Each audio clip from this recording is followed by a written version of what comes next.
Honorable members, I assume you are ready to continue the debate. As many, the chair recognizes the honorable member for Long Island. Thank you, Mr. Deputy.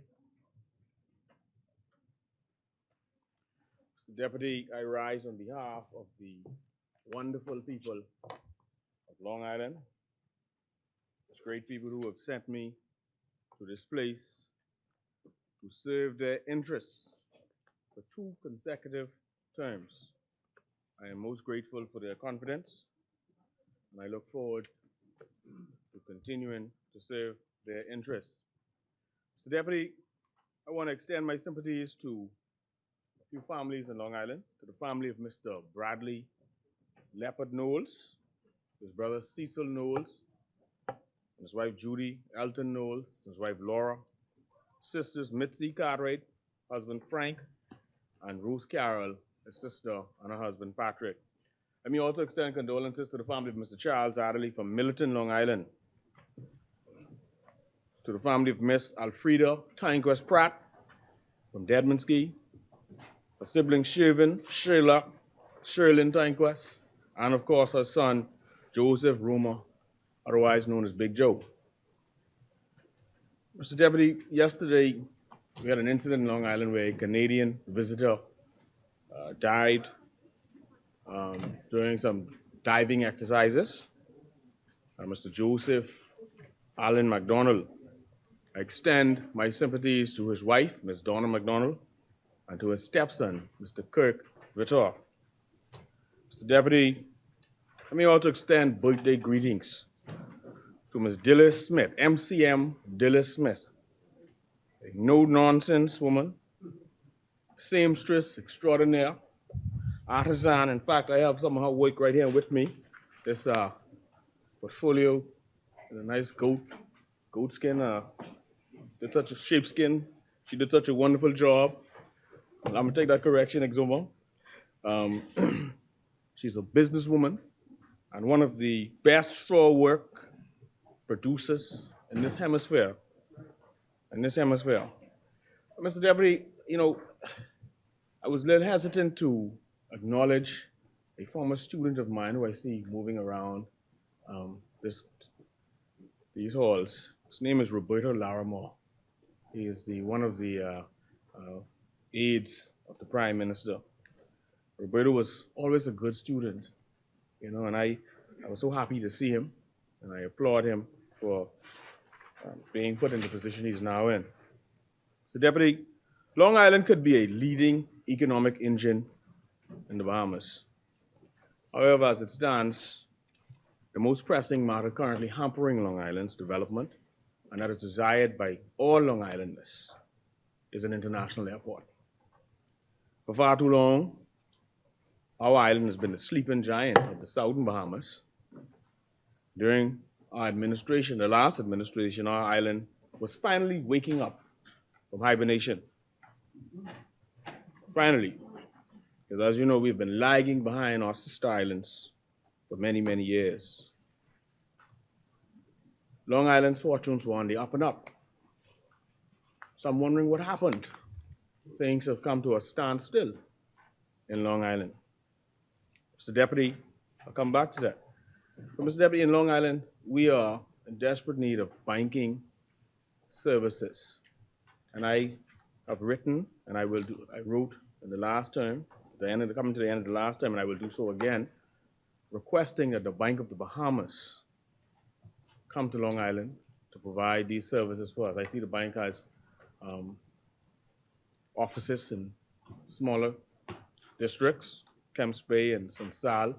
And I believe that if they would come to Long Island, where we have many businesses, some 3,000 or so residents, that it would be worth their while, even if it's a little small satellite office. But I think that our island, being one of the major islands, should not be unbanked. So, Deputy, let me also note that the police in Long Island are experiencing serious equipment and manpower shortages. I want to commend Superintendent McGregor for being able to effectively, or try to, operate under those conditions.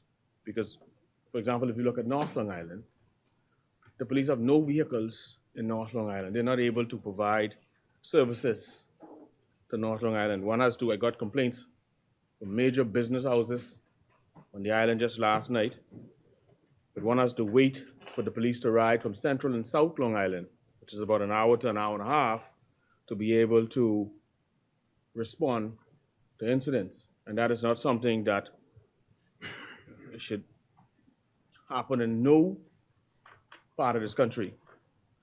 So in Long Island, the police, given the length of the island in particular, are in need of jeeps and or trucks. I see the police officers, the police getting trucks. For the north and the south, at present, the north has no police vehicles. They also need firearms, I'm advised, to properly outfit the officers. Some of the officers don't have firearms. And another police bike. Okay, there's 2 bikes on the island, but obviously, given the length of the island, if there's 1 bike there currently, but if they're given the length of the island, there's a need for 2, wherein both bikes can be used to police the island from one particular point to another. Mr. Deputy, anyone who knows me knows that I always talk about relationships, how important they are. They go beyond red and yellow. Some of your best friends may not be on the political side that you're on. And that's life. And some may, and that's, beyond politics. But relationships are very important. I want to commend the member for Exuma and Ragged Island for performances in tourism I see so far. The member for Exuma and Ragged Island is a friend, long-time friend, and half a Long Islander too. I watch you, Exuma and Ragged Island. But relationships matter, Mr. Deputy, and I want to commend him for the reports about improved revenue collections based on visitor activity and what we are seeing in the tourism sector post-COVID. But I come back to this airport, and the member knows how important that is for my people, because the lack of airlift is killing Long Island. This has held us back. During the last administration, we made major headway on the airport. We got the engineering done. We got the surveys done. The architectural renderings were completed and approved.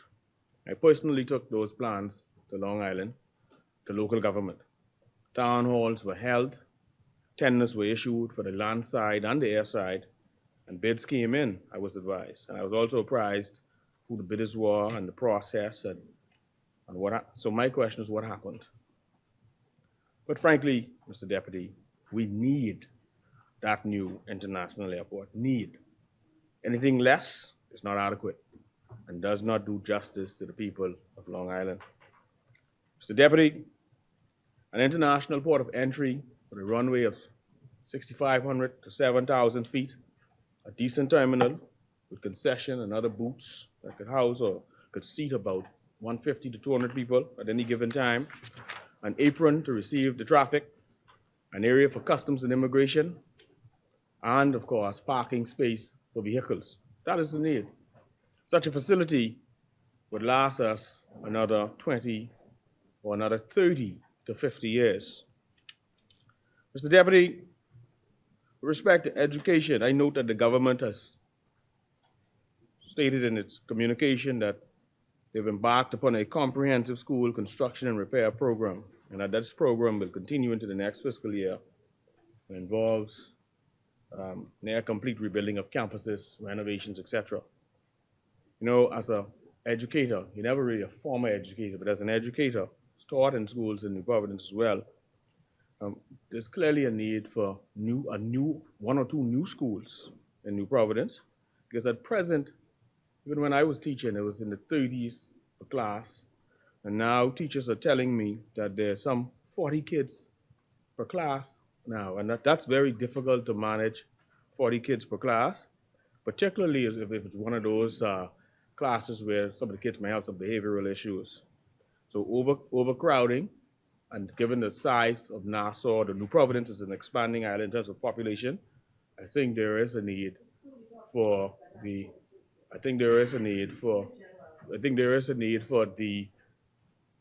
construction of at least one or two new schools. When I was at S.C. McPherson, I had 40 kids in some classes. And that was several years ago now. And that's just one school. That's just one school. That's from my personal experience. When I was at L.W. Young, I had another similar experience. And that would have been back in 2006 and thereabouts. All right?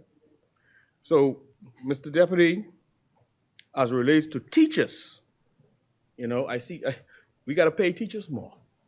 We want to better recruit, right? But in order to better recruit, I think we have to pay teachers more, and we have to build in a retention allowance, as many are leaving education for other areas of government, the private sector, or abroad, just like nurses. So I think it would be important to build in a retention. You have retention bonus for teachers? Okay.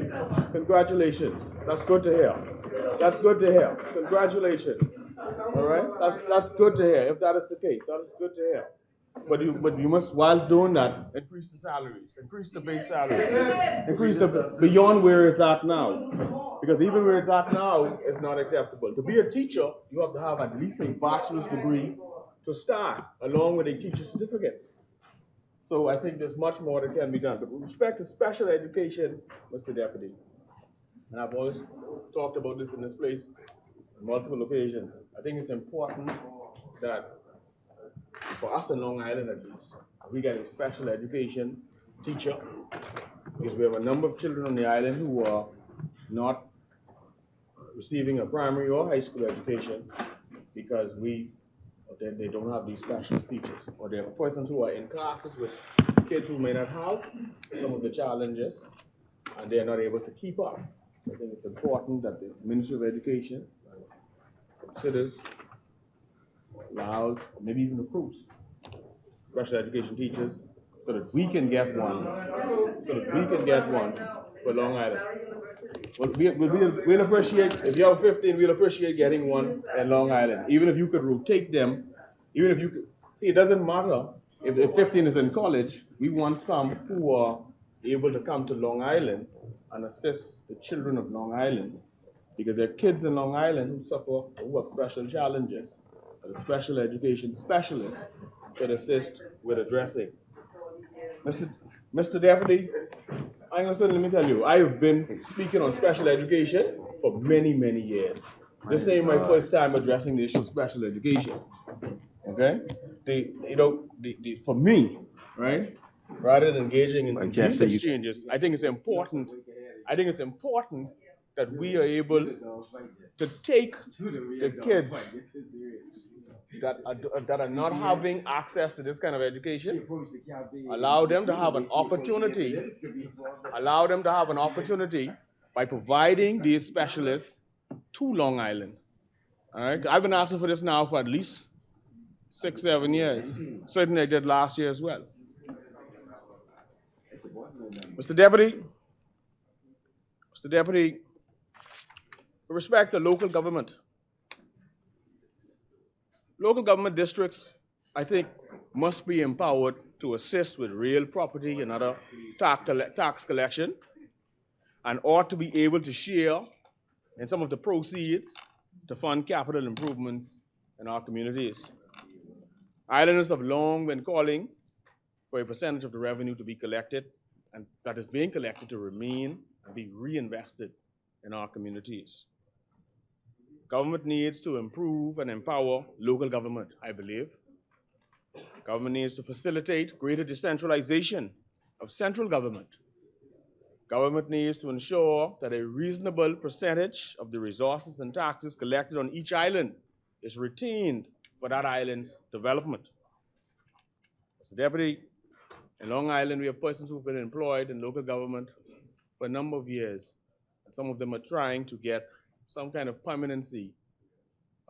Otherwise, they're going to reach the age of retirement and not be able to get a pension. Mr. Deputy, in terms of infrastructural works, let me acknowledge the Calypso Cove project.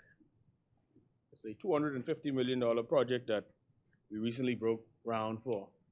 The developer, Mr. Sharif Asal, who's assisted and guided in the Bahamas by 2 great Bahamians, Mr. Paul Bevins and Ms. Tanya Pratt. I welcome him. I think that this development is just what the doctor ordered for Long Island. I am advised by Mr. Sal that he has purchased the Greenwich Resort and that he is going to expand that resort to some 36 rooms. So I see this as an opportunity for Long Islanders. I would invite Long Islanders to give them a chance. I know that we've been disappointed in the past, many a time, as the member for Exuma and Ragged Island knows. So I'm asking them to give them a chance to get this off the ground. Mr. Deputy, I note that the Family Island capital development, the allocation for capital development has been cut by some $10 million. Now, that's a bit troubling for me as a Family Islander. You know, we're celebrating our 50th year of independence this year. However, Mr. Deputy, the road to 50, once we drive on that is literally filled with potholes. Terrible road conditions exist on most of our islands. In Long Island, North Long Island in particular, the main Queens Highway, that has been some 5 miles or so, is to be paved. The contract was signed during the previous administration. The works commenced during the previous administration. But I think it's been about 3 years now for 5 miles of road to be paved on the main Queens Highway, and that's still not paved. They'll pave a piece, stop, do another month or a year later, stop. I think the people of Long Island deserve a little bit better than that, where it's taking 3 years to pave 5 miles of road. We got many, many miles of road that need paving, particularly the main Queens Highway and a few of the corners. Yeah. The chair recognizes the honorable member for Fort Charlotte. My time, my time. Aware that the contractor is working, is mobilized, but he also knows of the difficulty the contractor has in terms of bringing in aggregate into Long Island. And you know, the dock, which you have stated, has been in need of dredging and other kinds of, to facilitate the kind of industrial movement of aggregate within Long Island.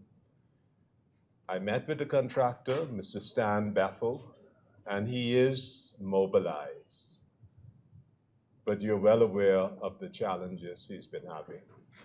Let me thank the member for Fort Charlotte for his response. However, I am not aware of any of these challenges. I have not had a meeting with you, Fort Charlotte, nor have I spoken to the contractor, in Long The chair Island. recognizes the honorable member for Fort Charlotte.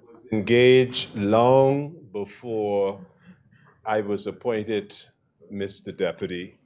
And because I recognize that this project was important for Long Island, there was no need to stop, review, or cancel.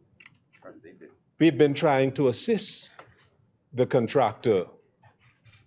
But you know the contractor because he was appointed well before September 2021.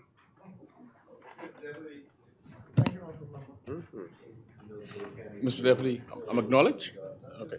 Mr. Deputy, I am not aware of the contractor's challenges. I have not had a conversation with the member for Fort Charlotte about it, nor have I spoken to the contractor. But what I do know,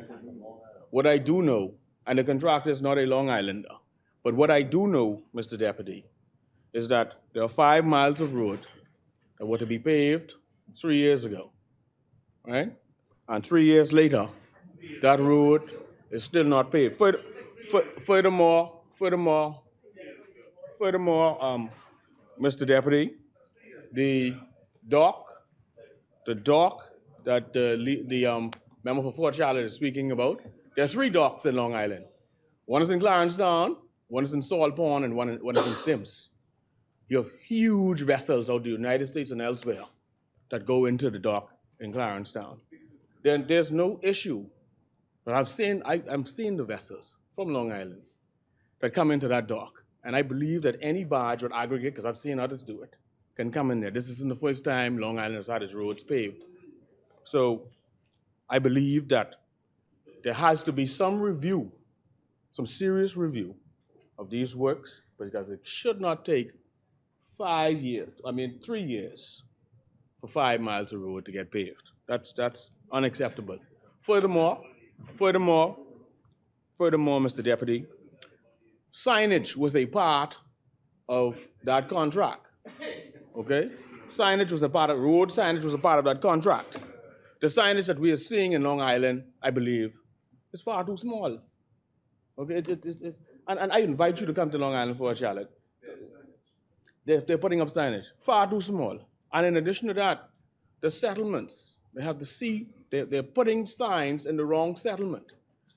Okay? The sign for Millis is where Sam McKinnon's should be. Jeez. Okay? So there's Sam McKinnon's and then Millis.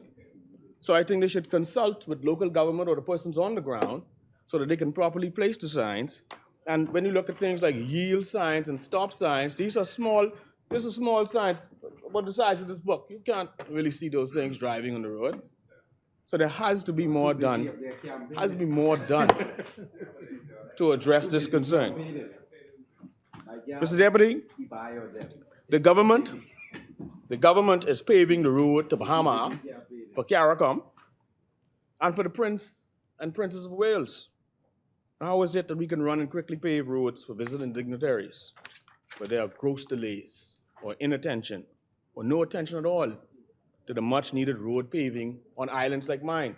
The 5 miles that is being paved right now in North Long Island, that's a fraction of what we need. That's a fraction of what we need paved on the island. And everybody knows that we're not going to be disingenuous in here. Everybody knows in 2020, COVID came along. And everybody knows nothing happened then. Everything shut down, pretty much. Let's be real about this. Okay? So more than ample time was had for these roads to be paved, for that road to be paved.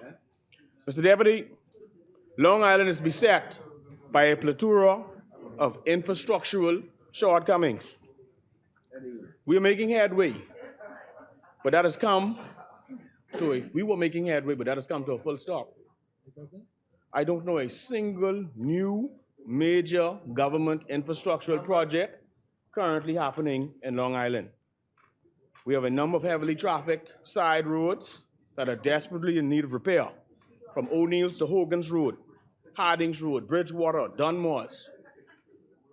We have no parks on the island, certainly no Wi-Fi in any green spaces because we don't have green spaces. So we're in urgent need for culverts, sink wells, and trenches in certain areas. We're in urgent need of a bypass road to mitigate when a hurricane damages the main road network and essentially cuts it in half. And most certainly we're in need of a community center in North Long Island. Mr. Deputy, through you, to the Minister of Works, we also need a Ministry of Works officer for the island who can assist with identifying when there's deterioration, government facilities and roads and so on, so it can quickly address the matter. So, Deputy, we must continue to encourage and play an even greater role in supporting light manufacturing, fisheries, agriculture, and food processing on the Family Islands. The Bahamas imports more than 90% of what we consume. And I'm happy to see that we are moving in the direction of being able to have some degree of food security and agricultural production. And so I commend the member for Central and South, Elutra, with respect to seeking to increase egg production. However, the question that one would ask is, with this Golden Yoke program, is that going to be set up like NAD or APD, a similar setup, to avoid possibly it going the way of the Hatchet Bay Farm or Bartard? Will this be managed by the private sector is essentially what I'm saying.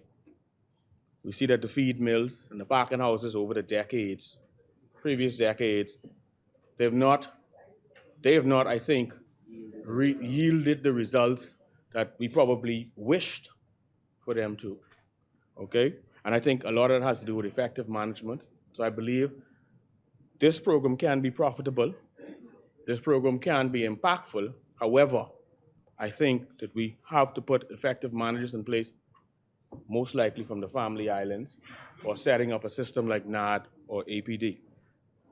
Mr. Deputy, South Long Island can easily accommodate thousands of cattle on expansive cattle farms.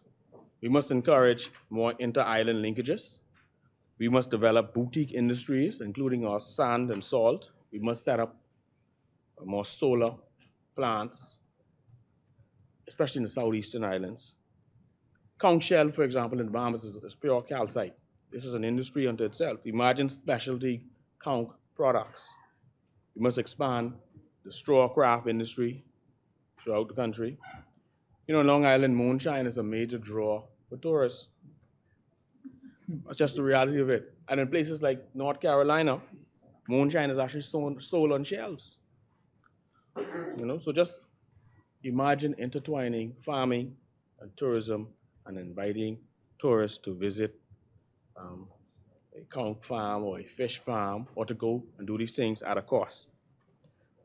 Mr. Deputy, given that Long Island has long been a farming and fishing community, I invite BAIC pop-up farmers market to make Long Island one of its stops.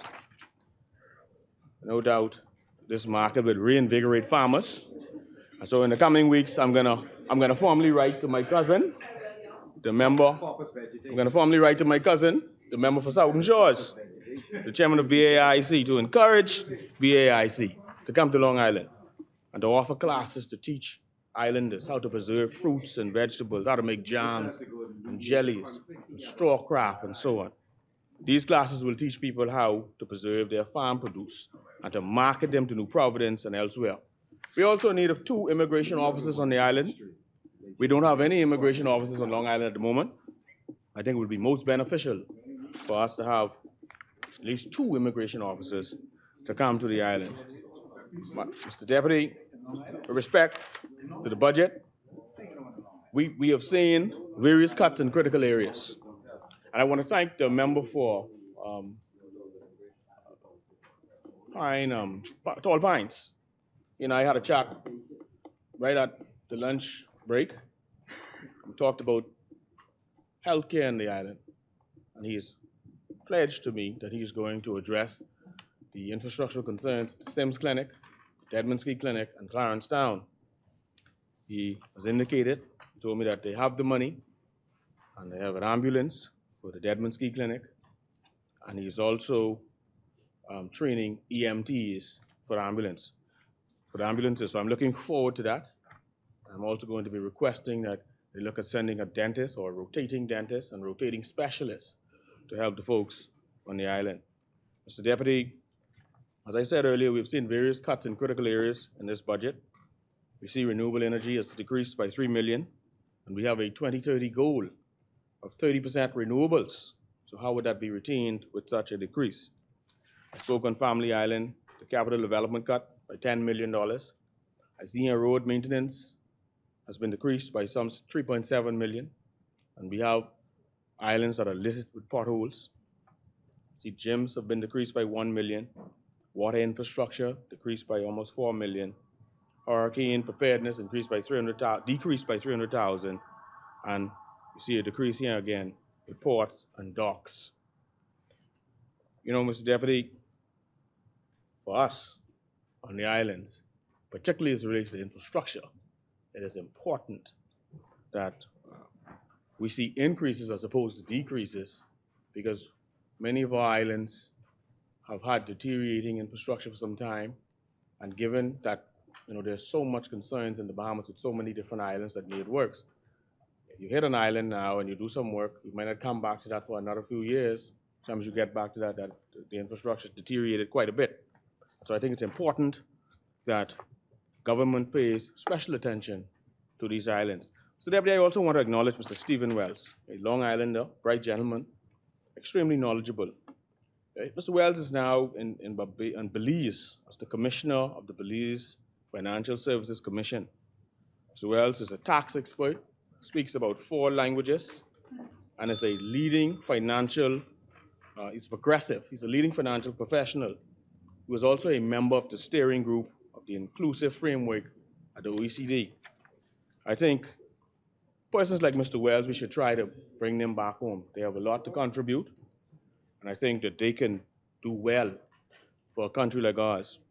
With respect to the ease of doing business, Mr. Deputy, I believe that recent happenings at the Department of Inland Revenue has caused a massive backlog in business licenses this year.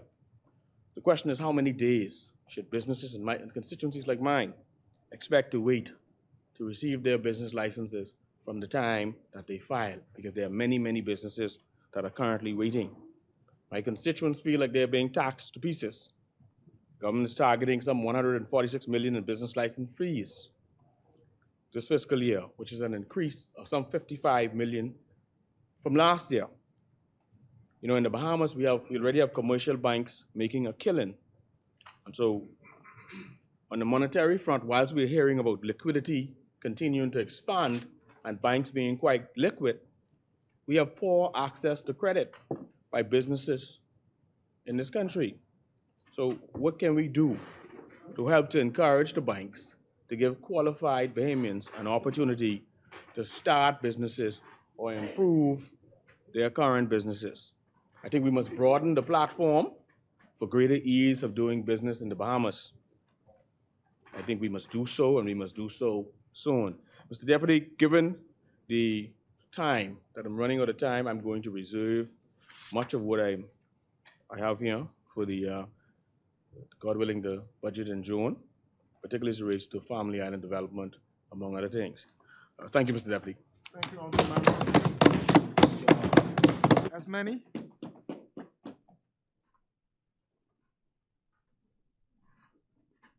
The chair recognizes the honorable member for Central and South Abaco.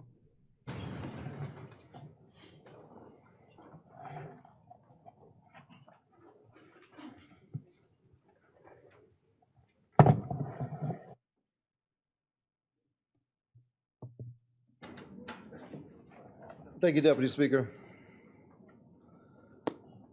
I'm humbly honored to rise on behalf of Central and South Abaco in this great house. But before I get into my midterm supplementary budget contribution, I would like to speak to my fellow Abaconians on progress in Abaco. Deputy Speaker, Abaco is growing exponentially, and I am excited for what the future has in store for us. South Abaco's $800 million+ project, Konoha HOA, has been signed and is pushing full speed ahead. With Marina, Satai Hotel, estate homes will provide hundreds of jobs and business opportunities for Bahamians. Components like skill training for career paths and collaboration with BNT for the national parks in South Abaco are a couple of the key community features. I'm in constant contact and communication with the developers to ensure Abaconians and Bahamians alike are engaged first and foremost. A new economic center in Abaco is taking shape around Sandy Point and Crossing Rocks. Bahamians are ready and are building businesses in the south to take advantage, including, soon to break ground, a retail shopping complex. That is a huge growth potential projected for Abaco. After so many years of post-Dorian struggles, my fellow Abaconians, the golden lining is in sight. Growth, prosperity, economic empowerment. This past Monday, we celebrated the groundbreaking ceremony for Montage Key Resort on what was called Matlow's Key. This development will be a world-renowned establishment and a major investment initiative for Abaco of over $300 million. This will be a significant contribution to the economy for Abaco. Montage Key will bring in high-income investors from throughout the world and be much-needed amenities to the surrounding residents. This project will also bring in many jobs at all levels to Bahamians, further igniting our growing economy in Abaco. Also, this includes skill training components. We are not just creating jobs. We are creating career paths for greater wealth for my fellow Abaconians. This project has already started. Construction's begun, and I look forward to seeing this come into fruition, possibly fourth quarter of 2024. Deputy Speaker, Sea Spray Marina on Elbow Key had a soft opening of their marina and continues to build the restaurant and villas post-Dorian. Sea Spray once employed 60 Abaconians on Elbow Key alone and will do so again. I look forward to seeing their future stages while they rebuild, as this is a special part of Elbow Key. I am happy to say that also in Marsh Harbor, you see Conkin and Marina now open. Harbor View Marina open, and the Gibra Marina is now also open with a soft opening recently in the last couple of weeks. These are all marinas that were devastated by Hurricane Dorian and have officially rebuilt and reopened better than before. Together with Boat Harbor, featuring modern marina facilities, they can readily accommodate Abaco's boating tourism product. The newly built establishments around Abaco have never looked better. We certainly are leading the example in rebuilding and learning from the past to ensuring resiliency, sustainability, and looking better than before. Deputy Speaker, there's many derelict and unsafe buildings still surrounding Central and Central Abaco in particular. I'm working to identify them, and they will be given notice in the parameters of the law under the Public Works legislation. This is important to keep our communities aesthetically pleasing, not only for the residents and my fellow Abaconians, also for our friends coming from abroad. We want them to feel at home and feel the paradise that we know the Bahamas really is. Furthermore, hurricane season is soon to be here, and we must limit the flying debris as much as possible. Deputy Speaker, new restaurants are being built and are opening all over Abaco. Many Bahamians are becoming entrepreneurs. I applaud them for taking this opportunity to become business owners while also contributing to the jump in Abaco's economy. Without places to shop, eat, socialize, and other activities, our tourists will look elsewhere. I congratulate the new Bahamian entrepreneurs and encourage more Bahamians to join in this market for increased demand and seize their opportunity to pursue their dreams. This is the time and the place to dream big, and with some hard work, reap great rewards for you and the next generations. Deputy Speaker, with Abaco's economy growing back to pre-Dorian levels, employment opportunities arise in many areas.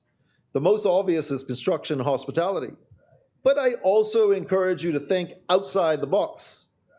I've seen new types of businesses opening, such as juice bars and tech shops and pet stores and much more.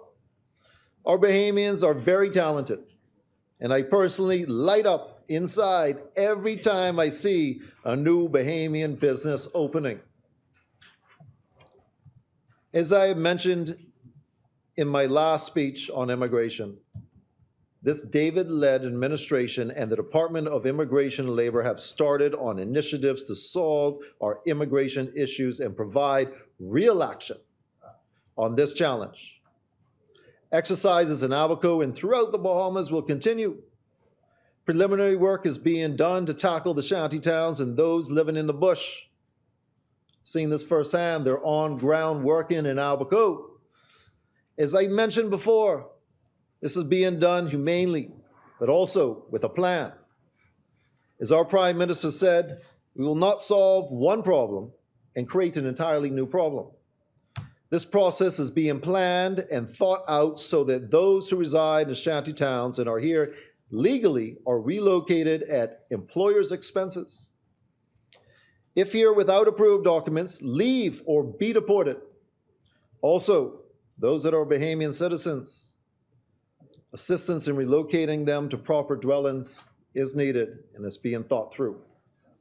We must act fast, but with precise plan in place. I once again urge residents in Abaco shanty towns to get your affairs in order now. Those employers that are employing illegal labor, get your affairs in order now. I highly encourage all individuals of all nationalities working in the Bahamas illegally to stop immediately and go through the proper procedures for lawful living and working in the Bahamas. These acts will no longer be tolerated and our laws will be upheld. Deputy Speaker, shockingly, previous administration contracted a private profit-making company to collect immigration fees. It was revealed more than $6 million was held for more than 2 years. What's the interest on that? $6 million in a bank, $6 million sitting on somebody's private for-profit company collecting immigration fees that should have came to the coffers of the government of the Bahamas. That's the people's money. Firstly, immigration is not a business. It is a matter of national security and interest. The question was brought to me, were they handing out immigration papers to anyone just to make a profit? Were they putting gas on a flame to create the serious immigration challenge we face today? So questions brought to me. Secondly, is Abaco and Grand Bahama suffered from Hurricane Dorian and then COVID with little to no help at all. A F&M approved private for-profit company was making and holding millions and millions as my fellow Abaconians suffered. Deputy Speaker, that's troubling in more than one way. This is only one of a few things that have come to light in recent time. Be interesting to see the true facts at hand while Grand Bahamians and Abaconians were suffering, living without power, limited food in tents.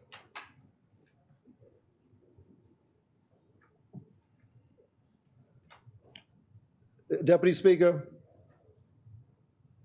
let me move on a bit. I am happy to declare that the roadworks have begun in Abaco, as many have seen the potholes filling on Central and South Abaco roads, and with my colleague, the North Abaco roads as well. These works will continue, so please be mindful of our workers on the road. The additional workers were supplied and financed by your MPs. You want to get these things done sooner than later. We work as a team, collectively, to move forward, upward, onward, together. Sweetings Village roads will be smooth and compacted soon. But more importantly, the Water and Sewage Corporation is completing plans to install water in this community. Water, necessity of life for Sweetings Village, is very important as they pump from wells. And since Hurricane Dorian, these wells have been compromised. Limited water, affecting hygiene, affecting daily routine. To make it clear, when water is installed and other infrastructure is laid, I will then push for roads to be paved in this community with hundreds of houses and hundreds of Bahamians live in downtown Marsh Harbor, the lifeblood of Central Abaco. Pelican Shores roads were destroyed by Hurricane Dorian and have been deteriorating daily. This contract, I'm told, is being finalized and will be signed next week for works to begin. I thank the good member for Fort Charlotte and his team at Public Works for their endeavors in Abaco.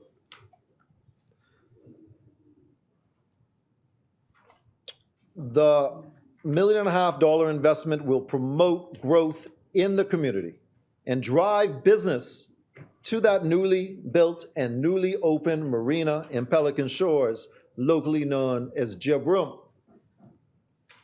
We're not only fixing things for the residents to live comfortably and have a better way of life, but promoting commerce and economic growth with every step we take.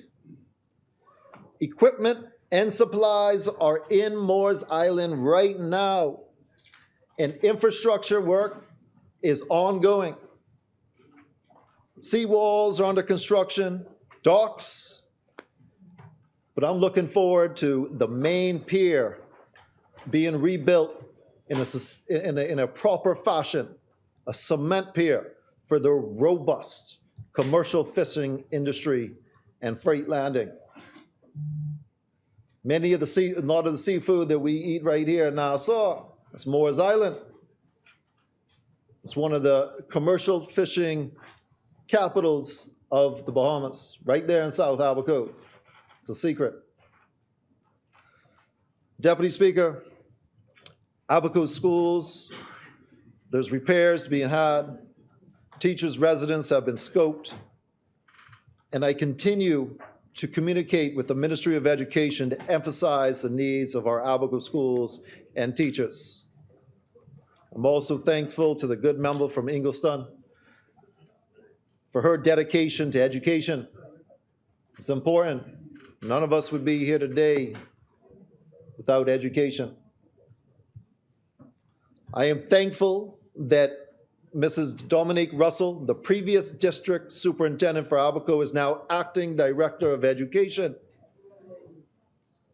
Makes me proud. She knows firsthand our challenges. And I know, my fellow Abaconians know, she will keep Abaco in mind every step of the way.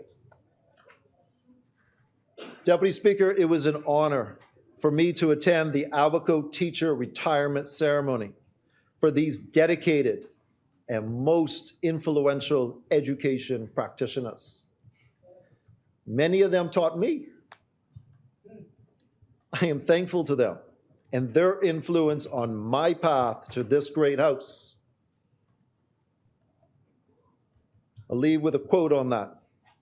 Everyone who remembers his or her own education remembers teachers, not necessarily methods or techniques.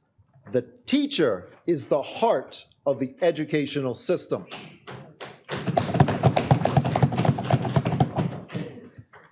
Deputy Speaker, I am personally excited to announce that regattas in the Abacos is finally coming back this year. After years post-Dorian, we were missing this important part to start our summer tourism product. This summer, regatta will host 5 races throughout the Keys, starting in Hopetown and all the way north to Green Turtle Key, with events and celebrations throughout the end of June. This was always a great boost to Abaco's economy, and I'm looking forward to bringing it back to Abaco. I hope everyone participates in making this event a success. So tell your friends, bring your sailboats, and let's have some fun. Also, I'm working on bringing a Bahamian sloop regatta as well as a youth sailing program in the upcoming years in Abaco. We have a small one in Elbow Key, but it's my mission to expand that throughout Abaco so we could be a more significant player in sailing as we were historically.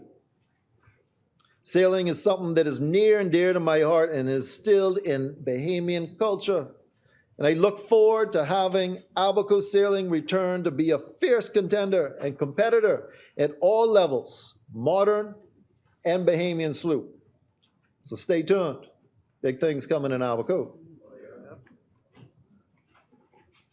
Deputy Speaker, agriculture in the Bahamas is growing, literally growing. This administration was adamant in our blueprint for change that we will lead on a path towards food security and being a nation that can feed ourselves. Thank you to the good member from Central and South Eleuthera, the Minister for Agriculture, Fisheries, and Family and Affairs, for leading the way towards food security.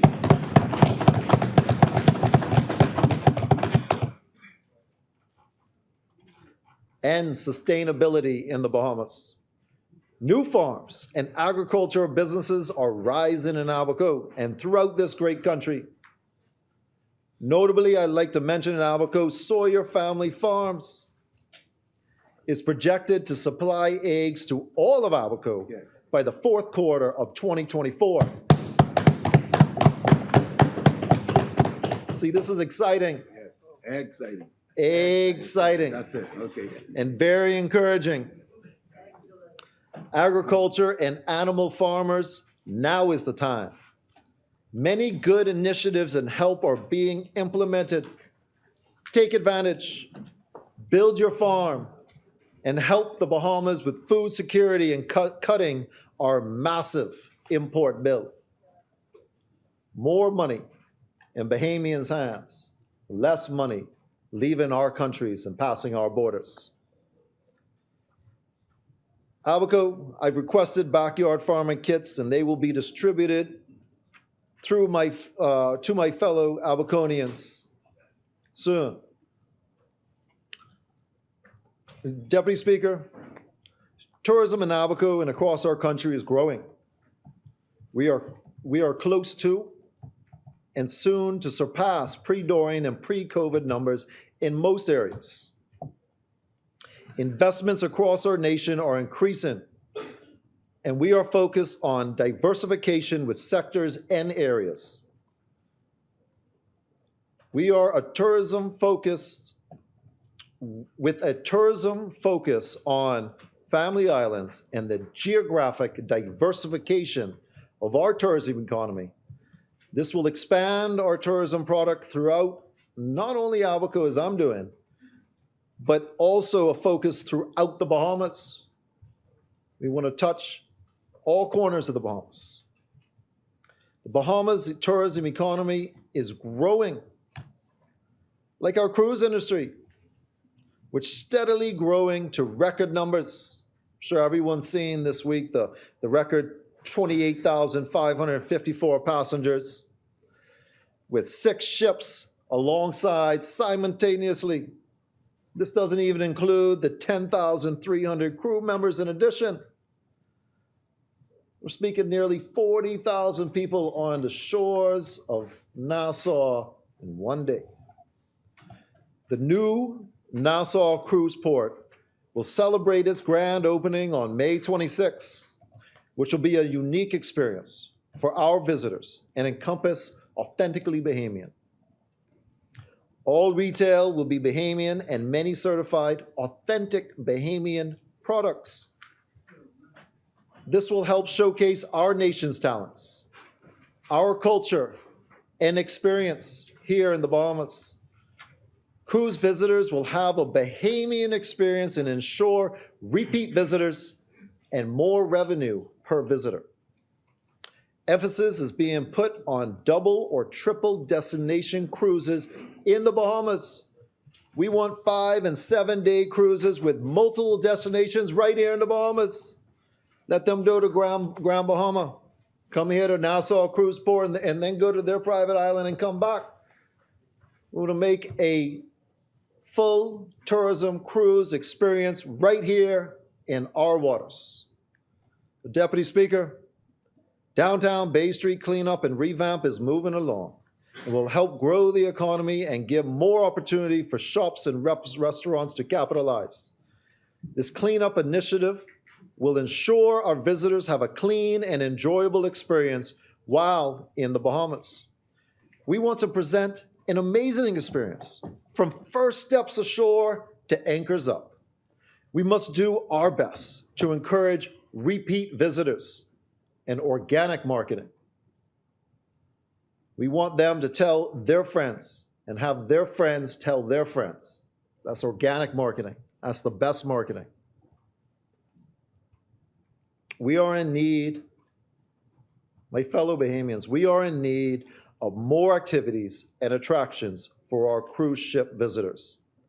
And I encourage Bahamians to step up and take advantage of this increased demand. We need more Bahamian entrepreneurs near our cruise ports. We as Bahamians must revitalize downtown with diverse shops, restaurants, and nightlife. Let's provide visitors with a real Bahamian experience and show them why it's better in the Bahamas. This is a part of economic empowerment. I know there's a lot of Bahamians out there with great ideas. Bring them forth. We have brought the visitors. Now bring the attractions and make some wealth for you and your family. Deputy Speaker, yachting and boating in our beautiful aqua waters is on the rise, and why wouldn't it be? With focus on our beautiful islands, we are working towards revamping the industry and creating a more welcoming and ease to the process. Our recent Bahamas Charter Yacht Show was a great success, rivaling the other biggest in the Caribbean. I won't say which one. Seeing the collaboration that made that show happen, I know we can do much more and be a leader not only in the Caribbean, but worldwide. I am proud of that show that we hosted, and I will continue to improve year after year. Deputy Speaker, commercial and private airplane visitors are also up. Seat capacity in Marsh Harbor Airport in Abaco is up from 2018 numbers before Dorian by a couple percent. New routes are being added, and new airline will start service to Marsh Harbor soon. Abaco is on an upward trend. Abaco will continue to grow. We have much room to grow. The demand is higher than ever, and as our recovery efforts continue, our economy and tourism numbers will continue to climb.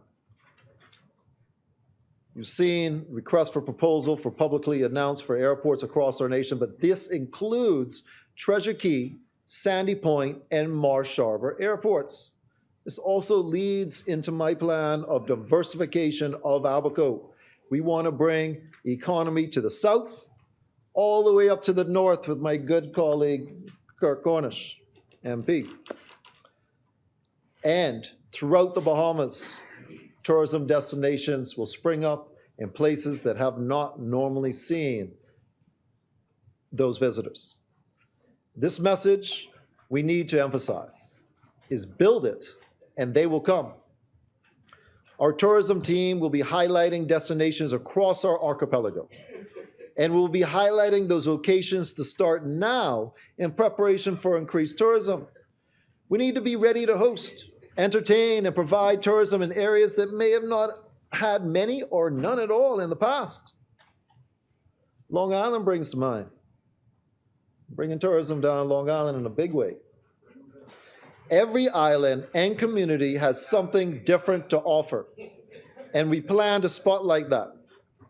The Ministry of Tourism is working on a plan to reach islands across this nation, from Acklands and Crooked Island to Mangrove Key and South Andros to Cat Island and Moores Island, and many more across our 100,000 square miles of crystal clear oceans and seas. Team Tourism is hard at work and will spread our tourism economy to all corners of our nations for all Bahamians. Director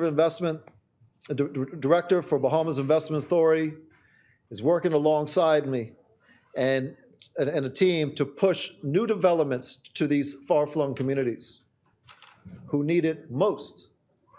Far too long has it been centric on certain islands, and now is the time to grow tourism throughout the Bahamas.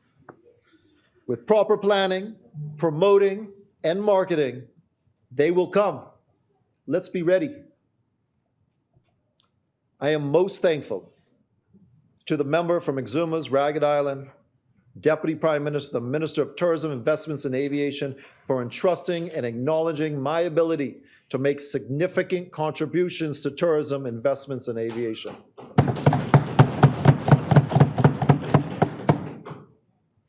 We can see real progress being made nationwide. We can see upward trends in revenues. We can see the Bahamas economy growing and projected to continue this upward trend. We, the Bahamians, can see that this Davis Cooper administration is making the Bahamas for Bahamians.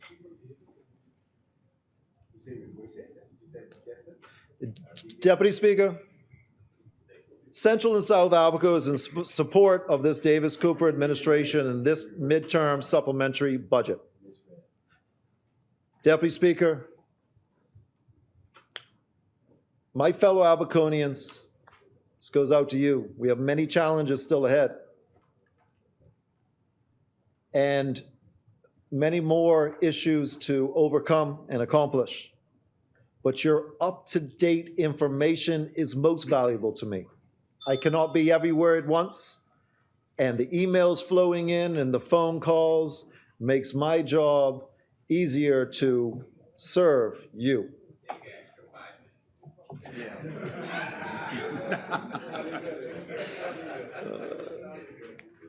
So, my fellow Abaconians, I'd like to express again, my constituency email is john@johnpinderabaco.com.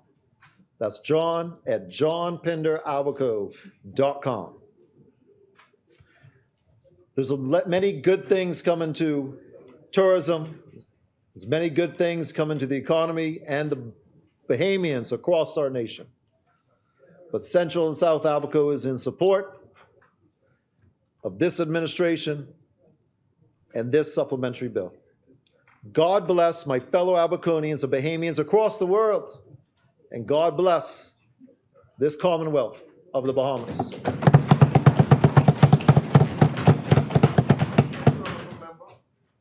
As many? The chair recognizes the honorable member for Central and Saudi Lutra.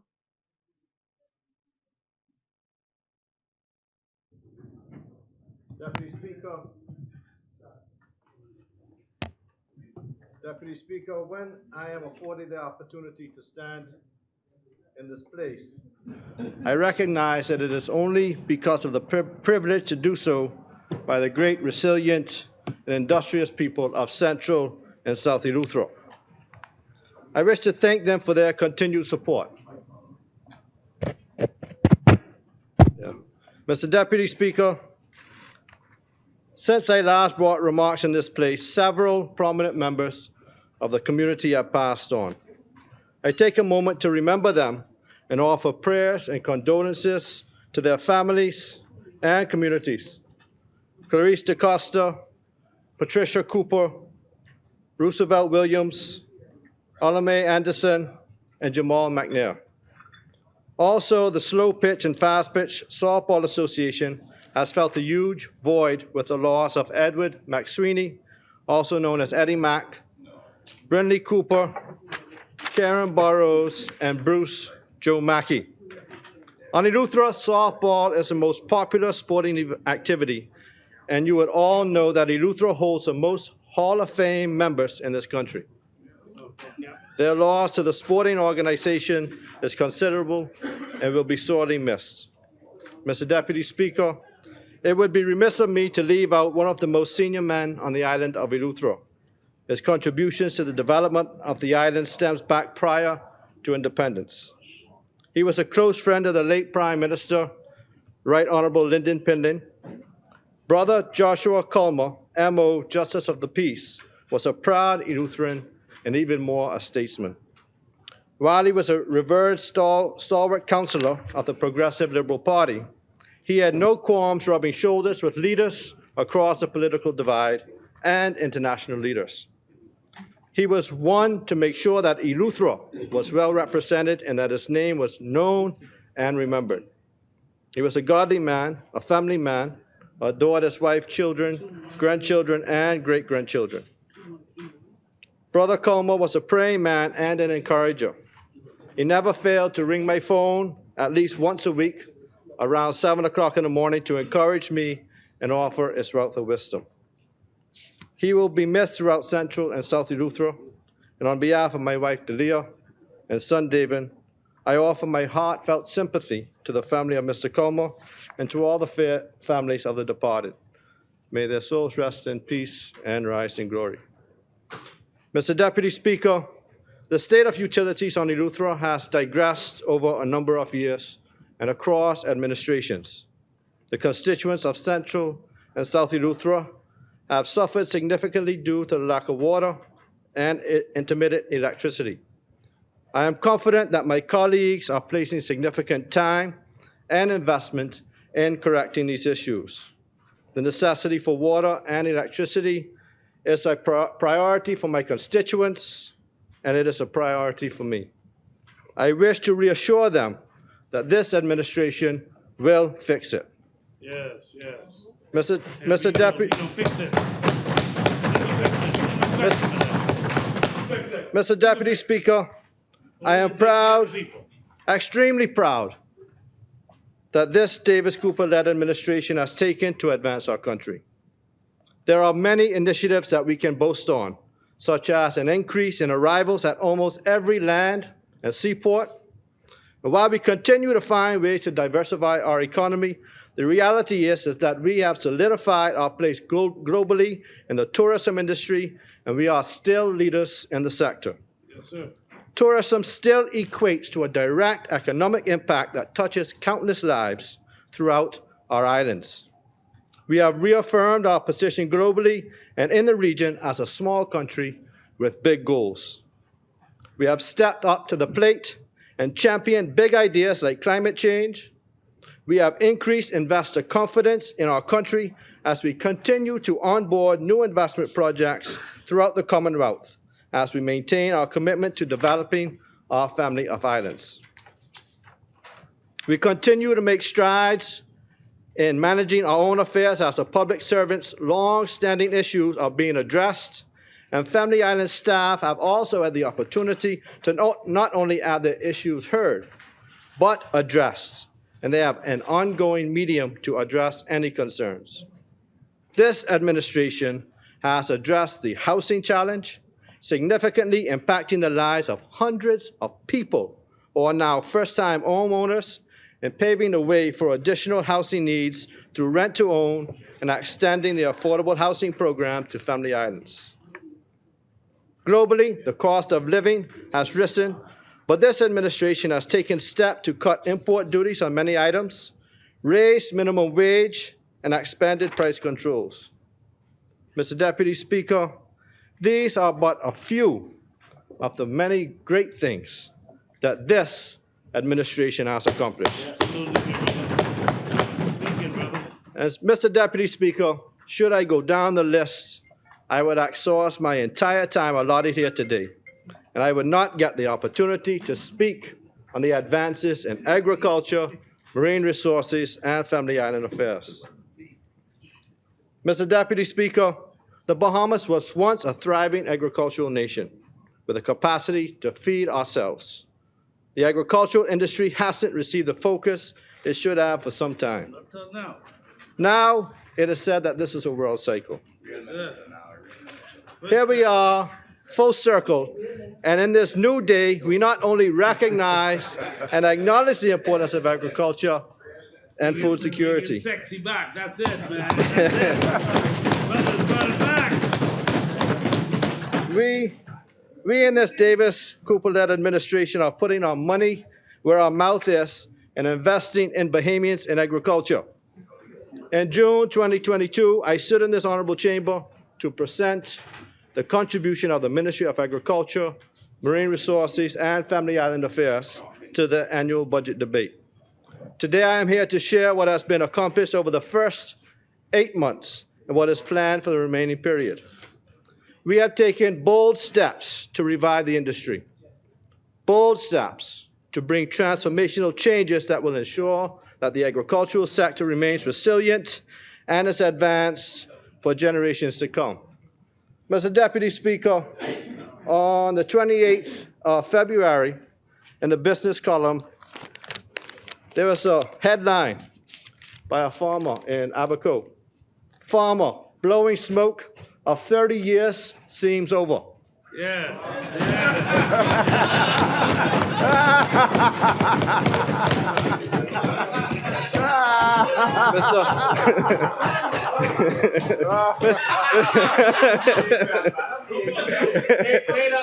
I get later. I get later. I get later when they finish speaking. No more blowing smoke. No more blowing smoke, man. Mr. Deputy Speaker. I didn't hear them.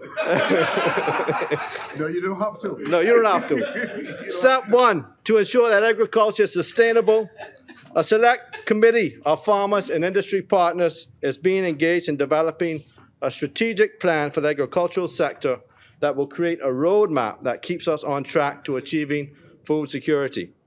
This strategic plan will ensure that the industry survives climate change, shifts in governing administrations, and changes in internal leadership. As I have said repeatedly, for this administration, food security is not a buzzword or a catchphrase. We are serious about food security. We are taking practical steps to achieve this goal.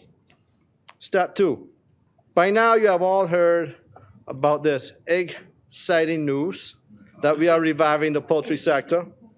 On the February 27th, the Prime Minister broke ground on the Golden Yolk Egg Project here in New Providence. This project will engage farmers, provide significant employment and empowerment through establishing 6 grow houses and a pullet house in Nassau. And in phase 2 of this project, an additional 38 throughout 12 islands, including Eleuthera, Andros, Abaco, and Grand Bahama. The Golden Yolk Egg Project is anticipated to increase our egg production from 750,000 eggs per year to 28 million eggs per year. This number is estimated to completely reduce the need to import eggs into our country, and this directly reduces our imports by 1%. This industry will not be controlled by the government, and the farmers will drive this sector. This project is 100% Bahamian from start to end. Mr. Deputy Speaker, I also want to read a part of an editorial from February 28th in the Tribune speaking to the Golden Yolk Project. So it reads, and I'll adopt these words as my own, the government should be applauded for egg project. For many years, some farmers have felt that governments have only paid them lip service when it comes to giving the industry a solid footing. Some of that doubt seems to be lifting, and projects such as the Golden Yolk Initiative seem to be playing a part in that. The good thing about this project is that it is an attainable goal that results will be very visible. So credit where it is due for picking a target and backing up that talk with investment. Well, this project, Mr. Deputy Speaker, at least puts money where our mouths are. Mr. Deputy Speaker, we are also reinvesting in the feed mill. How do we grow this poultry industry without a direct investment in improving the production, the quality, and the availability of feed to sustain these layers? We can't. Therefore, we are simultaneously investing in the purchase of a new feed mill, and we will construct a proper facility to house this. This first new feed mill is a first investment in 40 years in feed production. 40 years? 40 years, 40. More than 30 In years. business, in business, the first and most important economic driver is the bottom line. All around the world, governments heavily subsidize the farming industry. In this area, we must invest in technology and improve this critical function if we expect any farmer to provide poultry and meats to the capacity to sustain us. Step 4, to sustain the poultry industry, we are investing in a hatchery at BAMC that will have dual functionality, training students and supplying chicks for the program to ensure it's successful. Step 5, the Department of Agriculture has imported 260 small ruminants to augment its flocks of sheep and goats. It is anticipated that the department will breed these animals and make the kids and lambs available to farmers to assist them with their flocks. This is a continuous program that will increase the population of goats and sheep throughout the Bahamas. These animals will also be the beneficiaries of the investment of the new feed mill, as a variety of feed can and will be produced for the animals reared. Additionally, we have invested in the repair and addition of the swine breeding center and the abattoir. Much needed and long overdue improvements are underway at the Department of Agriculture. Step 6, invest in alternative farming techniques to create bankable models that will encourage the growth of entrepreneurs in agriculture. Vertical farming and greenhouse shade houses will do just that. In communities throughout the Bahamas, we will be launching these systems to grow leafy greens and vegetables on a consistent scale. Already, we have purchased 2 40-foot containerized farms that will be unveiled on Eleuthera and in Abaco before the close of this budget period. Additionally, through our partnership with BAMC, we will also be launching greenhouse parks throughout the country to increase year-round production of leafy greens and vegetables. No more blowing smoke, Mr. Deputy Speaker. We have reinvested in the crop section at the Gladstone Road Agricultural Center, which exists to demonstrate the improved cultivation practices to the farming community. We are pleased to announce that in the first half of the budget cycle, we are able to establish 5 acres of avocados and 10 acres of mangoes. The avocados and mangoes represent rootstock materials, which will be later grafted to improve the varieties. We are also in the process of producing native guava seedlings for the establishment of a guava orchard, which would be directly linked to food processing in the very near future. We hope to continue with the planting of the remaining fruit trees. We are also encouraging the planting of trees on all of our islands to include the planting of breadfruits and tropical fruit crops. Recently in Abaco, they have acquired 21 varieties of mangoes and avocados, which they have distributed to parks, farmer schools, and community centers. Breadfruit saplings were also a part of this distribution exercise. Mr. Deputy Speaker, Step 8, the Department of Agriculture continues to provide land preparation services through the Tractor Services Unit, land preparation services including disking, mowing, and ridging of raised beds. These services are offered to the farming community for a nominal fee. Mr. Deputy Speaker, plans are already here to extend the assistance of land preparation to farmers to 3 additional family islands. This will include the use of machinery and technology in farming with the objective of increasing productivity, meanwhile reducing the cost of production for farmers. This initiative includes the purchase of wheel tractors, roam disc, ridging body, postal digger, and bush hog mowers. It represents an investment valued at approximately $1 million. We are happy to announce that these pieces of equipment have already arrived. They are in country and are being prepared for delivery to designated family islands. We expect the use of the machinery and innovations to add in being transformative in both crop and livestock production in the family islands. Step 9, Mr. Deputy Speaker, to ensure that our department has the skill, the talent, and the manpower to meet current and future demands, we have begun the process of hiring 6 extension officers for Nassau and the family islands to assist the agricultural sector and farmers. We have identified the shortage in resources due to the continuous retirement of vital technical officers. To combat this issue, I have undertaken the process of hiring qualified officers through the Ministry of the Public Service new graduate program to ensure proper succession planning and retention of institutional knowledge. Step 10, Mr. Deputy Speaker, we have embarked on several digital advances to move the ministry forward. We have recently completed a pilot project through BAIC that gathers data and pertinent information to create a database of the availability of food throughout the country. This project was piloted across 4 islands, the results of which will cause for there to be implemented an agricultural marketing information system that will be implemented nationally. Additionally, through the Food and Agricultural Organization, we have launched a pilot program called Digital Villages that provides a platform for all stakeholders to access information across the nation. Mr. Deputy Speaker, as a part of our ongoing efforts to meet the demand of our valued Bahamian and international customers, we are currently centralizing the processes for our permit section through the utilization of My Gateway as a mechanism for the ease of doing business.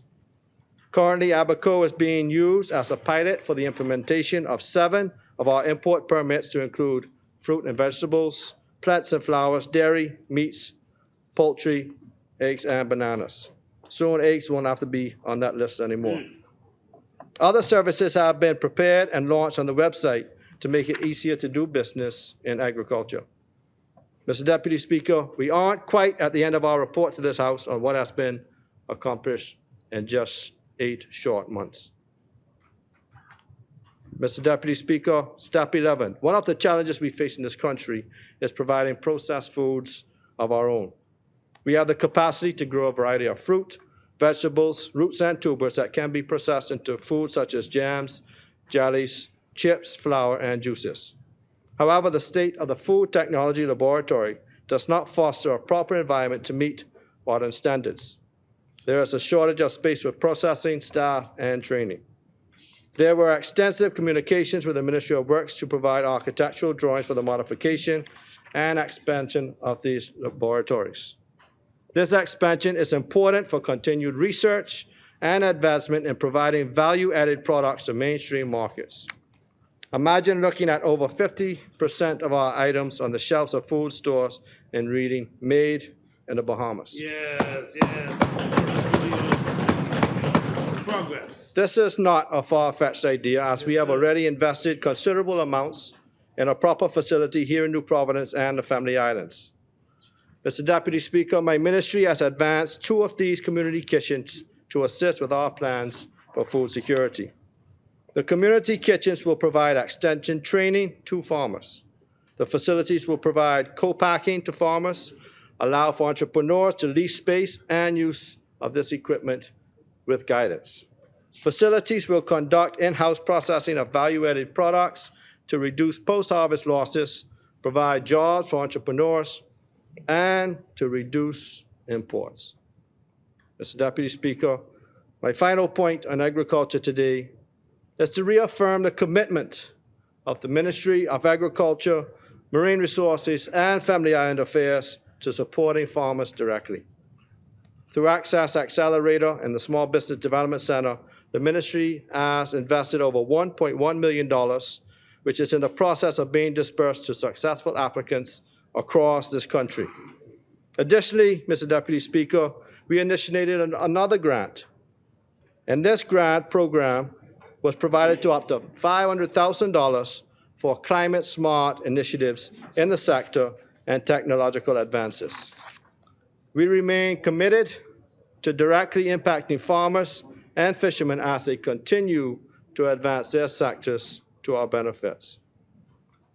Mr. Deputy Speaker, I now turn to my attention to the work of the Department of Marine Resources.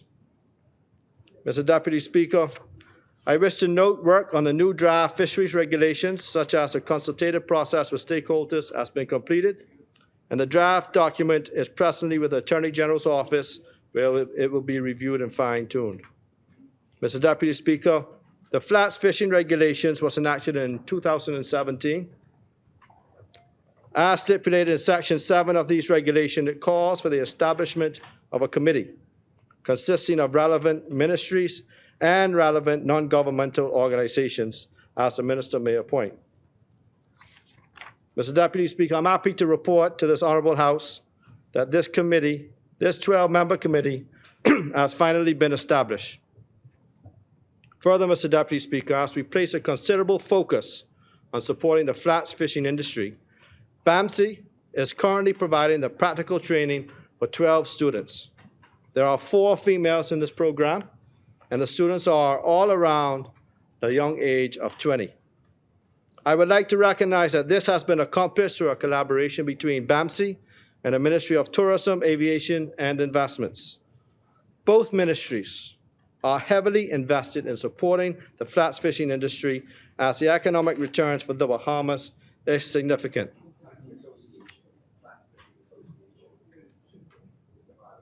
Yeah. This was the first time that this program was initiated at BAMSI, Mr. Deputy Speaker. Yeah. Mr. Deputy Speaker, you can answer when you speak. It was not initiated by the Ministry of Agriculture at BAMSI. Okay, all right. During the 2022 budget debate, I informed this honorable House that as of March 2022, fishers were able to apply online for a number of fishery services. I am happy to advise that as of February this year, 8 additional services have been added to the portal. Again, we encourage commercial fishermen, bone fishers, entrepreneurs, etc., to take advantage of these services, which will save time and money having to travel to New Providence for them. Mr. Deputy Speaker, I am pleased to also announce that junior local government, I now turn to local government, Mr. Deputy Speaker. I'm also pleased to announce that junior local government program is now being reinstated within the Family Islands. The Junior Local Government Council will be an educational and practical training program not only for local government, but for national elections and national leadership. Mr. Deputy Speaker, we must prepare our children through the structural education system to understand how government works and through local and central government levels. I want to thank my colleagues, the Minister of Education and the Minister of National Security, whose remit the Parliamentary Registration Department falls under. This is a collective effort, Mr. Deputy Speaker, an ambitious undertaking to help in nurturing and supporting our future local and national leaders, and this is also inclusive of both public and independent schools. Mr. Deputy Speaker, you will also recall that an independent review committee was established to review the Local Government Act.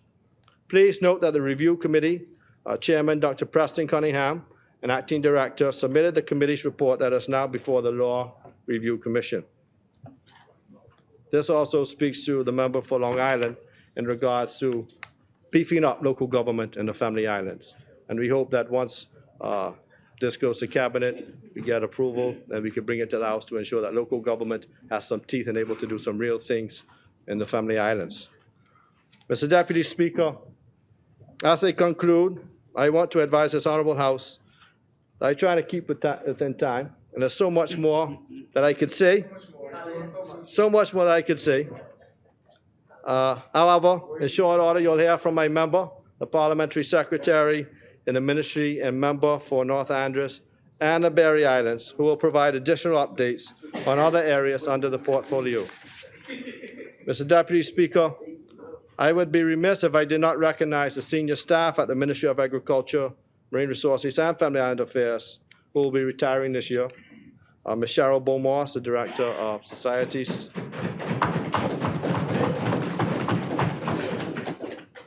And Cooperatives. Ms. Charmaine Price, the Acting Director of Agriculture. And Mr. Gregory Bethel, who is now confirmed as the Director of Marine Resources. And a large number of more junior staff. I want to publicly thank them for their lifetime of services, not to just the ministry, but to the country. Mr. Deputy Speaker, thank you. I am happy with what this administration is doing. I'm looking forward to the next 10 years, and I will continue to move this country. 10 years of governance. Thank you.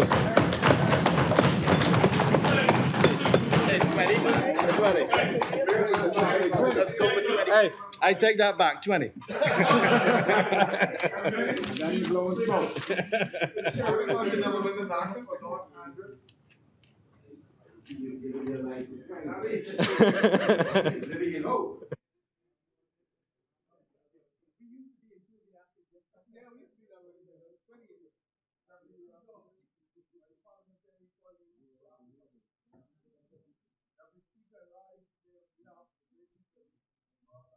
Berry Islands. Before I get into my contribution, I would just like to send a shout out to my beautiful and loving mother in Mangrove Key, Andres, Lenora Jane Gray Brennan, my grandmother Pandora, Veronica Miller, Dorian Liborn, my sons who are supportive of me in their own rights, my brothers and sisters and entire family and friends. I say thank you. First, I'd like to give condolence to my residents that have suffered loss of their relatives. And in the same tone, I would also like to recognize all those that are celebrating this month. I would also like to congratulate the Nabi schools that participated in their own regional basketball tournament this past week. And congrats to all the schools that participated in the Hugh Campbell High School basketball tournament. More in particular, Mr. J. Philippe, my personal friend, and the Sunland Stingers in securing this year's bragging rights as champions.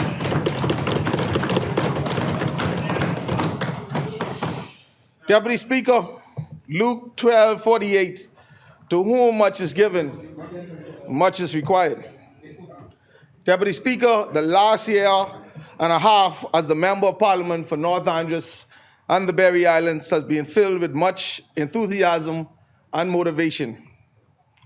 My sincere desire is to see lives of the people change who elected me to serve as their Member of Parliament and their voice in this honorable House. Deputy Speaker, I believe that effective leadership is when lives are transformed and changed for better. This can only be achieved when our desires are pure and are driven by sincerity and unselfishness. Donald McGannon eloquently states, leadership is an action, not a position.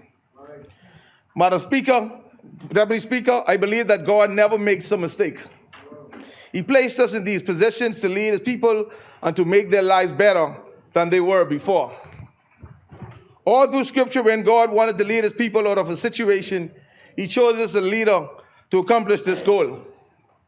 One, to fulfill his mandate and to bring his people to their promised land. When we see this, he chose Moses, David, and Joshua, just to name a few. Scripture tells us in the book of Daniel 2:21, and he changes the times and the seasons. He removeth kings and set up kings. He gives wisdom unto the wise and knowledge to them that knows understanding. Deputy Speaker, I think it is no mistake that he chose the Davis administration for this time and season and to lead the Bahamian people. Deputy Speaker, I believe that we should continue to add value and make the lives better for our constituents by gifting them with a progressive leadership. After all, we are the Progressive Liberal Party. My team and I continue to work North Andros and the Berry Islands, implementing programs, social initiatives, give backs, listening to concerns of the constituents, and showing them support wherever necessary. To mark my one-year anniversary as a Member of Parliament for Nabi, I conducted an online survey with my constituents to get a temperature check and to determine if my constituents were satisfied with my representation. At the close of the survey, it was determined that most of the constituents were pleased with my accessibility and many initiatives that we have implemented. However, their main concerns were jobs and improved infrastructure. It is important to note that we have assisted with one of the largest recruitments of correctional officers from the North Andros and the Berry Islands in the history of these recruitment classes. I will continue to ensure that our young people are not left behind for interviews of any uniform branches or any opportunities in assisting in making an honest living.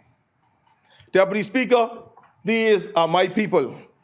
I am not just their member of parliament. I am an Androsian. Additionally, Deputy Speaker, we realize that government will not be able to assist all of them with the jobs in this regard. We have opened the Nabi Self-Development Institute in October 2022. This institute just opened just one of the ways we are assisting to help improve the skills gap and offering new and exciting programs so that we can produce more entrepreneurs. These courses will be held online to accommodate both islands and in some cases where we require hands-on training to visitations on the islands. Additionally, we are communicating with BTVI to offer our resident courses to assist with this venture. Courses such as cosmetology, barbering, culinary arts, and carpentry, just to name a few. Deputy Speaker, I was elated to see the number of people registered for our first course, Conversational French. I am proud to say that the course was professionally executed by a 21-year-old university student who received top score in the 2017 BJC examination French and an A in the BGCXE examination. Having a second language has proven to be beneficial in securing a better job, just to assist with having a conversation when traveling to a country that speaks another language. At the end of the 8-week course, we had 10 students completed the class. I wish to congratulate them for their determination and stickability. We continue to have the Nabi newsletter, readily available for all residents. They are kept abreast with all the relevant news happening in the constituency, upcoming events, local recipe, featuring free advertisements to assist with boosting businesses. We have included a health corner to assist residents with obtaining information, health-related matters because of the number of comorbidities we have faced as a nation. Additionally, I remain in communication with the Ministry of Works, who to have strengthened our road repairs and in reasonable times, along with streetlights. Deputy Speaker, the Red Bay Roads project has begun. I'm in dialogue with the contractor. I am confident that residents will be hired to assist with this project. It is important to ensure that our youths are given the guidance and the training they need to become productive contribution citizens. In this regard, I have partnered with Mrs. Natheria Roberts and her team from the Andrews Leading Ladies Girls Club. Ms. Roberts assists with the young ladies in the community so that they can become well-rounded contributing members of our society. Deputy Speaker, knowledge is still one of the most powerful tools we have today.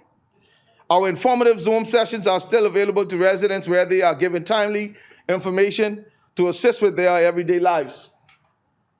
Deputy Speaker, when we took office, this administration prepared and tabled a new supplementary budget in October 2021. The supplementary budget entitled Building the Foundation for a New Direction. The name, Deputy Speaker, was the beginning of our promise to recover, rebuild, and revolutionize the economy. We had to restore the physical health of our nation. Too many people in our country were suffering. We need to bring relief to the most vulnerable in society. Madam Speaker, value-added tax was decreased from 12% to 10%. While there's much noise in the market regarding a cross-border decrease, the side opposite was responsible for raising the VAT to 12%. There was an increase in the public service pensions. Public servant promotions were restored throughout public service. Numerous contracts, agreements signed with unions, the economy was reopened, and many individuals returned to work. Madam Speaker, so many of our children lost valuable learning time during the pandemic. This was due to either poor internet service or no internet service, especially on our family islands, and for the most part. I am elated that our children are now back in the classrooms for face-to-face learning, and the behemoth businesses are now able to operate freely. Madam Speaker, Deputy Speaker, the side opposite said that free testing could not be done. This administration got the job done. That's right. The side opposite locked up the coconut guys for selling on the side of the streets. Where was the compassion for the poor? Where were their hearts? Where were their souls? These men only wanted to feed their families. Madam Speaker, Deputy Speaker, in 4.5 years, Deputy Speaker, in 4.5 years, the side opposite did not build one home. This David administration have built several subdivisions throughout the Bahamas, ongoing with homes already constructed or under construction. Our tourism product was strategically planned out. As a planned result, we have a vibrant and steadily growing tourism market with a clever Minister of Tourism, Deputy Prime Minister I. Chester Cooper. The results of our tourism market continue to increase. Numbers through our country and more visitors are coming to our shores. For years, taxi drivers complain about renting plates and not being able to own their own taxi plates. Deputy Speaker, that all changed under this thinking administration. We did not talk about it, but we made it happen. Leadership is not action, not opposition. Madam Speaker, Deputy Speaker, we remain focused. You can find how much plates. We remain focused on doing the business of the people. There's still much work to be done. The government introduced the Investment Fund Act to begin the process of developing our family islands and to make certain that these residents are not left behind. Many of the family islands, airports, docks, health facilities, government buildings, and infrastructures must be improved. In the 21st century, we still have people sitting in the elements of some of our airports throughout the family islands when they travel. Deputy Speaker, this must change. It is important that we ensure that hospitals, clinics, fire trucks, and other emergency equipment are accessible to our residents. There are several benefits of developing these islands for economic growth and development, providing more jobs, and boosting the economy. Deputy Speaker, we are a nation that is heavily dependent on our tourism product. When we develop our family islands with the basic infrastructure, modern facilities, we set our islands as a prime destination for our tourists to want to visit our shores. More tourists can easily equate to more heads in beds. More jobs will translate to more families able to provide for food for their children. Deputy Speaker, the residents of North Andros and the Berry Islands have endured unsatisfactory conditions with many years of neglect with their infrastructure. Example, poor roads, dilapidated docks, bridges, no banking facilities, no proper terminals in North Andros, lack of pharmaceuticals in our clinics, lack of teachers in our schools, supportive facilities and parks are just a few. My mission from time I spoke in the Honorable House place to agitate for the constituents of North Andros and the Berry Islands and to ensure that we begin the process of developing our family islands so that they are not left behind. No island or community should feel deserted because of lack of maintenance and upkeep by any government. Madam Speaker, Deputy Speaker, just a few months ago, a family island in Great Harbor lost everything due to a house fire. These residents were only left with the clothes on their backs. What is even more egregious, that there are no fire trucks on the island. Bamsey has seen 2 fire sets to his crops in 10 months period. It is the 21st century. This must change. Deputy Speaker, I cry out to the ministry responsible for land, the landfills. In Great Harbor, there is a vexing dumping situation and attention is needed since yesterday.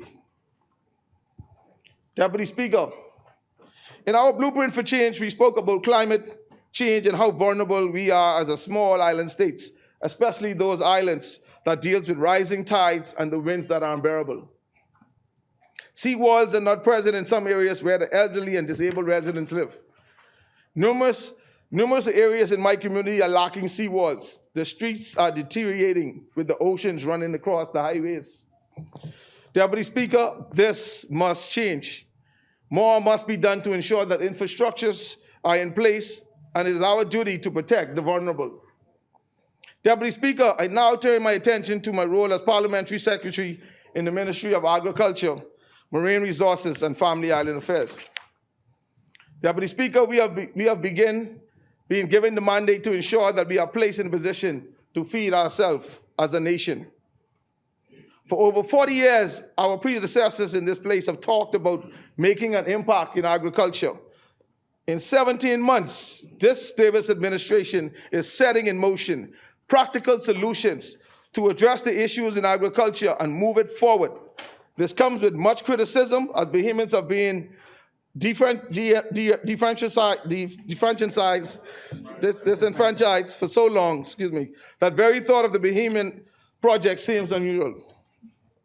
Deputy Speaker, we are here today to tell you and reassure the Bahamian people that this indeed is a realistic initiative that will be driven by Bahamians, subsidized by government, and managed by a corporate structure separate and apart from central government. We are exciting time at the Ministry of Agriculture, Marine Resources, and Family Island Affairs. I'm telling you, exciting. On the 27th of February, the Honorable Minister granted the groundbreaking ceremony for the Golden Egg Yolk Project, an egg project facility, an egg project production facility that will eliminate the need to import eggs into the country, period.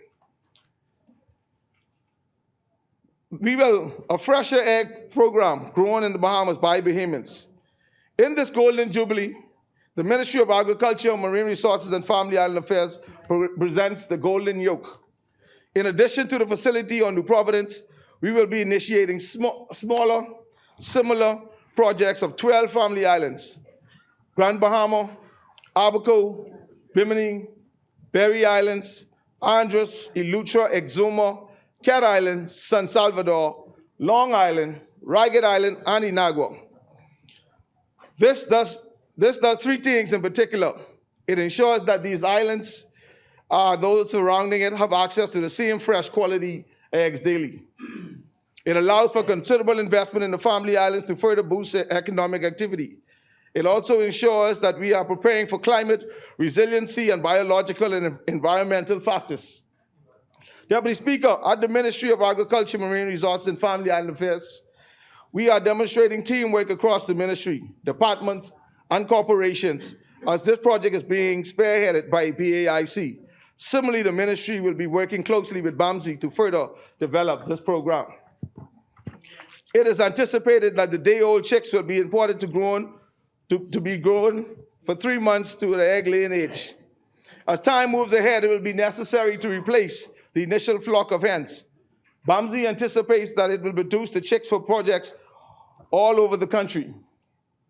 Further developing the educational component, research capacity, and sustainability of the egg program. Deputy Speaker, I echo my minister, the member of Central and South Eleuthera, in sharing the news of the purchase of a new feed mill. This is a game changer for agriculture sector, as feed is the basic important need. Rare healthy animals grown here in the Bahamas that also has the capacity to put a considerable in a den of our nation imports bill.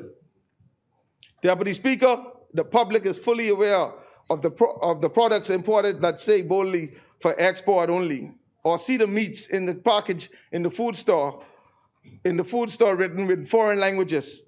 Deputy Speaker, every initiative that is being implemented is to improve the environment for farmers to have the necessary inputs to increase production. The Department of Agriculture has imported 280 small ruminants in augments in flocks of sheep and goats. It is anticipated that the department will breed these animals to make the kids and lambs available to farmers to assist them with increasing their flocks. Another step in the right direction to assist farmers. Deputy Speaker, we are serious about agriculture advancement in the Bahamas. Not only have we initiated a sustainable farming and fishing grant program that directly gives farmers and fishermen access to funds to improve the farm, boats, storage capacity, we added an additional grant to boost technology in farming. Deputy Speaker, I must admit, my constituents in Nabi were excited for the program, as farming and fishing are the backbone of the economy. This program was oversubscribed in 1 week. While all the applicants in Nabi were not successful in their bids for these grants, we are thankful for the good number of constituents that received grants and are able to invest in their business and drive the economy.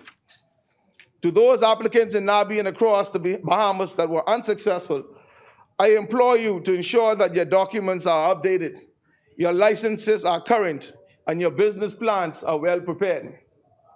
This is an old saying that goes, opportunities favors the prepared mind.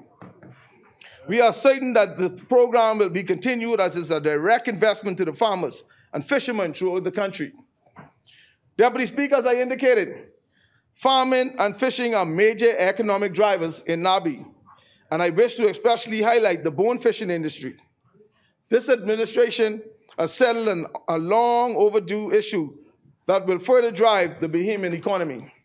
Bone fishing or flat fishing is a multi-dollar industry that should be protected for Bahamians. The flat fishing regulations were enacted in 2017. As stipulated in Section 7 of the regulation, it calls for the establishment of a committee consisting of 11 persons that may be appointed to monitor and assist in the management of the flats and protection of the flat fishing stocks. Deputy Speaker, I am happy to report to this honorable House the establishment of the 12-member committee whose job it will be to advise the Minister on 1, the coordination of national policies relating to the flat fishing with other government departments and agencies. 2, the conservation, development, and sustainable use of flat fishing stocks. And 3, administration and use of expenditure as it relates to the Conservation Fund. The committee comprises of a cross-section of representatives, including bone fishing guides, the Ministry of Tourism, BAMSI, NGOs, a Bahamian marine scientists, the Ministry of Finance, and the Department of Marine Resources. Deputy Speaker, Andros is the home of flats fishing. This is a step in the right direction that will only undoubtedly benefit many Androsians. Deputy Speaker, I am proud to stand in this honorable House as a representative for the Family Island constituency, and during the year of an important milestone in this nation's history, the celebration of our 50th year of independence. Deputy Speaker, I am a part of a younger generation of parliamentarians who are the post-independent generations of Bahamians. Our presence in this chamber marks the passing of the baton from one generation to the next, the process which has happened many times since 1729, when this assembly first met. Deputy Speaker, the youths are important in the process of government, and they are in the future inheritance of our deliberations in this place. We must look out for their well-beings, and we must seek ways to engage them in this process of governance. Throughout the Department of Local Government and the Department of Cooperatives and Agriculture, we are relaunching the junior local government through public and private schools throughout the entire country. This is a collaborative effort along with the Ministry of Education, the Ministry of National Security, through parliamentary registration and the private school sectors. Madam Deputy Speaker, we have seen destructive power of social media projecting false narratives and encouraging Bahamian people to engage in unconstitutional acts. We have the opportunity through the Junior Local Government Initiative to educate students on the function of governments in our country. They will have the first-hand experience of running their own constituencies and managing their budgets. This program is a timely and I salute the organizers, participating organizations, and the students that will be participating in the electoral process. Deputy Speaker, the ministry is placing its focus on students across the Bahamas and their financial knowledge and business acumen through the expansion of the cooperative program. Youth cooperatives are critical to the further development and undergirding of the country's economy and sustain cultural production. We must feed ourselves while producing value-added products. Cooperative foster great unity and motivation. Training of the youth in enterprise and development of products to produce the soul by the students. The combined efforts of all the cooperatives is bolstering the economy in each island. The ministry is partnering with the Ministry of Technical and Vocational Training to support the agriculture programs in the country as mandated in the agricultural teachers work along with the department to further strengthen the agriculture and cooperatives program in the schools. A teacher workshop was conducted on the 17th of August 2021 saw installations of 2 aquaponic systems in the Anatole Rogers High School, Grand Bahama. Sir Jack Hayward saw the introduction of 32 and systems, hydroponic systems being placed into the schools across the country. 104 backyard gardening kits were also distributed to the schools. This agriculture program has been yield much success. The cooperative members work with the farmers with being shared between the members and the maintenance of the systems. I return to regarded this. Since the commencement of this budget year, the ministry made a commitment to give a stronger support to sailing in every aspect. As we set to officially make sailing the national sport of the Bahamas, the ministry continues to dedicate and commit to ensuring that this sport is fully developed and supported throughout this country. Very soon, the ministry will embark on an aggressive campaign to promote sailing as the national sport of the Bahamas, with a goal of having the big announcement made before the country celebrates its 50th anniversary of independence. A committee was appointed to actively pull off a spectacular event during the National Family Island Regatta in April of this year. In January of this year, throughout a joint partnership with the National Family Island Regatta Committee, a film documentary entitled See How the Main Sail Set was released. The event took place during the premiere showing at the Fusion Superplex. The event was well attended by patrons, which included sailors, boat owners, government officials, and corporate sponsors. The 90-minute documentary film cataloged the growth and development of the National Family Island Regatta from its inception in 1954 to its commentary in the new millennium. It is the ministry's intent that this documentary film that will be used as an educational tool to educate us in country on the value and benefits of a national sport. The junior sailing program is very active, and plans are being made to introduce this sport into an educational curriculum. The staff within the regatta desk units are talks with the ministry in the education student development section with plans to launch a pilot junior sailing program as an after-school sporting activity. Youth sailors will have an opportunity to develop their skills by the E-class boats for their training and competitive sailing. It is our goal to have junior sailing programs implemented in every island throughout the country. Sailing and the regattas are on the move in this country, and as a team, we will continue to do what that is necessary for the growth and development. Deputy Speaker, I now turn my attention to the public markets, which comprise Awaki, Fish Fry, Porter's Key, Montague Ramp, the Blue Hill Road Farmers Market, and the market at Gladstone. The ministry is happy to report that plans were prepared and approved by the Ministry of Utilities, allowed the Porter's Key victims affected by April 2021 fire to begin building. Those victims have also received documents from the ministry which grants them the opportunity to go into FYP and purchase building materials to construct their stores. You will notice that the rebuilding exercise has already begun for the vendors. Deputy Speaker, we can also report that both of the Porter's Key and Awaki Fish Fry now have modern bathroom facilities that we propose to continue to develop that site to make it more attractive. With respect to Porter's Key, we have upgraded the bathroom facilities and intended to continue make upgrades at this becoming necessary with an update of modernized equipment. We are in discussions with Bahamas Power and Light to provide increased street lights to Porter's Key and additional access to electricity grid for the vendors, which will eliminate the use of generators that they are a fire hazard and annoyance to patrons. Deputy Speaker, with respect to Awaki/Fish Fry, we have refurbished the bathrooms with modern equipment to intend to continue to do upgrades and other surrounding facilities. With the assistance of Ministry of Works and Utilities, we intend to provide speed bumps, additional lighting to the parking lot, and fencing where needed in the surrounding areas. We want to remove conch shells on the northern seawall and build that seawall. There is a plan to erect a fencing at the seawall and pave the rear at Awaki. The Water and Sewage Corporation, through the Ministry of Works and Utilities, would address the specialty areas as it relates to water flow and grease drainage. Deputy Speaker, we are also addressing the issue of subleasing and offer new leases to vendors. We intend to address the backlogs of new rental fees at all public markets. Deputy Speaker, the Blue Hills Farmers Market is the newest market under the supervision of the ministry. Effective September 22, there are a number of plans in place that will cover the 23-24 fiscal year. The manager would seek to compile an audit of all vendors on that site. This would be necessary for proper administration of leases we would have to prepare and execute. Rental fees would be requested and various services rendered.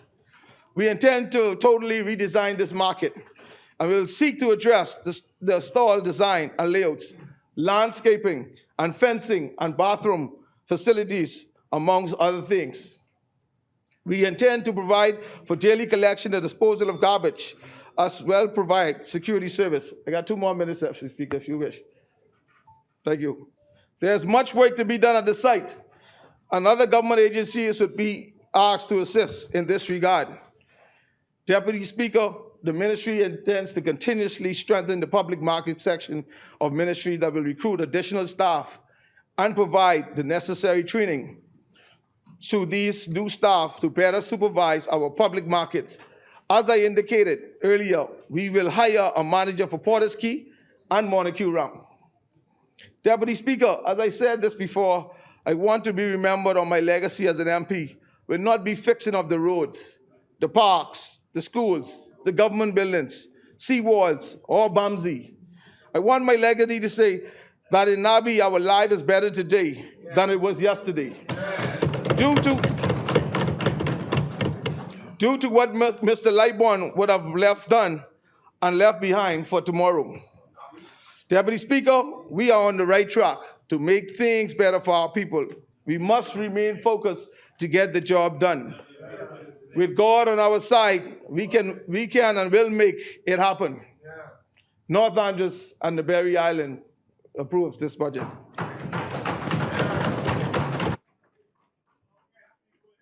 Thank you, Honorable Member.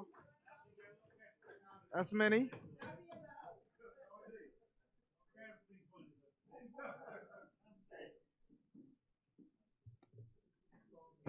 The chair recognizes the Honorable Member for Southern Shores. Proud is twins. Proud is twins and Andrews. Yeah. That's your twins. Good afternoon, colleagues. Good afternoon, colleagues.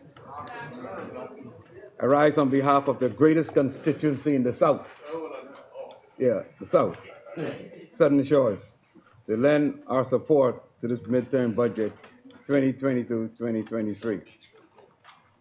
First of all, Mr. Deputy Speaker, I want to thank the Almighty God for giving me the health, the strength, and the ability to stand in this honorable house, not only to represent the wonderful people of Southern Shores, but also to represent him, for which I am very grateful. Mr. Deputy Speaker, before I make my contribution, I would like to inform, update, and thank my constituents for their overwhelming support, encouragement, and participation in all the events and activities that were held in our constituency. I take this time to thank them for keeping Southern Shores stronger, safer, and cleaner. Mr. Deputy Speaker, Southern Shores is on the move. Over the past several months, we had a lot of things and activities going on in Southern Shores. First, I wish to thank the little darlings of Southern Shores who attended our summer workshop, where over 120 of them took advantage of learning how to make scented candles, custom jewelries, soap, and other authentic Bahamian souvenirs. At our back-to-school event, Mr. Deputy Speaker, we gave away 1,200 backpacks and school supplies with snacks to our school children.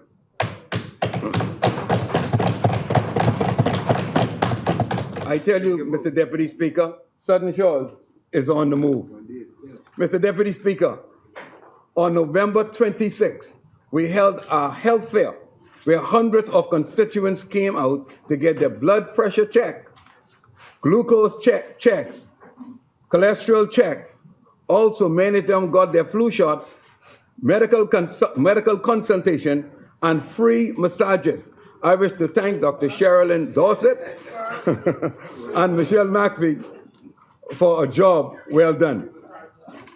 Mr. Deputy Speaker, I wish to thank the Minister of Labor and Immigration, Minister Keith Bell, for allowing Southern Shores to host the largest job fair ever at Anatole Rogers. I also wish to thank the Director of Labor, Mr. Robert Fackerson, and the Principal of Anatole Rogers, Mr. Andrew Dean, for lending their support.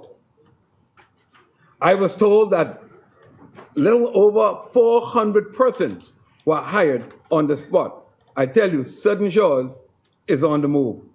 Mr. Deputy Speaker, Christmas is a time of showing love, spreading joy, and also a time of giving. Mr. Deputy, my team and I, we did that. We went door to door delivering 2,700 turkeys put in 2,700 turkeys. Yes. To the people of Southern Shores. Southern Shores is on the move. Next year, next year it's going to be even greater. That's right. Also, Mr. Deputy Speaker, plenty money.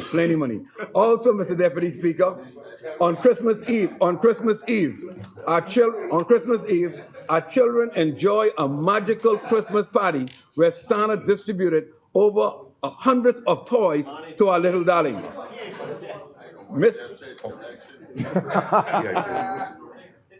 Thank you very much.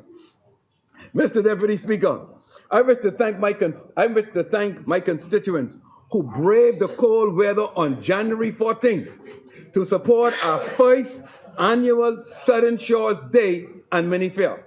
This is a day, Madam Deputy Speaker, that we in Southern Shores set aside to empower our constituents.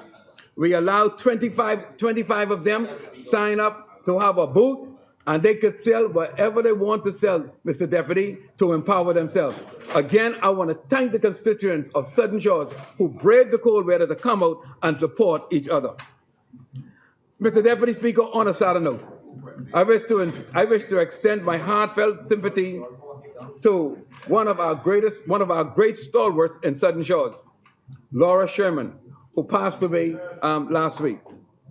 I also wish to extend deepest sympathy to Reverend Dr. William Thompson on the passing of his wife, Minister Betty Thompson.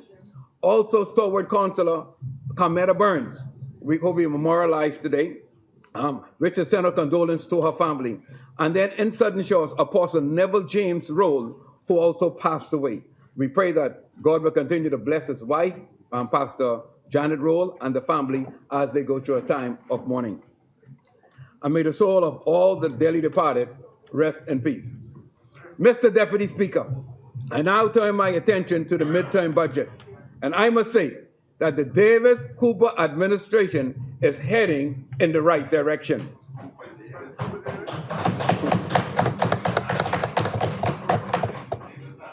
The people, Mr. Deputy Speaker, and not the opposition is our judge. This New Day government was elected by the people, for the people, to serve the people, help the people, and to empower the people. Mr. Deputy Speaker, it's all about the people. We are the government for the people.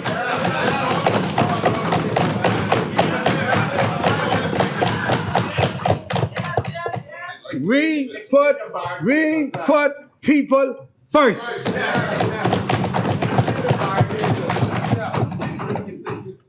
Within 4 months in office, Mr. Deputy Speaker, the Davis-led government reduced the rate of VAT from 12% to 10% for the people. Months within office, the minister responsible for housing ensured that dozens of homes were built and thousands on its way for the people. Hundreds of young men and women were recruited to join the armed forces to protect the people. The minister responsible for youth and sports, you need to know this, the minister responsible for youth and sports are bringing back Carifta, the World Games, the Bahamas Game, to connect the people. And the minister responsible for public service signed 15 new industrial agreements in 17 months to ensure that the people receive their benefits. The Davis-led government, 15. Get it right, yeah. The Davis-led government, just stay focused. The Davis-led government is advancing this country for the people. The people are happy. The people are excited because the Bible says, when the righteous rule,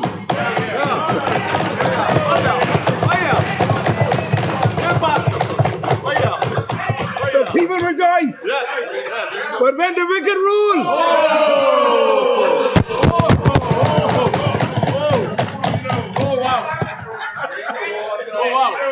Say that again, man. Mr. Deputy Speaker, Mr. Deputy Speaker, draw your attention to the Bahamas Agricultural and Industrial Corporation. Mr. Deputy Speaker, this is a corporation that is for and about the people. First, I want to thank my employees, all 203 of them. 203 of them who are diligently, see, we care about the people. Don't let me go down the road, all right? Okay. Who diligently are working, listen, throughout this archipelago to ensure that Bahamians are empowered. Yes. I thank you, BAIC staff, for your unselfish, committed, and dedicated help to advance BAIC for the people. Mr. Deputy Speaker, I want to take this time to thank our Prime Minister, the Honorable Philip Davis, and my Minister, the Honorable Clay Sweeting, for giving me the opportunity to oversee this corporation. Since I became Executive Chairman of BAIC within 17 months ago, we have given hundreds of Bahamians the opportunity to empower themselves, from land leases, training and making authentic Bahamian souvenirs, teaching how to make added values to products. Yes, sir. And in reference to our taste and tell, and as a matter of fact, I just want to pause to let the country know that coming next month, stay focused, coming next month, coming next month, that BAIC will be hosting its second annual Taste and Tell food processing event. That will be held on Saturday, April 29th at Old Trail Industrial Park. And I encourage all of us to come out at this event. This is where we ask, or matter of fact, we invite a lot of hoteliers, cruise ship owners, and restaurant owners to come and see exactly what the Bahamas and what our processors could do. At that event, we will have various competitions. We will have a chef competition. We will have a mixology competition. We will have live demo. We will have a kids corner. So as a matter of fact, we will make this a family event. The last time we had it, which was last year, we had hundreds of people came and they enjoy it. So I will invite you to come out. That will be on April 29th at BAIC Park. In keeping with the corporation's mandate to stimulate and encourage the creation, expansion, and promotion of small and medium-sized businesses, BAIC has signed an MOU with Mala Butler to be the distributor for our Bahamian products. Mala Butler have access to over 500 stores in this country and is connected to over 300 companies in the U.S. This is a great day for our processors. Mr. Deputy, the processors in our country are excited because this New Day government put people first. Mr. Deputy Speaker, this is a golden opportunity for our processors. Also, in keeping with the corporation's mandate to stimulate and to encourage the creation, expansion, and promotion of small and medium-sized businesses, BAIC 2 months ago has launched a campaign. This could be your golden opportunity to assist Bahamian entrepreneurs with their dreams. If your dream is in the agricultural sector, BAIC have the land for you.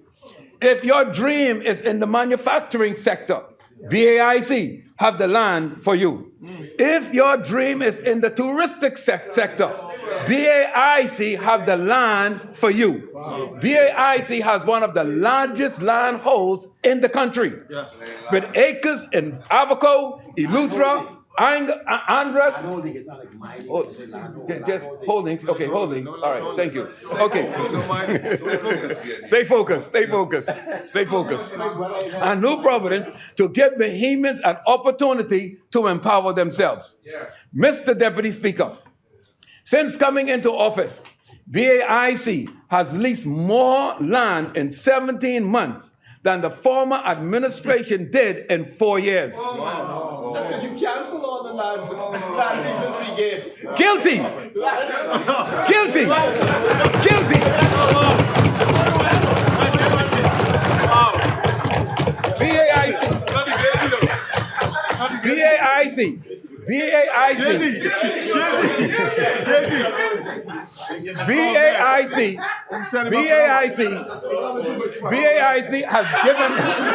BAIC has given.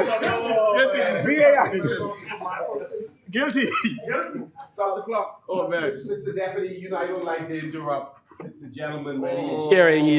He, in my view, he's singularly committed to the empowerment of Bahamians, and so I have no issue there. But when you mention you've given a record number of leases, well, quite frankly, a number of the persons who we extended the initial phase of leases to have not gotten a call in terms of proceeding to the next level where you get the B form when you apply for land. Let me finish the point. When you apply for lease land, the way the process works at the Ministry of Agriculture and then, of course, to BAIC, which are two separate tracks, you then extend agreement with. Would you just relax yourself, young man? What you do is you extend agreement to those persons who are applying. They then must go and survey the land. After they have surveyed the land, they then come back, and once the ministry is fully satisfied it's been surveyed, the lease is then granted. So the question I'd like to raise is whether or not you have proceeded with those particular leases, or whether or not those have been canceled. Yeah. Thank you, Honourable Member.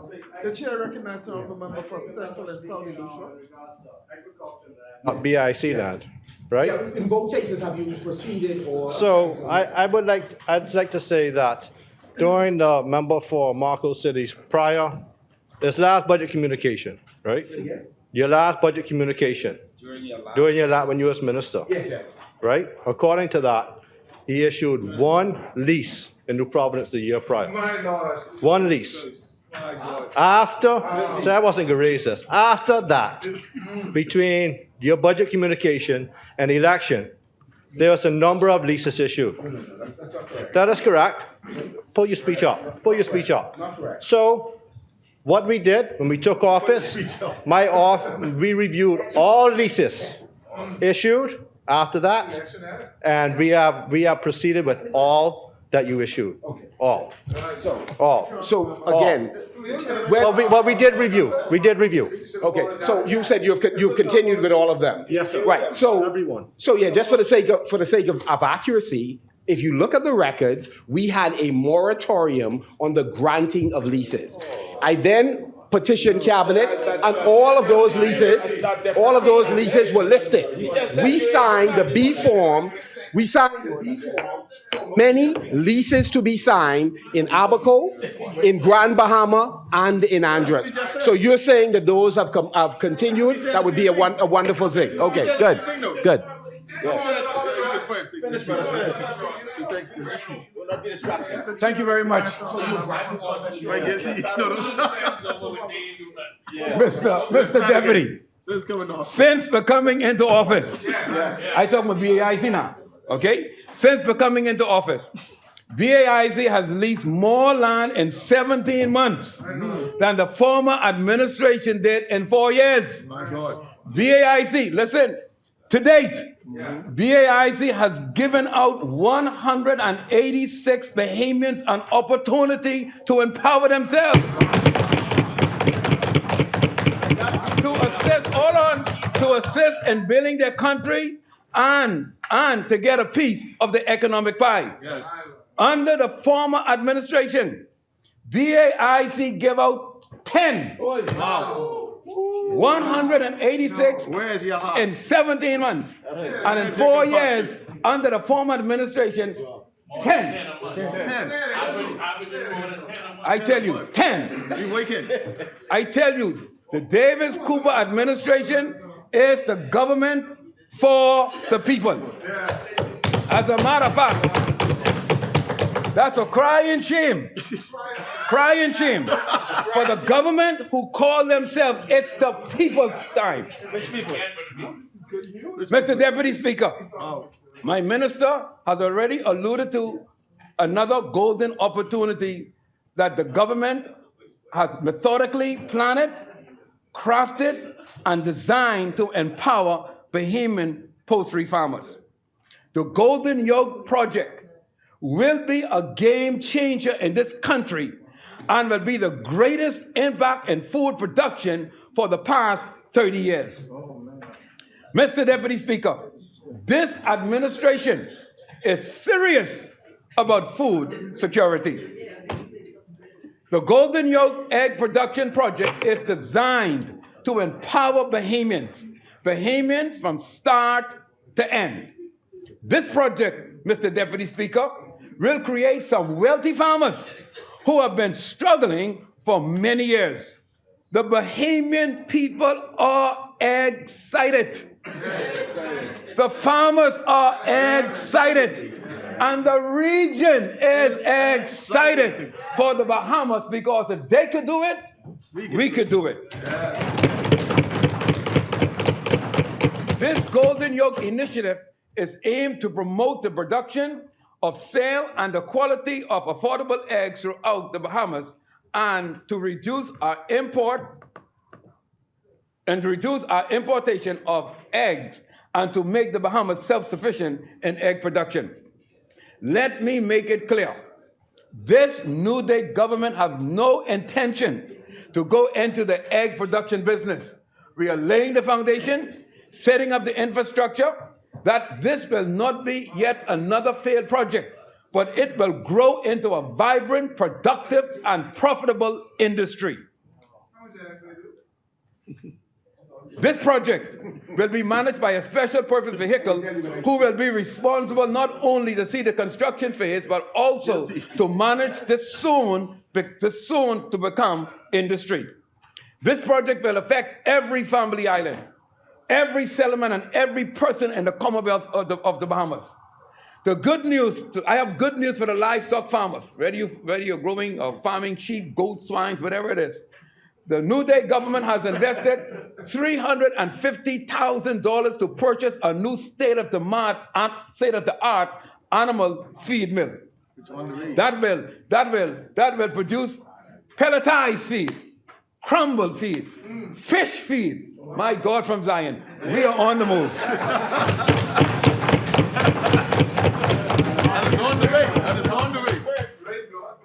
The current feed mill that we have now, under stress and extreme pressure condition, could only produce 10 tons. But the mill that we are investing in could produce 30 tons per day. We are on the move. Not only have we invested in a new mill, but we are also constructing a building to house the mill. And I want to tell the farmers that your confidence will be restored under this New Day government.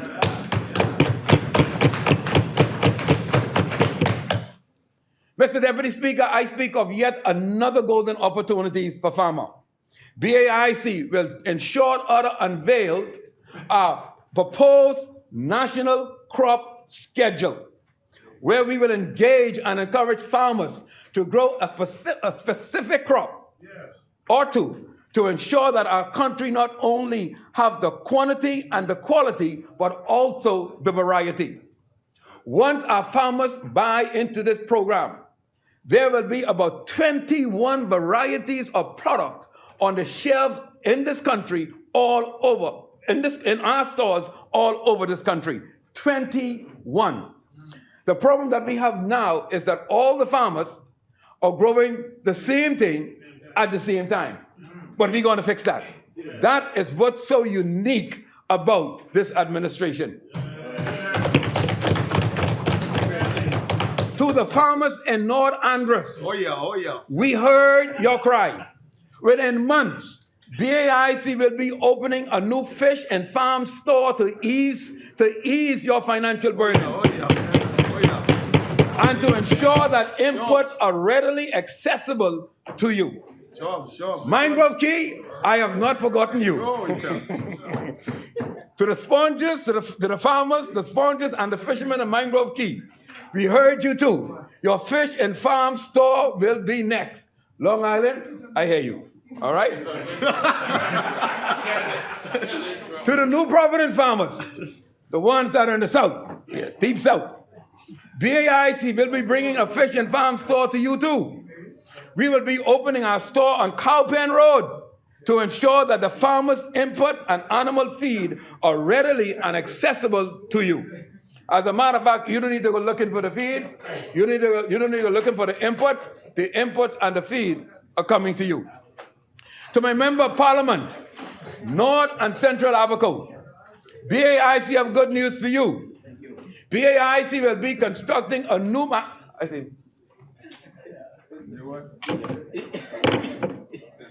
BAIC, Central and South? Okay, Central and South, sorry. I got you later. Central and South. BAIC will be constructing a new marketplace in Marsh Harbor where farmers, artisans, and processors could come and market their products. This government is on the move.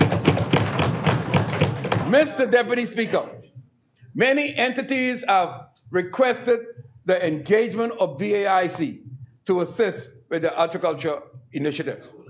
I speak of Sunderland's Rehabilitation Center. As a matter of fact, just about an hour ago, I got a call from Ms. Mortimer, who said she heard it. Not only she wants to help her with the farm, but she also wants to help her with the chicken production. Sunderland's Rehabilitation Center, we coming to you. We also have made agreement with Willamette Pratt Center for Girls, and Simpson Penn Center for Boys. The Department of Correction, Charles W. Sanders, C.V. Bettle, H.O. Nash, and my good friend, the Member of Parliament for Yamacraw, we're going to help you too. Yeah. Madam Speaker, I will close like I started. That this David Cooper administration is heading in the right direction, serving the people, helping the people, and empowering the people. With that, Mr. Deputy Speaker, Southern Shores, take your seat.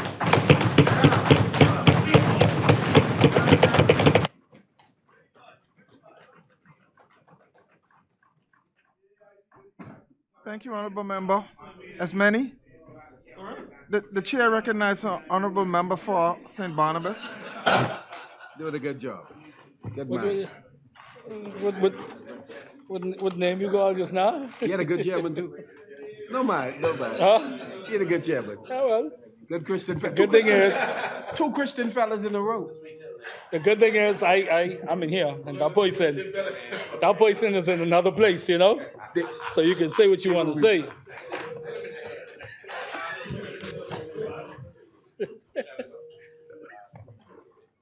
Say what? What's that?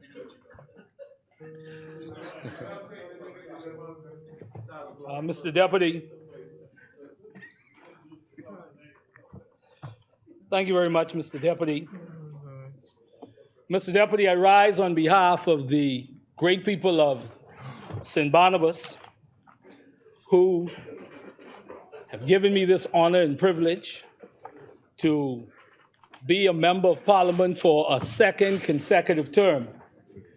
And we know that there have been many thousands who have desired to be in this place. So when you are able to stand and say that you have been re-elected, it's an extra honor. And I'm indeed grateful and thankful to the people of St. Barnabas.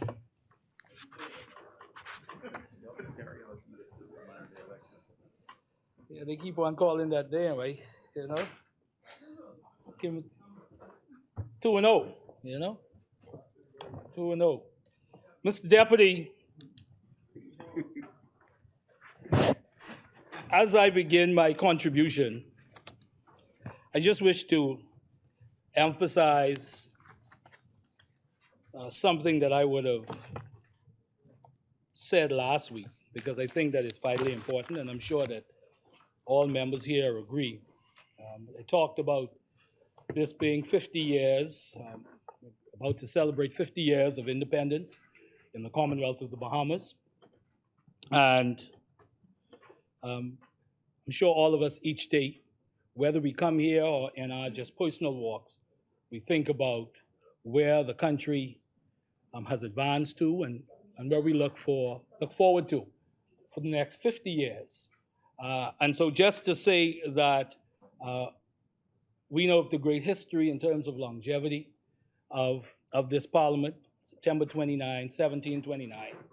And I would say again, it is my hope that at the end of the day, that the legacy of our Parliament in terms of what has been achieved from 1729 indeed matches up with the longevity. And I mentioned that I hope that for us in here that sits in this Parliament bearing the distinction in our 50th year, let that not be the only distinction for us, but let us, before this election cycle is up, let us come together and do what we can to solve our country's greatest problems, because at the end of the day, it is for the Bahamian people who we continue to work for. Mr. Deputy, you've heard a number of things today, Mr. Deputy. But it's remarkable to the opposition that as the government continues to paint a certain picture in here, the Bahamian people are feeling something totally different out there. That's a good point. They are feeling the hurt, Mr. Deputy. And Mr. Deputy, as we talk about this midterm budget, it would be remiss of me if I did not speak just very briefly on the matter of illegal immigration, but in a way that I think will just add to this debate. We focus so much on shanty towns and the desire of the Bahamian people to see it addressed.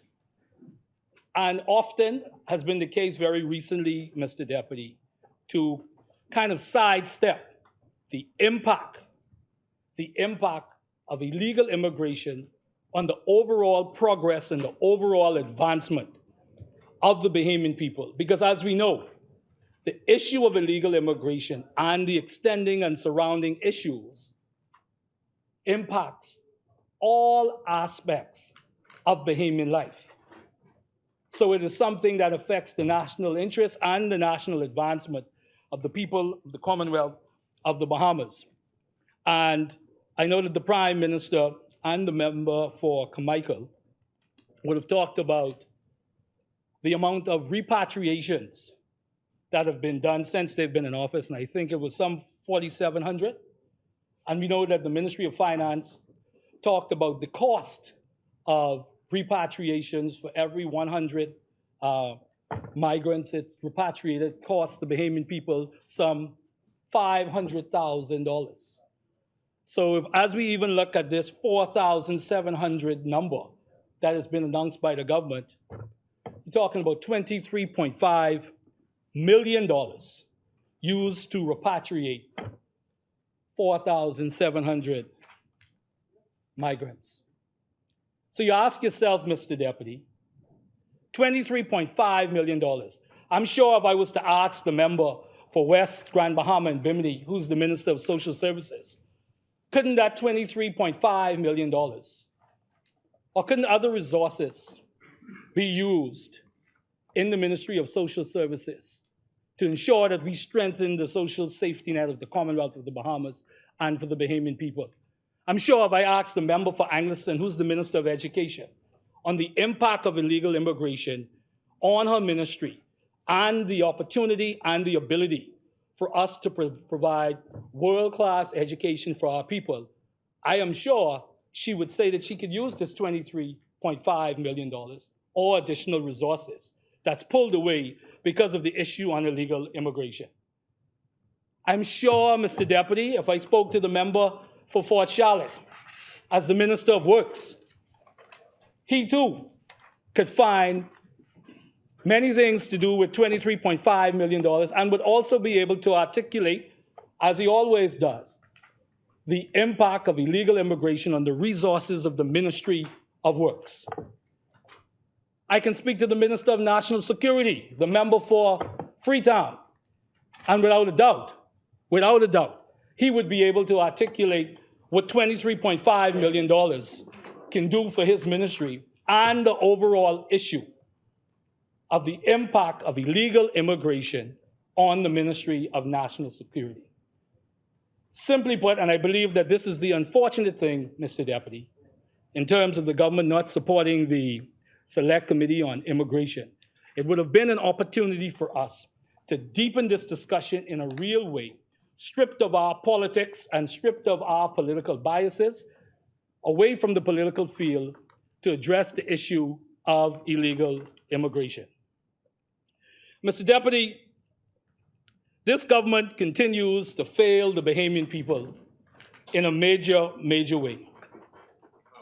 The truth is, Mr. Deputy, a lot of what the government continues to portray, as I said earlier, does not exist for the many struggling Bahamians that are out there that continue to cry about the issues they are facing and the economy that's been created by this government for certain decisions that they have made and lack thereof.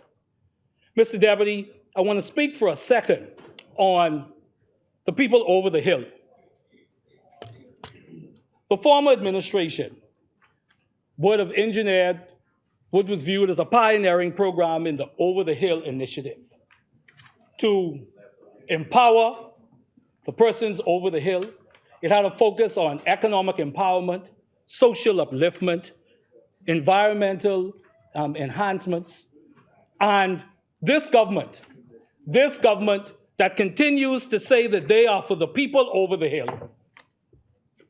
has not shown any commitment to that level. We had a program that was focused on those persons, and some even said that the monies that were appropriated at that time wasn't enough. But yet we have not seen the government come up with any alternative program or even call the Over the Hill initiative something different. But where is that focus? Where is the focus of this government on the Over the Hill, the people on Over the Hill? Right? Where is the show me the money? You know, there's a saying in one of the movies that says, show me the money. Where's the money and the commitment from the government for the people on the Over the Hill? What program? What?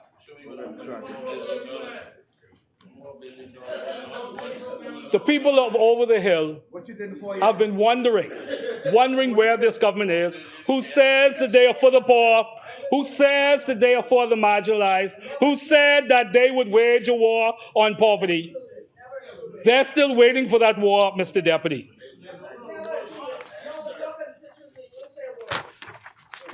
Mr. Deputy,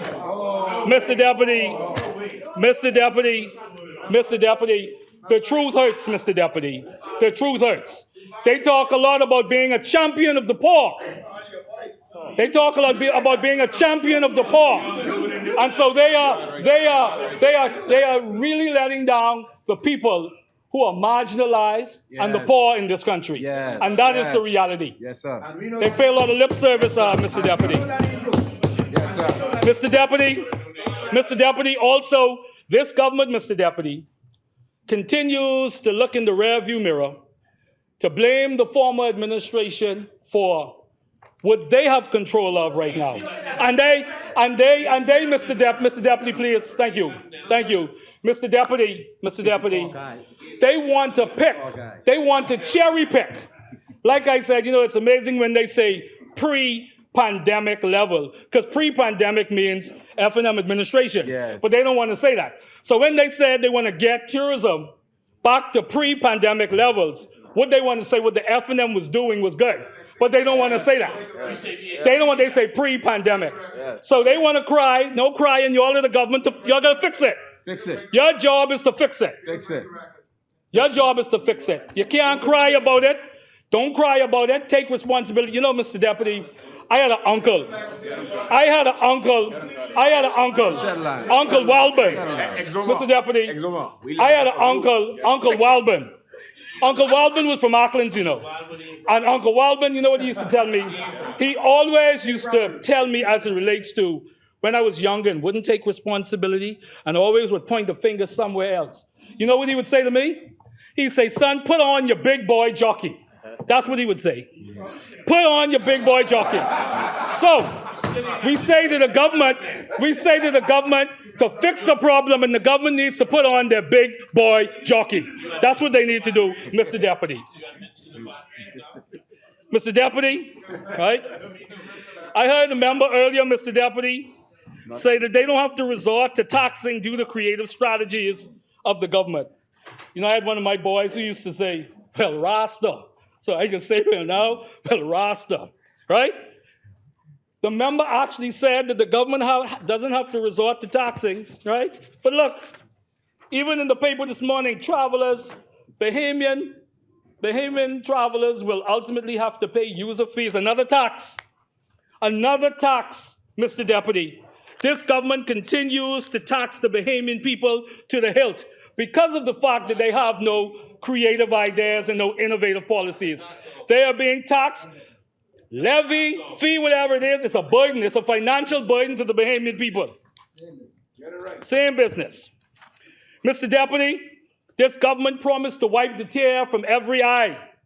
That's what they promised, to wipe the tear from every eye.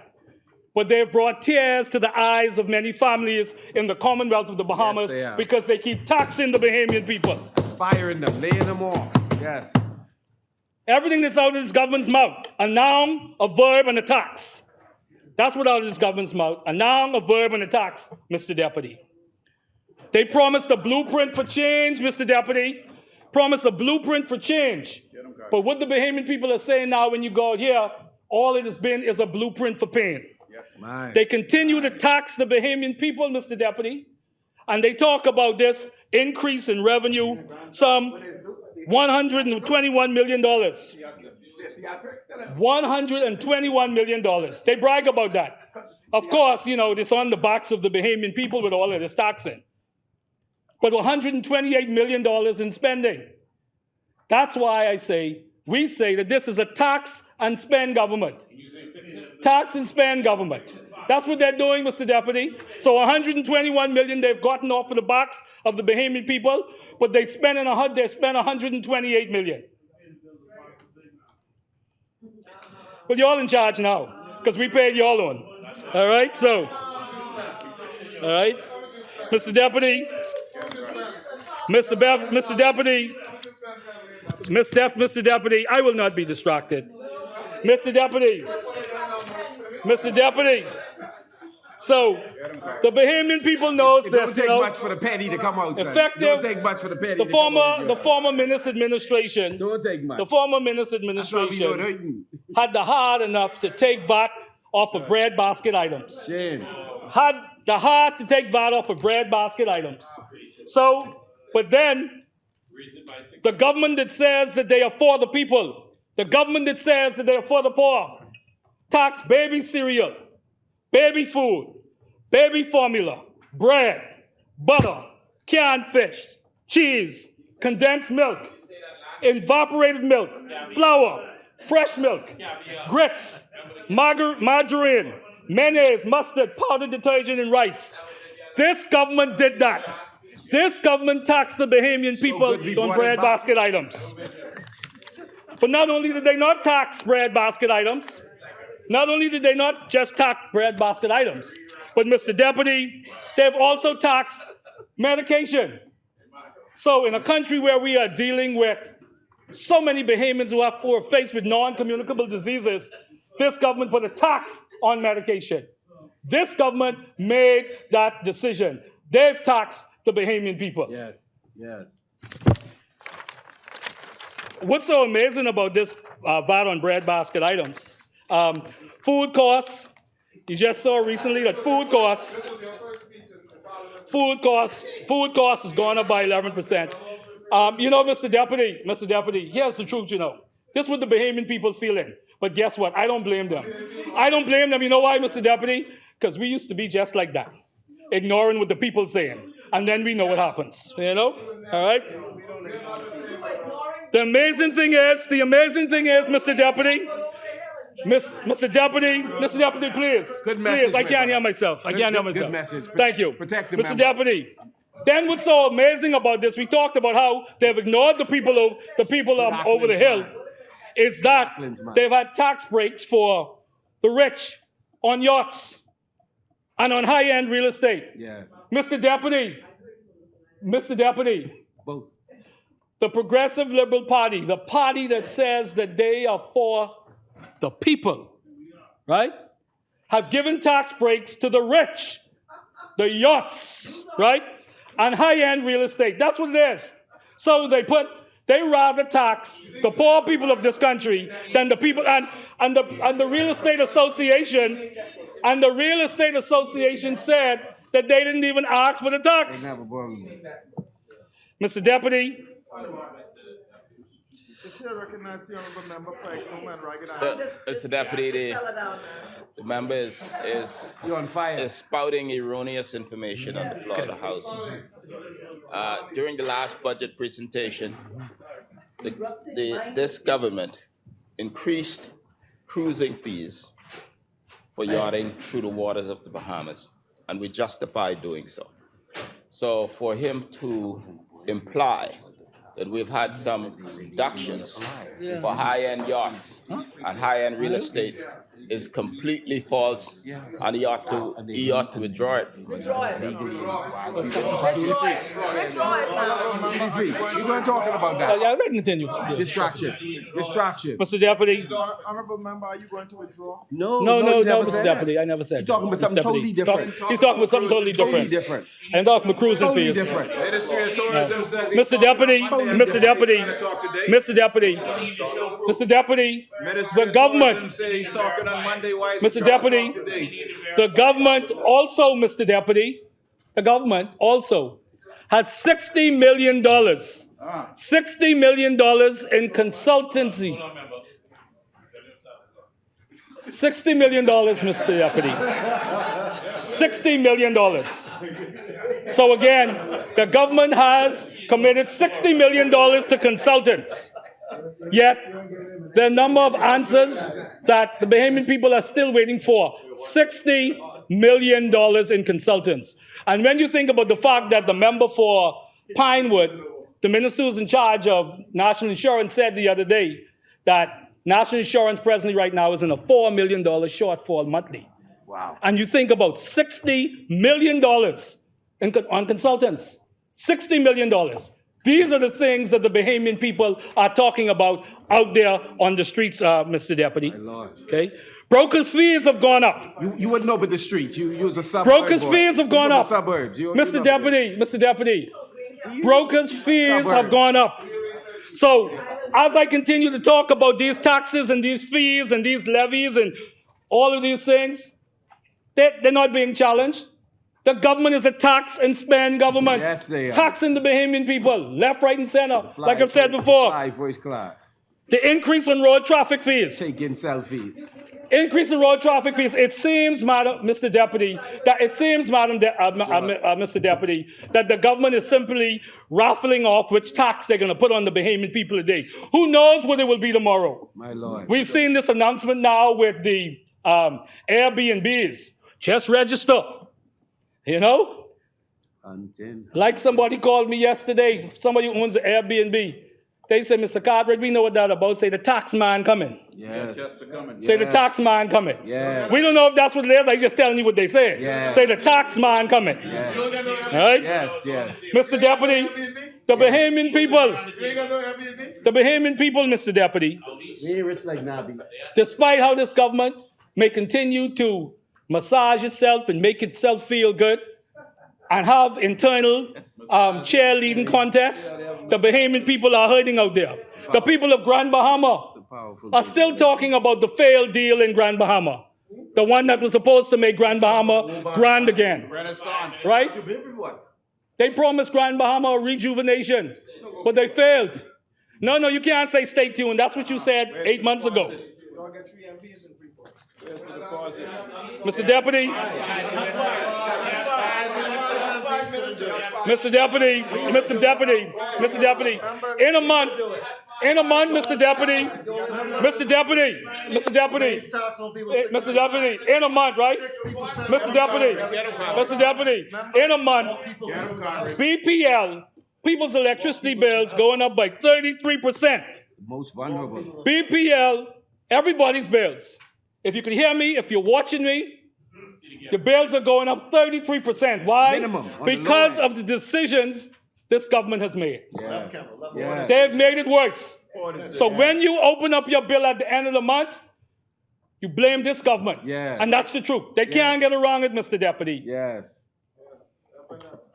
Wipe those tears. Boy, Mr. Deputy, the Bahamian people having a hard time.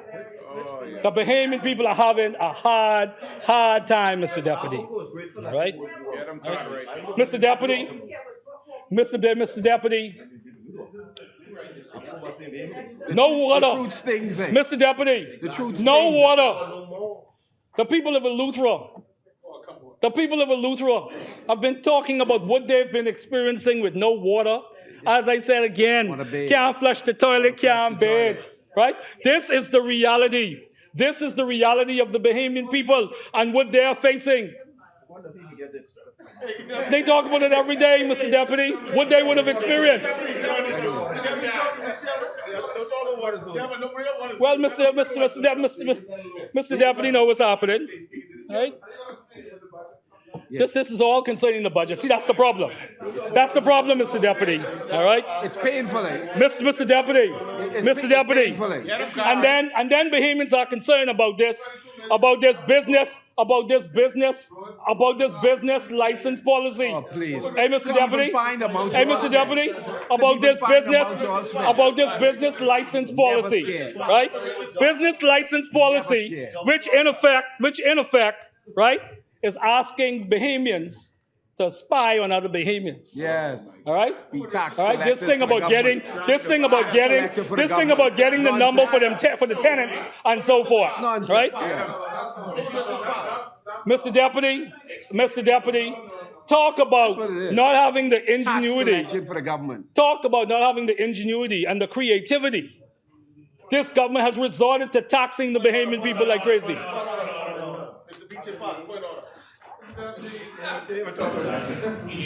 All of a sudden, Mr. Is it a point of order? St. Barnabas, I want a point of order. I want to give St. Barnabas a chance to breathe because he's spewing a lot of stuff. Right?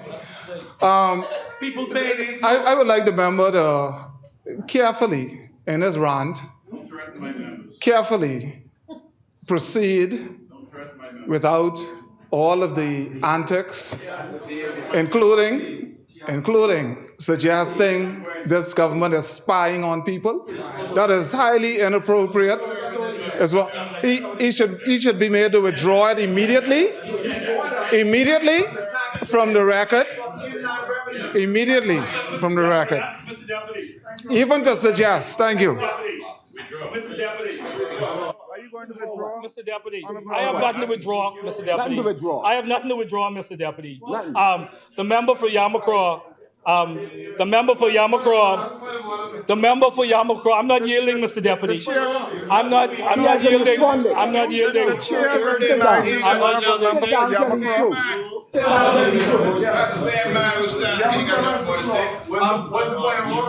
Mr. Deputy, if the good member doesn't wish to withdraw that reckless statement, can we expunge it? Because these extreme and reckless statements are the culture of the opposite side. And it's becoming, you're too casual with it now. You're too casual with it now. And I'm asking that it be stricken from the record if the member doesn't have the honor in his fiber to withdraw.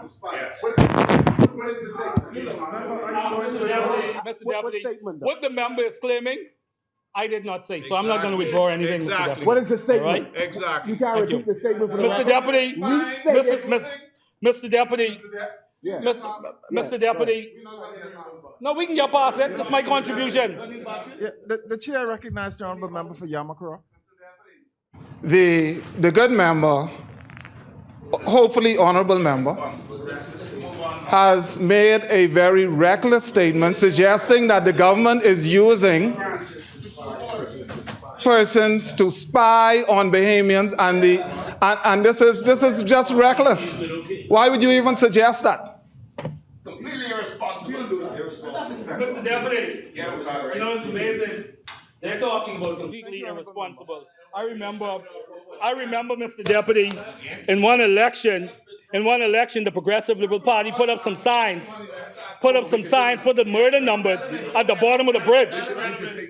If you want to talk about reckless. Yeah, we can take. Mr. Deputy. You want to make us tax collectors, Mr. Deputy. Inland revenue. That's what you want to do. Yeah. I never said what the member said. Mr. Deputy, Mr. Deputy. Business license. The business, Mr. Deputy, Mr. Deputy.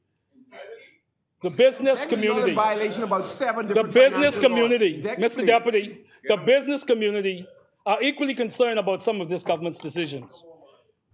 30,000, Mr. Deputy, 30,000 business license approvals await. Mr. Deputy, I'm not going to yield, Mr. Deputy. Mr. Deputy. Hold on, let me get to the bottom of it. Now, he's Stop denying the that clock, he please. said that. Now, we'll have to check. I didn't say that. I did not say it. Y'all check it. I did not say it. You can check it. It will be expunged from the record. Thank you. Thank you very much. Mr. Deputy, this government has said that it's serious. This government has said that it's serious about business. But a few weeks ago, 33,000 approvals await for business licenses. Strangling the business. 33,000.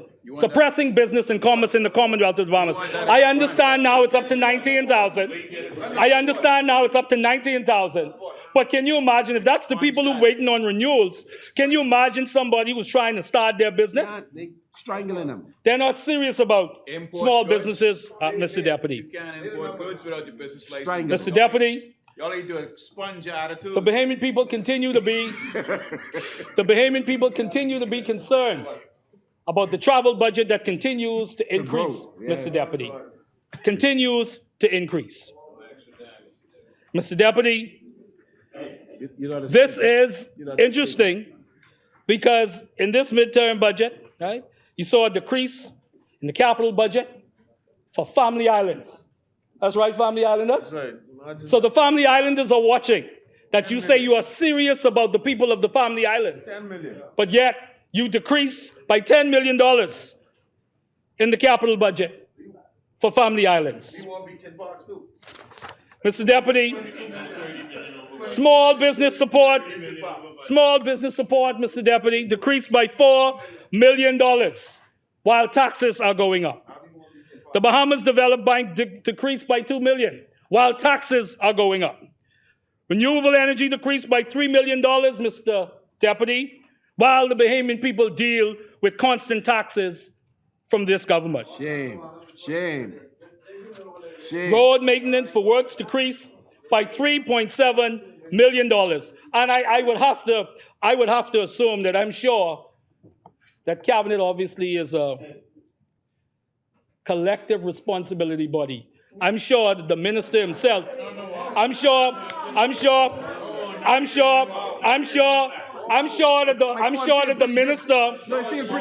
the minister of works didn't vote to have $3.7 million taken away from his focus on the roads in this country. My corn is feeling wonderful, actually. Mr. Deputy, hurricane preparedness, 300,000 decrease, while the government continues to tax the Bahamian people. Water infrastructure, $3.9 million decrease.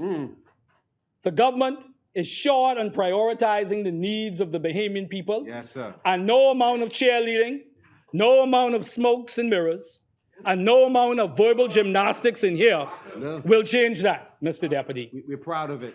The truth is you go out there every single day. Proud of it. When this announcement came out about user fees, someone sent a message. They said, Lord of mercy, what next? Yeah. Lord of mercy, what is next?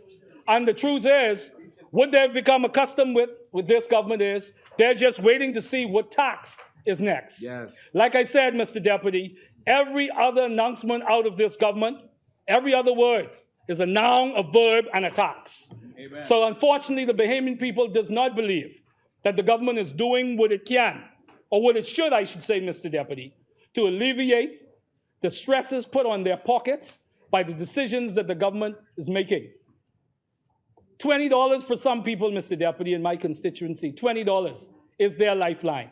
And so when you can have the ability to go and get your bread basket items tax-free, that made a hell of a difference, Mr. Deputy. So, Mr. Deputy, though the government might not agree with this today, the truth is that the Bahamian people are saying something else out there. And sometimes you ought not to listen to the messenger, but listen to the message.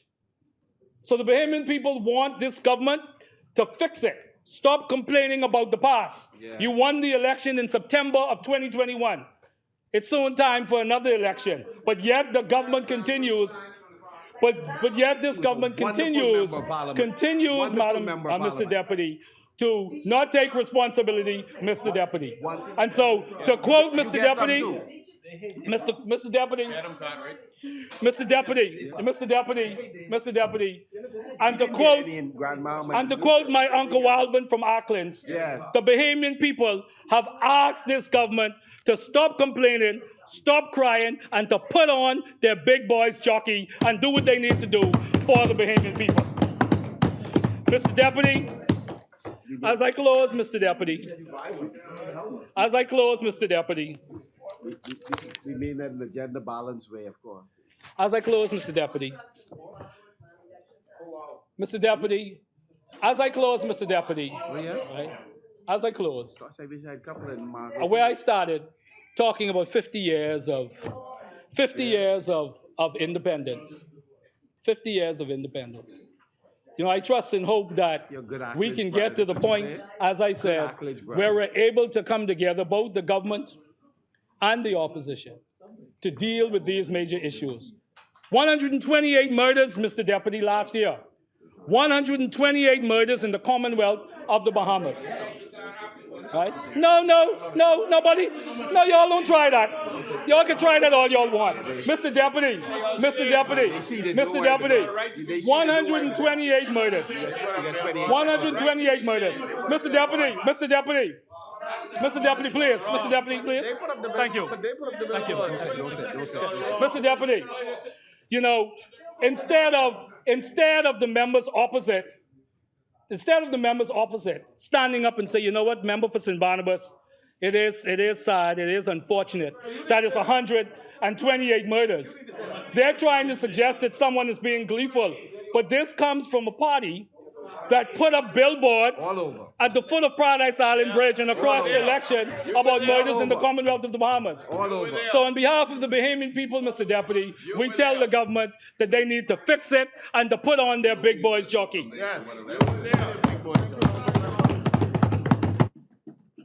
The chair recognizes the honorable member for Central and South Abaco.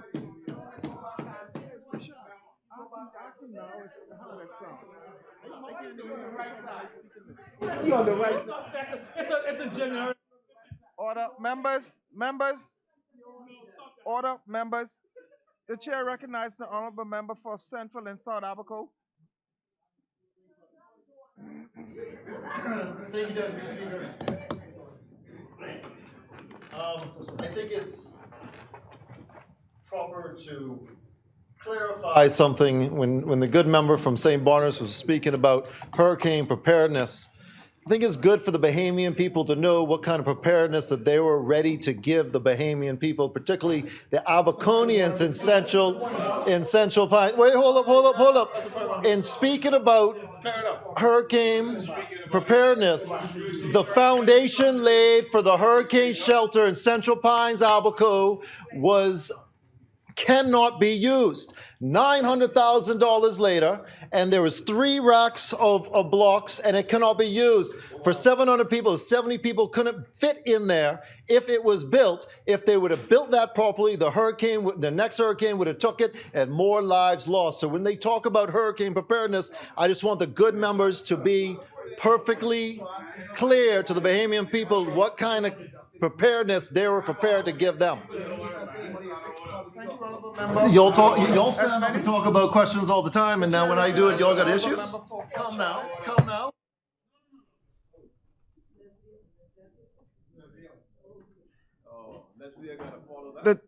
The chair recognizes the honorable member for Seabreeze. Good evening. Deputy Speaker, it is an honor to rise in this honorable place, once again to represent the great constituents of Seabreeze. I wake up every morning grateful that God has afforded me such an opportunity to serve this beautiful country and to represent this amazing constituency. I know many of the Seabreeze residents are sore this afternoon and back on the Charles Carter Park at this very moment, Deputy, as we are getting leaner and healthier with our 16-day LB Get Fit Challenge facilitated by Donovan Roll of J Fitness. It's amazing how for 1 hour a day, a community can be united in a shared effort to be healthier. In an hour, an individual can pause to prioritize their health and their wellness. And just 1 hour, we can take steps to a more productive and prosperous life. Deputy Speaker, I am truly grateful for the constituents of Seabreeze. Their approach to community building demonstrates their passion and patriotism. Their calls, emails, and messages on personal and national matters demonstrates their willingness to not sit idly by, but their willingness to speak up and speak out when they demand to see their country better, safer, more conducive to success, happiness, and a better way of life. Deputy Speaker, just the other day, Madam Speaker and I shared a brief conversation about the work required to meet the needs of our people.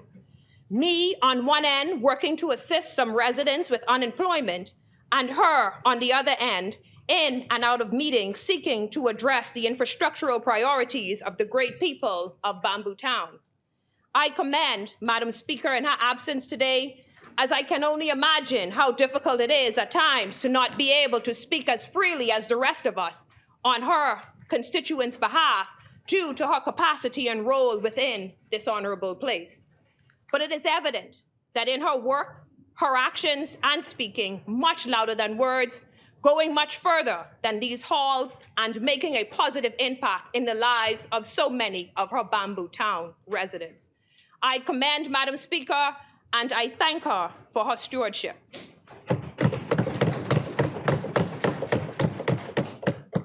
As I stand here today, I do so with the task of representing the great people of Seabreeze and the people of the Bahamas who feel they are not heard, seen, or understood. I guess that's the beauty in being a backbencher. I get to listen more and observe more and truly soak in the progress being made, gain a better understanding of the challenges we face, and the solutions we need to experience a more progressive and prosperous Bahamas.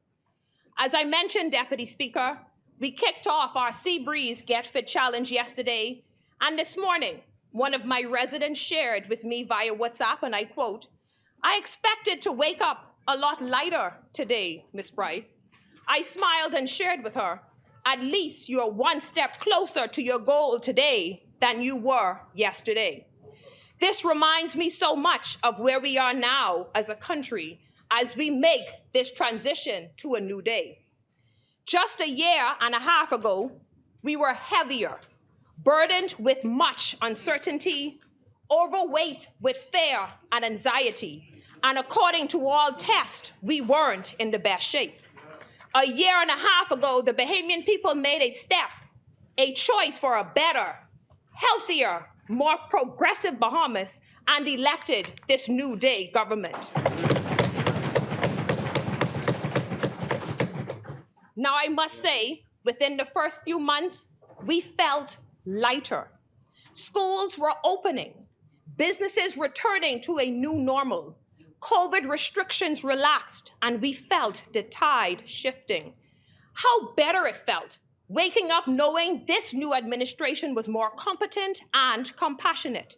How better it felt waking up knowing that this leadership has the capacity to strike the balance between the health and well-being of our citizens and the health and well-being of our economy. How much lighter it felt for many returning to jobs after a 2-year hiatus, reopening their businesses and feeling like they could literally and figuratively breathe again. Deputy Speaker, graciously, I must admit that my genetics has limited my time in the gym, but I've gained an appreciation that while you burn fat and rid yourself of the weight, you must also build muscles through strength training and weightlifting. I can say that under this new administration, we are feeling lighter, but now it's vital for us to get leaner and stronger. Deputy Speaker, don't you feel lighter with a decrease in unemployment? Don't you feel we are getting stronger with tourism numbers surpassing pre-pandemic level? We are truly feeling lighter as this is the lowest deficit in 10 years, and we are getting stronger. And we are getting stronger, Deputy Speaker, as we expect a 6 to 7% economic growth. I get it, Deputy Speaker. Like my anxious constituent, we expect to wake up with all of our goals met by morning. Many may call this impatience, but I call it excitement. We are so eager to be better, we want to feel and see the results right away. But like I shared with her, and I will share with all Bahamians, we are one step closer to our goals today than we were yesterday.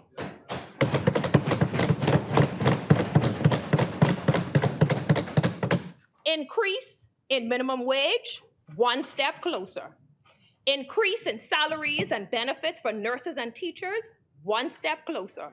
The reintroduction of essential youth programs through urban renewal, which gives our children access to positive activities and enriching opportunities, one step closer. With the hard work and diligence of my colleague for Golden Gates, the public service has not one, but 15 steps closer with 15 new union agreements. With every house built by the Ministry of Housing, my colleague for Elizabeth constituency and her team, Bahamians are given access to affordable housing and takes them one step closer to home ownership, one step closer to achieving the Bahamian dream. One thing for sure, and two things for certain, we are way better off today than we were a year and a half ago.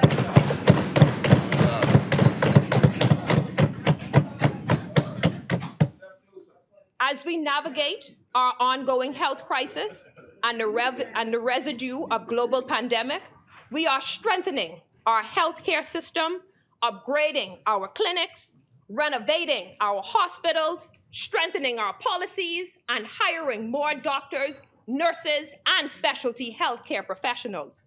We must continue to push forward, strive for more, and take steps to a brighter future for our country. Deputy Speaker, just a few days ago, I hosted our bi-monthly constituency meeting focused on supporting our small businesses. Our speakers, Senator Quinton Lightbourne, Chairman of the Bahamas Development Bank, Ms. Samantha Roll, Executive Director for SBDC, and Mr. John Williams of Inland Revenue, were able to help many of our entrepreneurs understand, and as the young people would say, well, younger people would say, make it make sense. In that 2-hour meeting, many of our small business owners addressed their concerns and frustrations about the small business renewal process. And I believe more opportunities for public engagement would help so many understand the changes and appreciate why it's being done.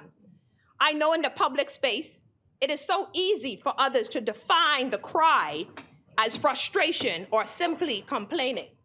But I believe it is the people's way of telling us exactly what we need to fix and what to improve on. I am urging us to strengthen our communications with businesses at every level to ensure there's buy-in, but also the necessary time frame to understand and adjust. More specifically, we must engage those mom and pop establishments who serve as their own HR managers, accountants, marketing managers, all in one, who are navigating daily market changes and trying to keep their heads above water while believing in their dream. We must think of them when we make changes not to cancel our strategies, but to enhance our implementation process and public engagement exercises. Let's make it make sense, colleagues. Deputy Speaker, it is no secret that my family has been on the other side of crime and violence in this country. And every time I see a news update of another life lost to senseless violence, I share in that moment of grief, that moment of shock and irreplaceable loss. But with each changing day, I see a government that's not resting and accepting this as what it was. I see us strengthening our armed forces with more police officers, defense force officers, and immigration officers. We are strengthening their capacity, their resources, their tools, and my hope is that there is a continuous strengthening of training, especially in the areas of community policing and gender-based violence. I also wish to urge us to strengthen our mental health resources and services available to our officers across the Bahamas, to our frontline workers, our health professionals, teachers, social workers, and like professions who see upfront our crisis, our vulnerabilities, and our weaknesses. These men and women who put aside their troubles to serve us require a lot. I cannot begin to imagine the weight they carry on a daily basis, shouldering our burdens and caring for the least of us, standing in the gap for the most of us. And it's important for us to provide for them the support they need to serve at their best, to keep them aflame and mentally fit to carry on.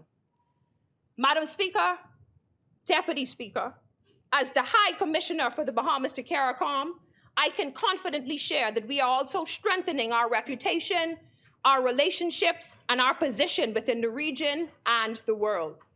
As our Prime Minister, the Honorable Member for Cat Island, Rumkey, and San Salvador demonstrated while presiding over the 44th regional meeting of the Conference of Heads of Government of CARICOM, it is evident that the Bahamas is a trailblazer within the region, a revered country of wisdom and tenacity, and a leader in key discussions on immigration, food security, and climate change. Our Prime Minister and representatives continue to champion the cause for climate change justice, intra-regional food trade solutions, and immigration reform that is proactive, practical, and peaceful. Deputy Speaker, the Bahamas again demonstrates its resilience and solution-oriented approach as the Ministry of Agriculture, Marine Resources, and Family Island Affairs and the Bahamas Agricultural and Industrial Corporation have collaborated to launch the Golden Yolk Project, a program that will make the Bahamas self-sustainable in egg production. I know many of my colleagues have expressed their excitement for the local benefit of such an initiative. I must also highlight the added value of this project at the local and regional level, as we do our part in reducing our national $1 billion import bill, and as CARICOM moves toward lowering the regional import bill by 25% by the year 2025. Interestingly, Deputy Speaker, CARICOM and the Bahamas are turning 50 this year. I have the honor of serving as the Independent Secretariat Chair and working alongside a talented group of professionals, public servants, and creatives. I wish to take this opportunity to thank the Bahamian people at large for the excitement across New Providence, our family of islands, and our foreign missions across the world.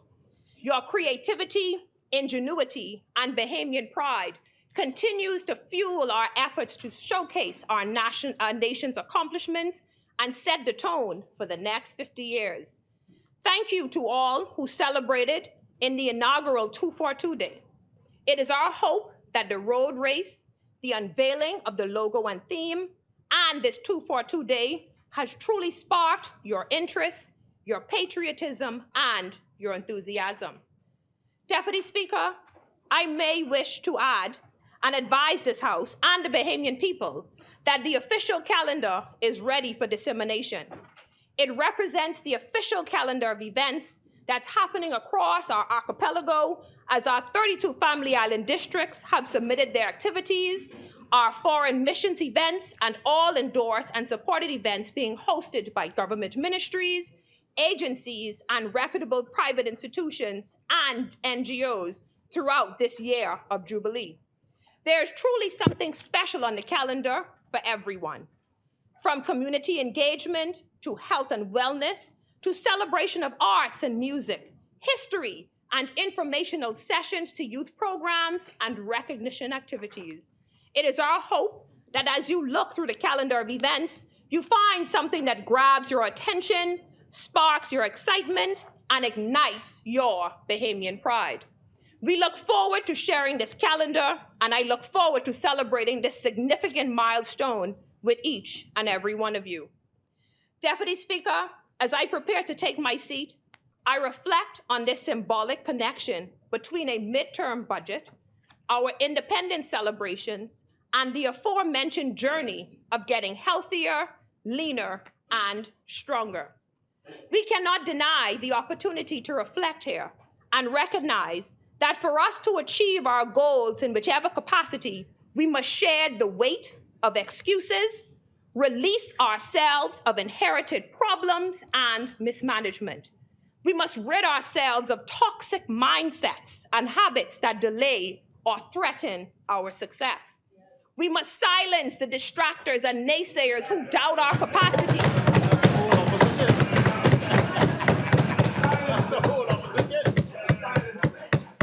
I will repeat. We must silence the distractors and naysayers who doubt our capacity while tuning into the voices of accountability and sound encouragement.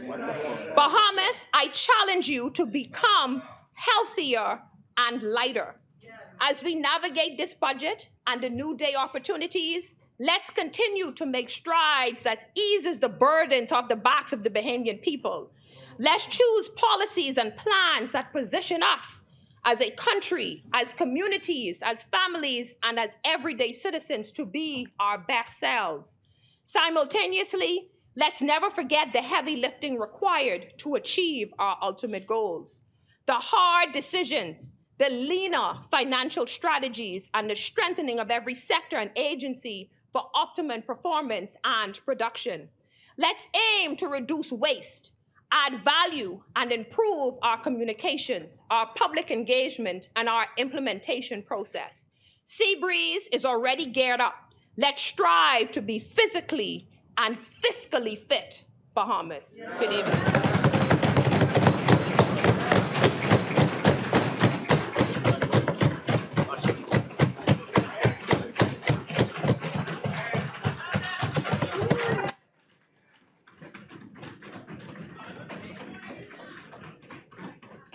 Thank you, honorable member. As many.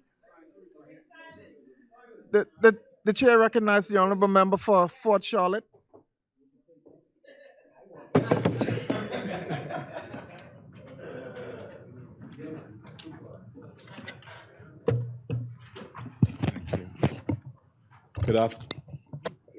Good evening, Mr. Deputy Speaker. After such a eloquent contribution, really excellent. I won't even try. Yeah. Mr. Deputy Speaker, first of all, I wish to express my humble gratitude to the people of Fort Charlotte for affording me this privilege and responsibility to represent them in this honorable house. And I want to just say to the people of Fort Charlotte, in some quarters who are dealing with pain and loss, I'm thinking specifically of the pit road where Mother Annette, at 92, a founding member of St. Joseph's Catholic Church and served there all of her 92, well, she was 7 when the church was established, and her life was devoted to this community of Fort Charlotte, a matriarch. She served in the women's auxiliary of the church, the soup kitchen, serving those in need. And we know her as a quiet giant through the pit road. Also, Rubinstein Brown of Flamingo Avenue, another family grieving. Viola Taylor, another matriarch at the age of 80 through Maxwell Lane. And Brian Ferguson at 74 from Musgrove Street and Dunmore Avenue. And R.C. and Charles, right from Franklin Avenue next to the Fort Charlotte Community Association. And I want to say thank you to Ms. Neveline Evans, the former principal of St. John's College, who over these past several months, Mr. Deputy Speaker, offered free of charge computer classes for the seniors in Fort Charlotte. And I've received at least 10 glowing letters of thank you from some of the seniors who had the benefit of Ms. Evans' tutoring over these past several months. Mr. Deputy Speaker, I just want one indulgence, and that is to thank God for the safe return, and I do this on behalf of my daughters and myself, for the return of my wife and their mother, Marion Bethel, who was in Geneva representing for the past 5 weeks and was elected as vice chairperson of the CEDAW committee and rapporteur, and was the advocate, Mr. Deputy, for a group of comfort women who were subjected to sexual exploitation during World War II. And she was successful in getting reparation for these surviving women, women in their 90s. And I want to say just how proud I am of the extraordinary work that Marion has done. Yes, we're all proud. Thank you, all of us. That's right. Give her.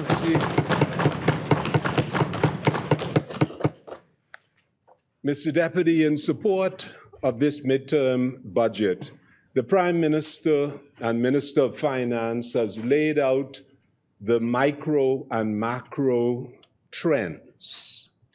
And those trends are not a matter of accident. They are in terms of the deficit reduction, in the increase of revenue. They are the consequence of deliberate, careful policy decisions. In the context, Mr. Deputy, of the Ministry of Works and Utilities, the infrastructure touches every citizen, every resident within the Commonwealth of the Bahamas. Whether we are talking about roads, drainage infrastructure, docks, seawalls to protect the road and community, or through the utilities, whether we're talking about the provision, the generation through desalination, and the distribution of safe, potable water to the homes of the residents within our country, or BPL, with respect to the generation and transmission of electricity to homes, to businesses, and different public infrastructure within our country, or, Mr. Deputy, or the encouragement and the promotion of craft, the creative imagination of the Bahamian people in the area of craft through our straw market, or through the management of our bridges through the Bridge Authority, or the maintenance and care of our public parks and beaches and road verges through the Public Beach and Parks Authority. All of this work, Mr. Deputy, touches everyone. It also determines the quality of life within our country. It is directly related to productivity within our country, and it is also critical in terms of attracting foreign direct investment as well as domestic investment, essential infrastructure. Mr. Deputy, I wish to give an account to this Parliament for the last 6 months. There have been a number of major public infrastructural projects. In Grand Bahama, we see the road repair and carriageway rehabilitation and a $6,100,000 project that is with the road corridors from East Grand Bahama right to parts of West Grand Bahama. The contractor, Woe Construction, has completed, but the contract is still within the defects and liability phase. The Exuma roads, similarly, has undergone major transformation, and the contractor in Exuma has just completed a 10-mile road rehabilitation from the Exuma Airport to the town center, including isolated repairs in other sections of the island. This $8 million contract, Mr. Deputy, is within the liability and defect period. Long Island, which was mentioned by the honorable member for Long Island.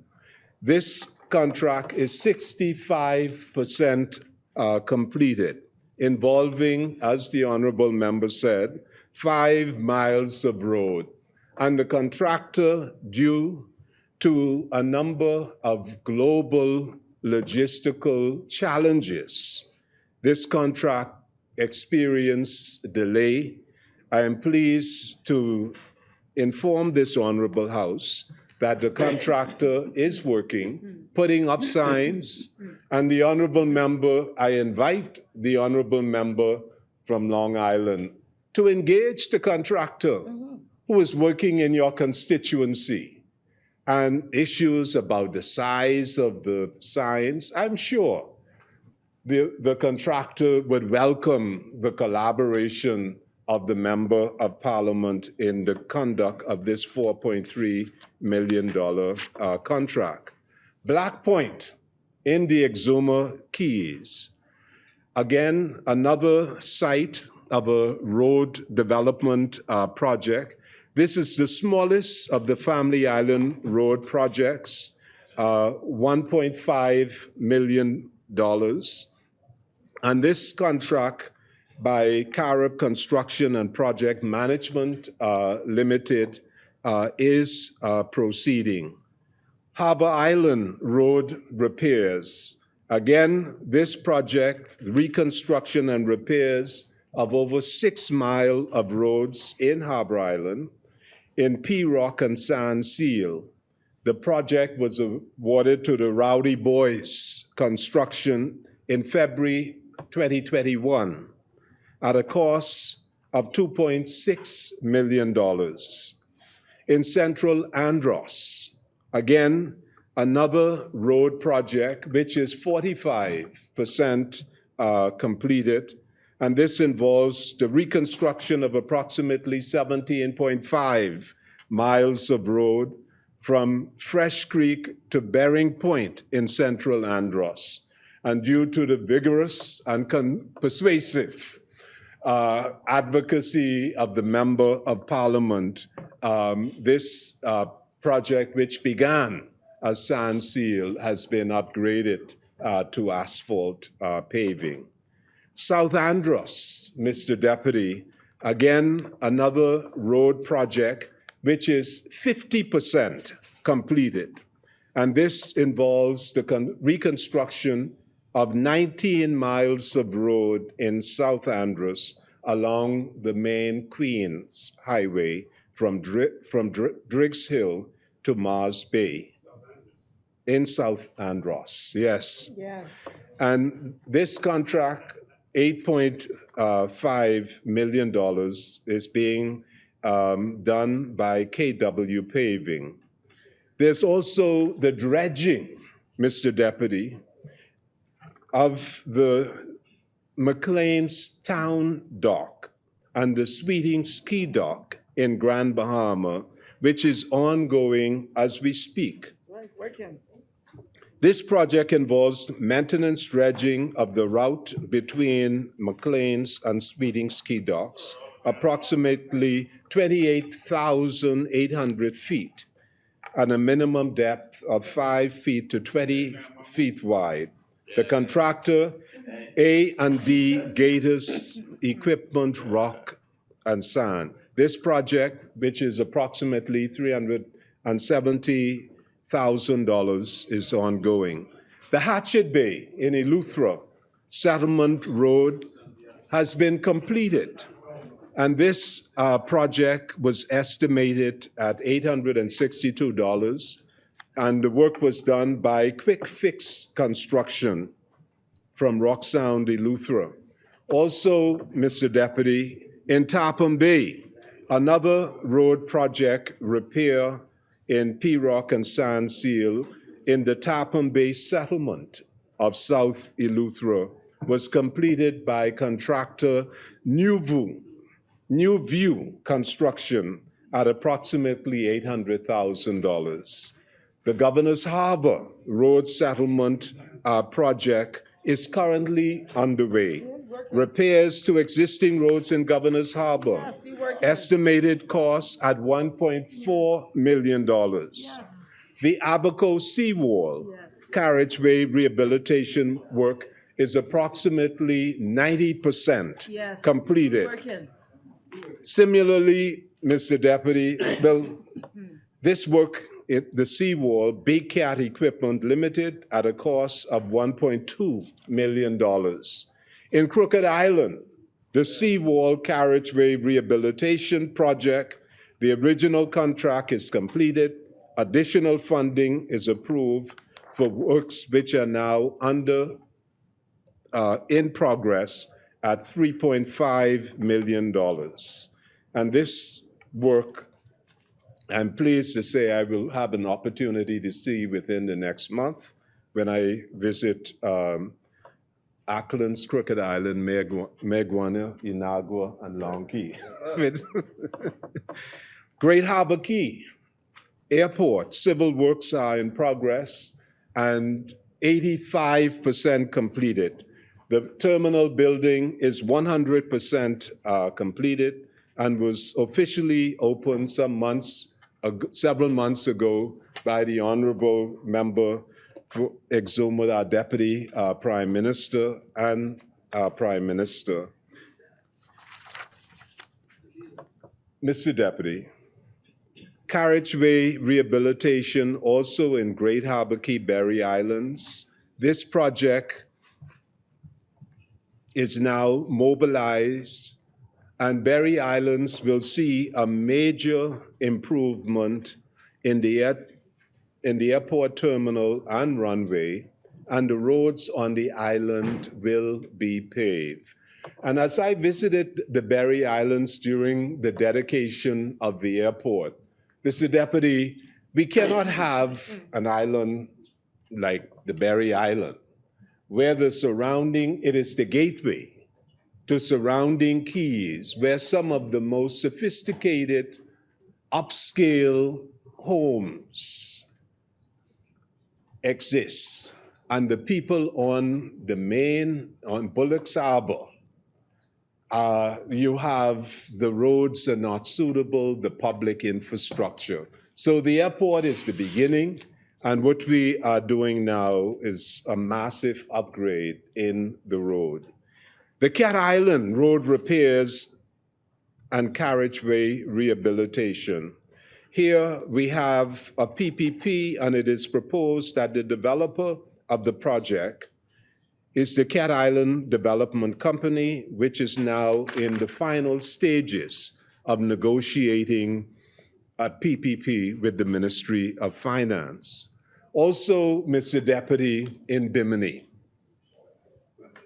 So you never get a licking.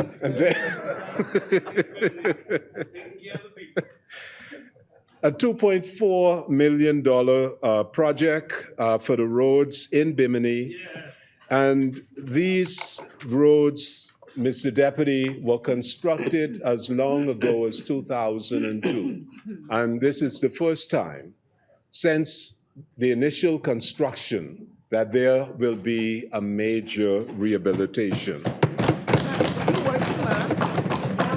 Well, this is what we call touching the people. This is what we call serving the people. Mr. Deputy, in North Andros, in Red Bays, a contract was awarded to Marlin Enterprises. And this contract is mobilized and in progress. And the Red Bays Road is critical, as it is the only link between the main settlements of North Andros, such as Low Sound, Nicholstown, and Mastic Point, and the community of Red Bays. The historic Red Bays community where the Seminole, as they were retreating from General Custer and pushed off their land, off the main land of the United States, what is now the United States, and they found refuge in Red Bays. It is proposed, Mr. Deputy, that these 16 miles of road should be reconstructed at a cost of $13.5 million. There are also bridges which are being designed and about to be built, one of which is the famous Glass Window Bridge. And this bridge, a consultant has completed the research survey, studies, evaluations, and the design is complete. And I had the privilege of joining the honorable member for North Eleuthera and South Eleuthera in a town meeting in Hatchet Bay, where the consultant and the Ministry of Works presented the design. The people in Eleuthera had an opportunity to view it and also to make their input. And those recommendations are being considered by the consultant as they finalize the design for this unique feature where you have they call it the Caribbean Sea and the Atlantic, but it's not really the Caribbean Sea. It's really the Lucayan Sea and the Atlantic Ocean coming together, and this clash, sometimes called the rage, is a unique physical, natural phenomenon.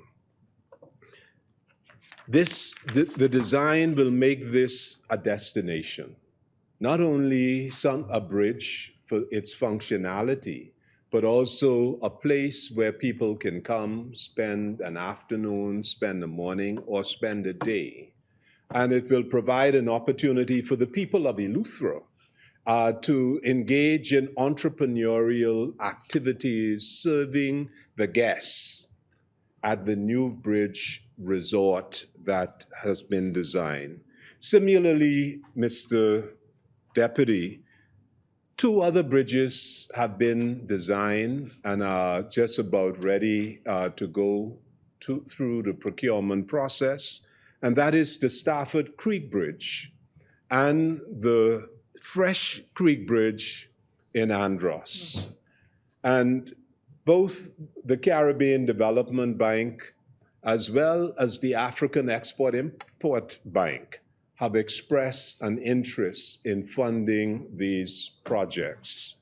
When I visited the United States Congress and Senate, there was interest in the Fresh Creek Bridge because it is in close proximity to the OTEC base, and every day it is used for the transport of the Bahamian workers to and from the OTEC base. There's also the Stanyard Creek Bridge, and this bridge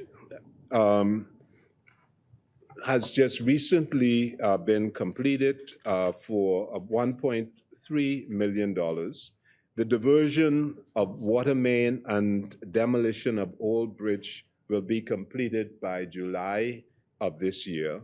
And this bridge in Andros was in critically poor condition and in urgent need of replacement.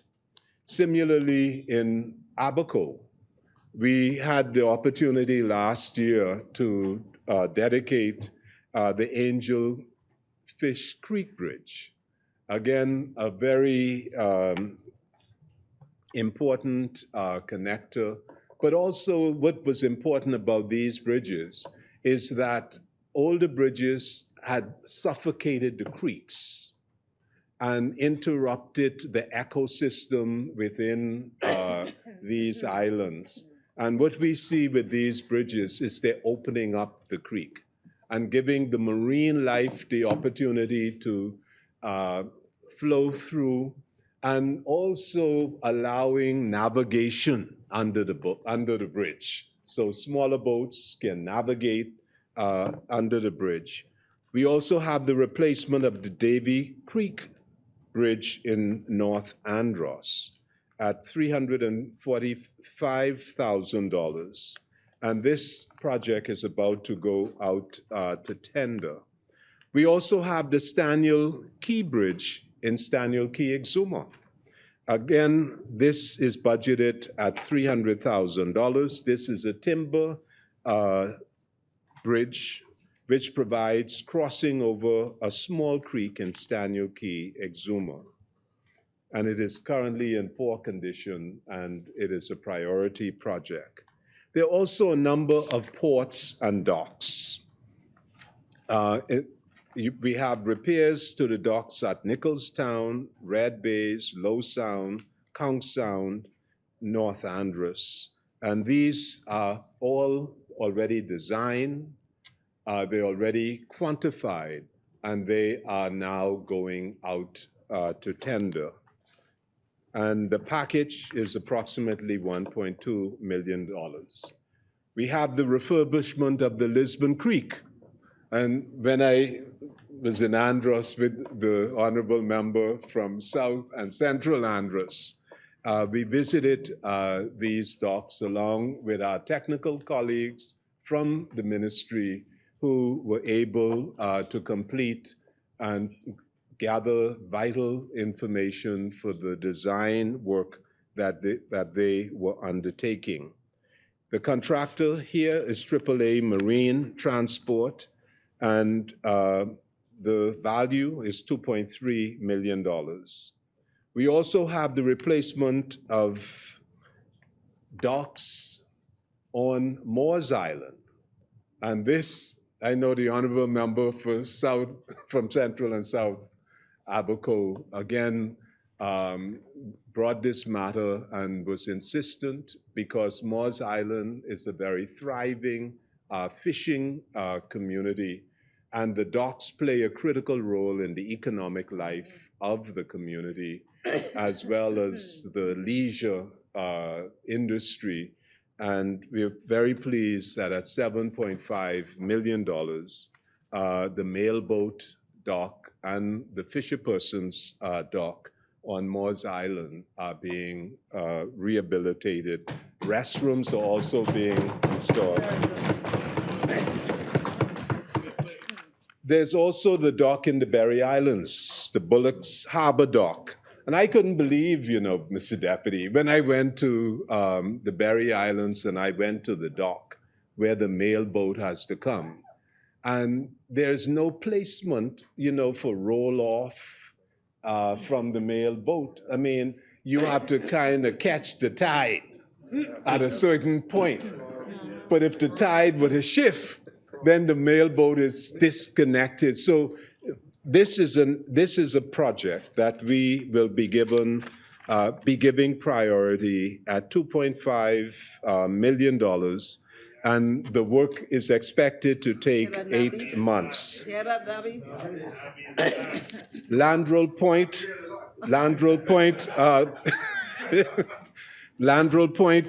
Dock, Crooked Island, is still awaiting final design, and we are pressing the external consultants on this project to move it aggressively so that we can go out to tender. It's been estimated at $1.9 million. There's also the dock at Rock Sound in Eleuthera.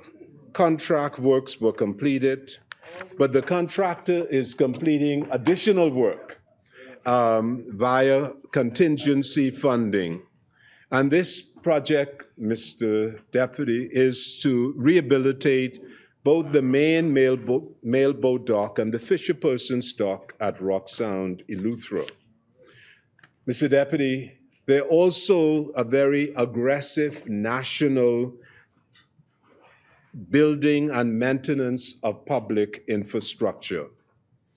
The Thomas Robinson Stadium is a national cultural institution within our country. It was a gift of the People's Republic of China, but it's in critical need of retrofitting and rehabilitation. We have started the first phase of the rehabilitation.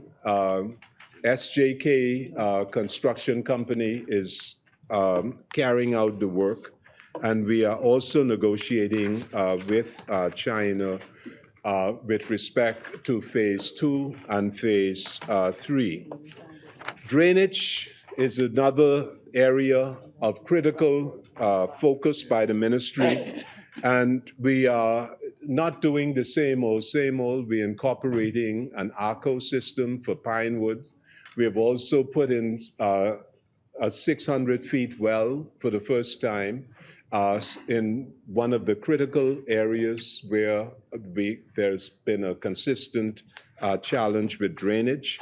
Bay Street is subject to a design for a new drainage infrastructure, and the Estimate for the rehab of this has been completed at $1.5 million. Similarly, Doswell Street, York Street, Shirley Street, all of these areas will be subject to new drainage infrastructure. Coral Harbor, similarly, Mr. Deputy, as well as Chippingham, Sea Beach Estates, all of which have been subject of critical drainage challenges. The Andre Rogers Stadium, I'm not going into the history, but we all know it was subject to stop review. So Deputy, can I have, thank you. This stadium is 80% completed, and later this year, we will have the opportunity in April to open the stadium. It has been used in a limited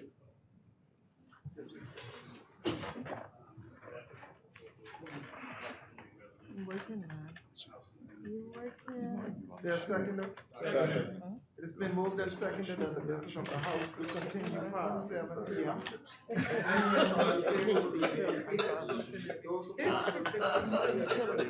Motion is carried. The business of the House will continue past 7 p.m. The chair recognizes the honorable member for Fort Charlotte. Thank you so much, Mr. Deputy. In addition to the Andre Rogers Stadium, there's also a major athletic all-purpose stadium that was built in South Andros. And this stadium is 90% completed. It will serve as a hurricane shelter. So it's a multi-purpose facility.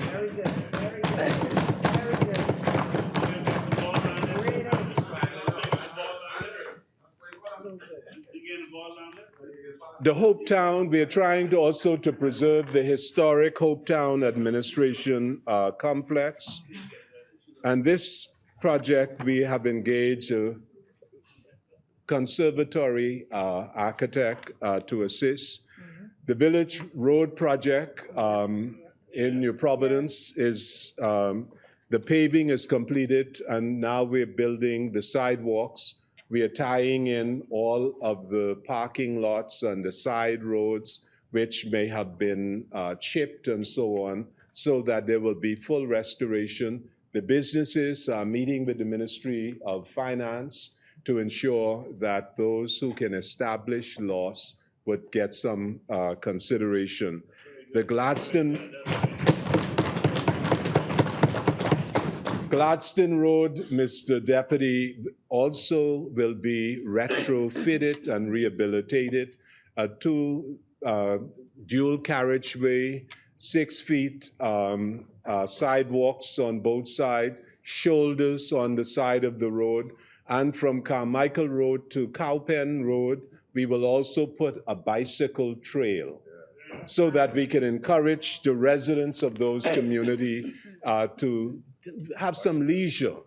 We also will put a noise barrier by Jubilee Gardens so that the residents would not be adversely impacted by the noise or the pollution from the highway. New schools have been designed for Inagua, San Salvador, and East Grand Bahama. And the Holmes's Rock School will be completed by August of this year.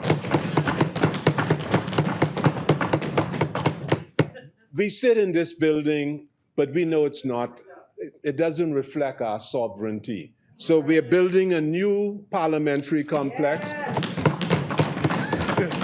The honorable member of Nassau Village is chairing the committee and is really working very aggressively.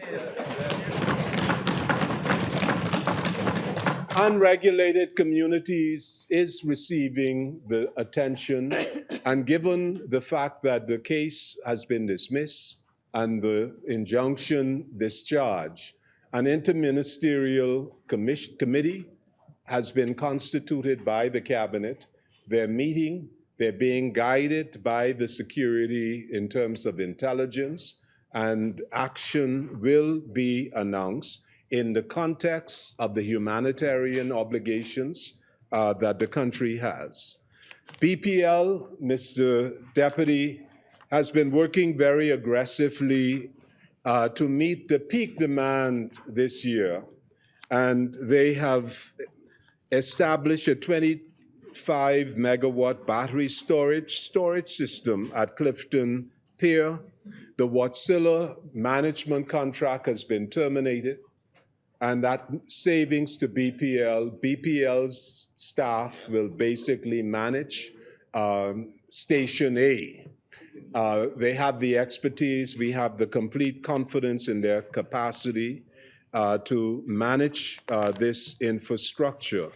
And as they have done in Rugged Island, in terms of solar installation, they're working very closely with the unit in the office of the Prime Minister, Minister of Finance, so that microgrids, solar microgrids would be established in Acklands, Crooked Island, Mayaguana, also in Abaco, in public infrastructure, Grand Bahama, East Grand Bahama, as well as public schools, clinics, and hospitals in our country.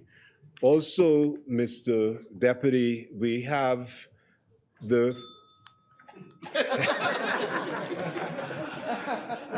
okay, let me just conclude. Okay.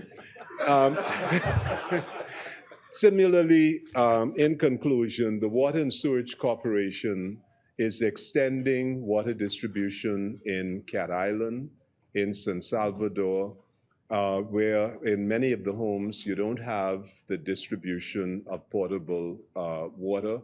And they have established a second loan from the Caribbean Development Bank so that the expansion of the infrastructure, new storage tanks will be established in Harbour Island, in North Eleuthera, as well as in Central Eleuthera, so that the distribution of water would be much more reliable. And we will be taking action to strengthen the infrastructure, and we are engaged with Aqua Design in Eleuthera, and there will be some announcement made in early course with respect to this. On behalf of Fort Charlotte, Mr. Deputy, we support the mid-budget and the accompanying bills. Thank you very much. Thank you, Honorable Member. As many, the chair recognizes the Honorable Member for the South Beach. Thank you, Mr. Deputy Speaker. Thank you for recognizing me. Mr. Deputy Speaker, I am grateful for the opportunity on behalf of the constituents of the South Beach to stand in these or within these hollowed halls. The chair recognizes the Honorable Member for Marco City. Yes, Mr. Deputy, when we spoke and the list was circulated, it was made clear that, in fact, the member for Angleton was going to be the next speaker. Since that time, we've had the member for Fort Charlotte, now an additional member. At what point are we able to have an agreement that decide on us? At what point? The chair recognizes the Honorable Member. No, you can tell me. You can tell me. No, it's not a misrepresentation. I saw the list. That is our list. The list was presented. That is our list. No. You were asking, Mr. Deputy. Mr. Deputy, Marco City, at the end of the day, Mr. Deputy, Mr. Deputy, I'm not conceding to that nonsense. The member for Marco City has no right to tell us who to speak and when to speak. Right. It's a matter of when would you keep your word. These are our speakers, and they are speaking this evening. When would you keep your word? They're speaking this evening. What word? I had no word with you. I had no word with you. I had no word. I had no. You didn't speak with me. I had no word with you. I had no word with you. I had no word with you. No, they had no word with you, Madam Deputy, Mr. Deputy. At the end of the day, Mr. Deputy, our members will speak. that continue to cry, but we're not working, we're not meeting, we're speaking this evening. Thank you, Honorable Member. The chair recognizes the Honorable Member for South Beach. Yeah, the chair recognizes the Honorable Member for St. Anne's. Mr. Deputy Speaker, as the leader of opposition business, it was my understanding the agreement was a rotation of 2 to 1. It's now been 3 speakers. Fine, if the member wishes to speak, he can, you know. What I'm saying, Mr. Deputy Speaker, If the member wishes to speak, he can. is if we wish to discuss what was agreed with the leader of the opposition business was that the rotation would be 2 to 1, and there'll be speakers speaking tomorrow. After 2 government speakers, the expectation would be that the next opposition speaker would speak tomorrow. That's all I wanted to say. The House will meet on Monday. And as the House meets on Monday, we pay the leader of the opposition the courtesy to allow him to speak Monday. That's the purpose why he's not speaking within this last arrangement here, Mr. Deputy. But if he wishes, he can. That's not the reason he's making noise. The chair recognizes the Honorable Member from South Beach. Thank you, Mr. Deputy Speaker. Thank you for recognizing me. Mr. Deputy Speaker, I am grateful for the opportunity on behalf of the constituents of South Beach to stand within these hallowed halls of Parliament today to give my contribution to this midterm budget. Mr. Deputy Speaker, it is something that I never take lightly and that I approach with a devotion, and the weight of the seriousness of this commitment overwhelms me with joy and profound honor each time. Mr. Deputy, South Beach is vibrant. Honorable Member.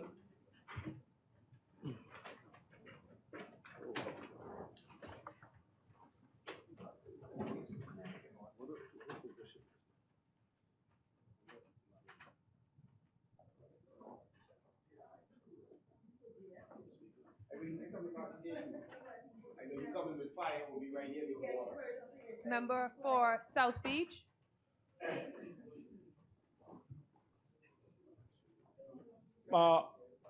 Madam Speaker, would that be the correct term? Madam Chair. Madam Chair? Yeah. Thank you. Madam Chair, South Beach is vibrant. Members of the South Beach constituency know that they can see how vibrant we are as they visit our website, mysouthbeach242.com. And of course, they see it on a monthly basis through the monthly publication of In the Loop. We continue to keep our office hours Tuesdays and Thursdays from 3 to 8 p.m. Our telephone contact at the office is 603-0005, where the office administrator, Ms. Colley, or myself will be there and always willing to assist as best we can. Madam Chair, what you see here before you today is a proud father. You know, we knew about it, my wife and I and the family. We knew about my son's accomplishment on the weekend, and we weren't gonna mention it. But I was scrolling through our news this morning, and I saw an article by a reporter, Mr. Tage Adley. And so, since it's out in public domain here in this space, I wish to just say how proud I am of my son, my oldest, who, over the weekend, in Lynchburg, Virginia, the article reads, Dionysus Deuce-Roll lived up to his name in setting 2 records for the Queen's University Royals at the Atlantic Sun indoor meet this past weekend. On Friday, Deuce ran, the 60 meters in 7 seconds, and followed that by finishing second in the 200 meters in a personal best of 21.98 seconds. Both are records for his school or his university. He has indeed made us proud. The article goes on and says, look for Roll to set more records this season before it's done.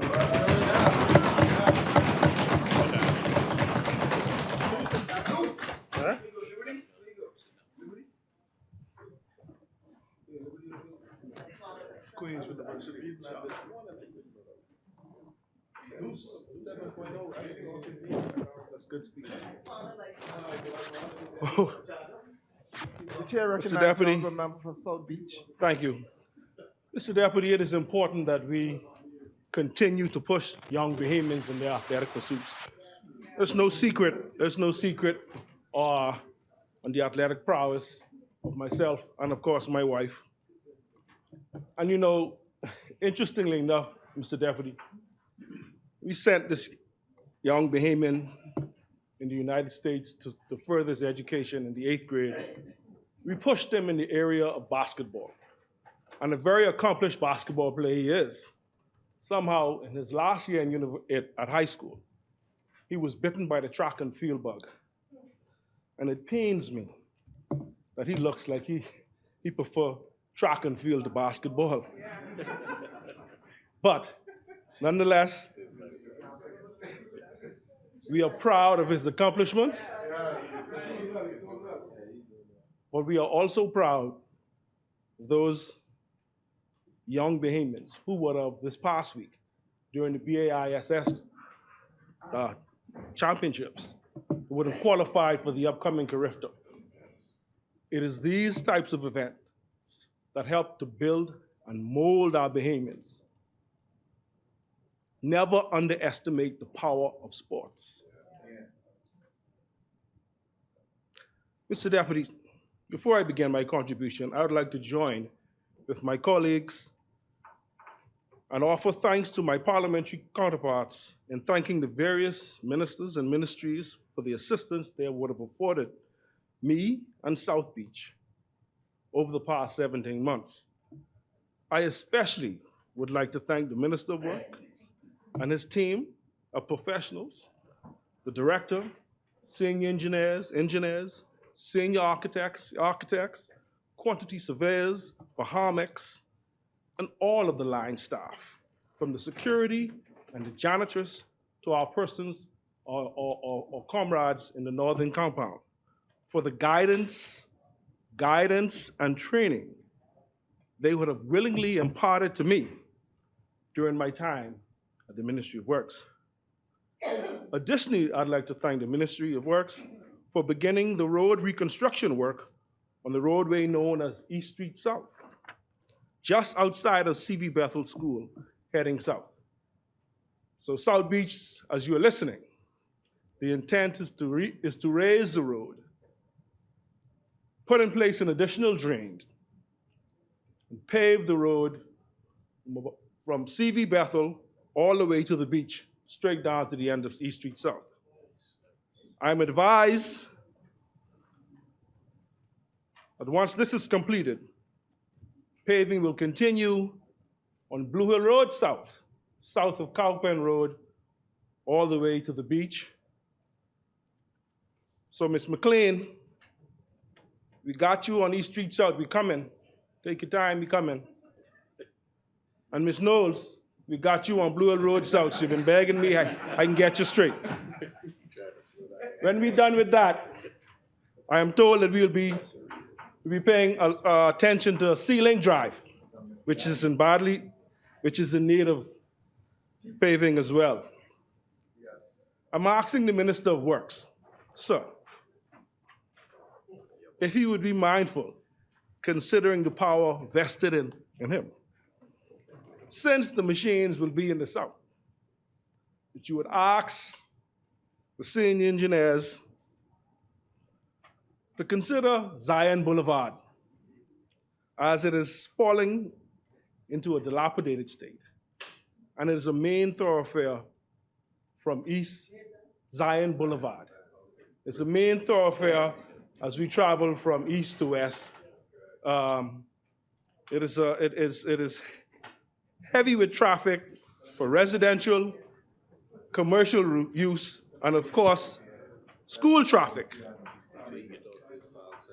He will talk to his Balzac? Yeah.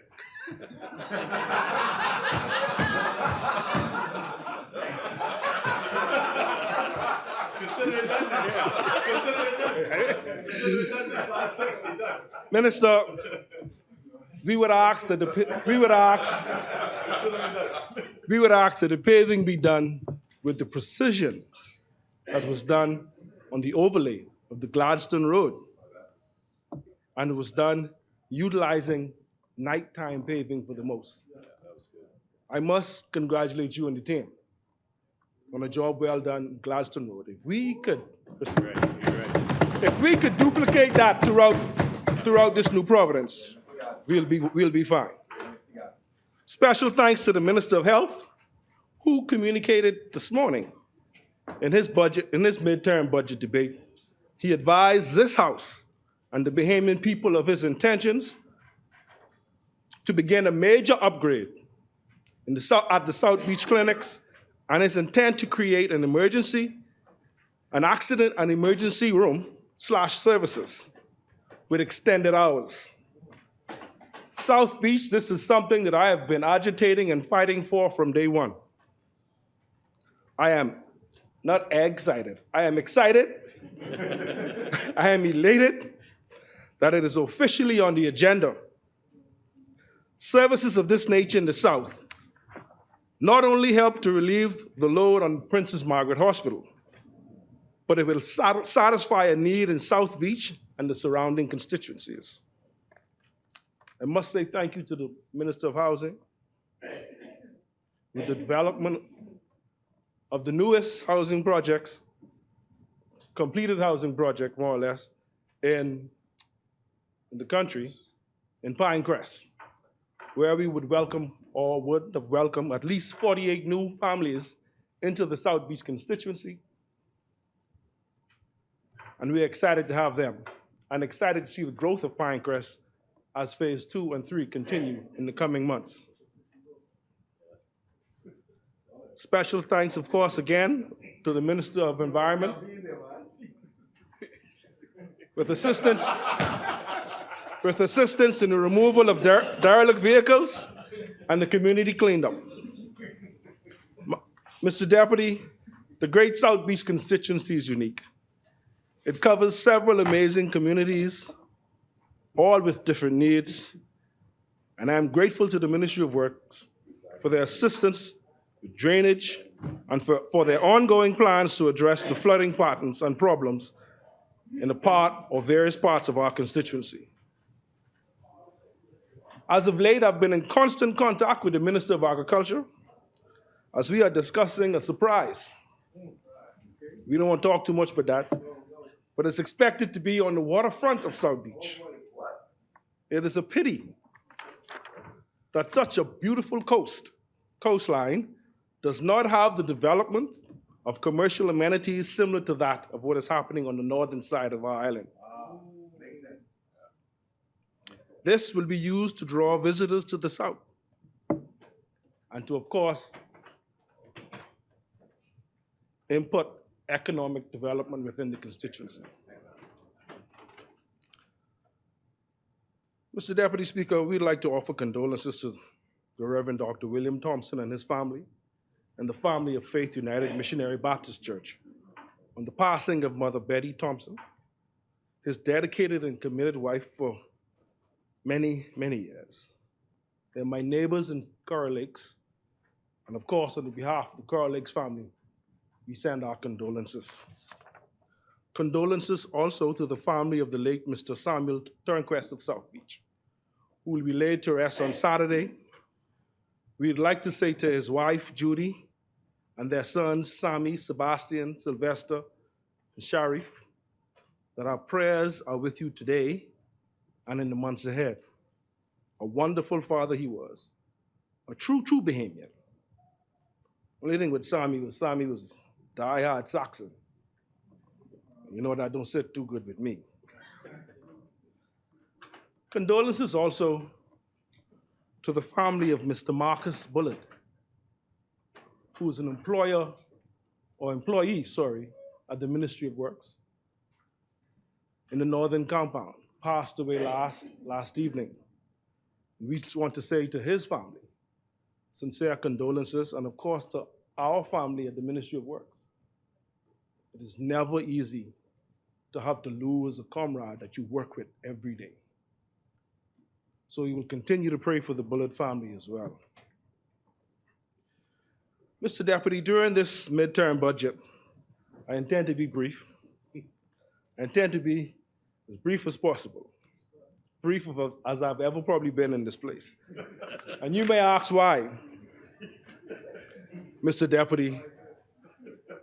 But unlike in prior years of the past, of probably typical political grandstanding and pontification, it's not needed. Unlike in the years of the last administration where politics had to feel around in the dark just to find a single accomplishment by the administration, I can simply say congratulations to the Honorable Prime Minister.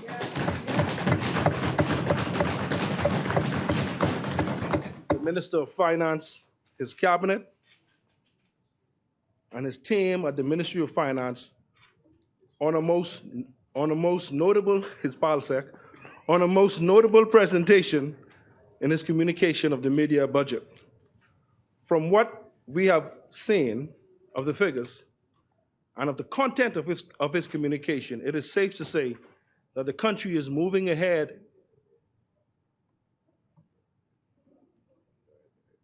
when we took office in September 2021. At the time, the economy and the psyche of the Bahamian people was either stuck in neutral or moving at slow motion. But from all that we would have heard, read, seen, and felt, we know that it is moving forward full steam ahead. Some of us would even say, and could remember, steady as she goes. Mr. Deputy, anyone who disputes this needs only to look at the hard statistics which undergird the budget communication and the documents that the Honorable Prime Minister would have laid on the table. And so congratulations is in order. This Davis administration, strategy and style, and I would dare say, like the young people say, their swag, has been outstanding. So outstanding, Mr. Deputy, we probably could come in here and just peacock. But we wouldn't do that. We simply present to you the facts, put our heads down, and keep working.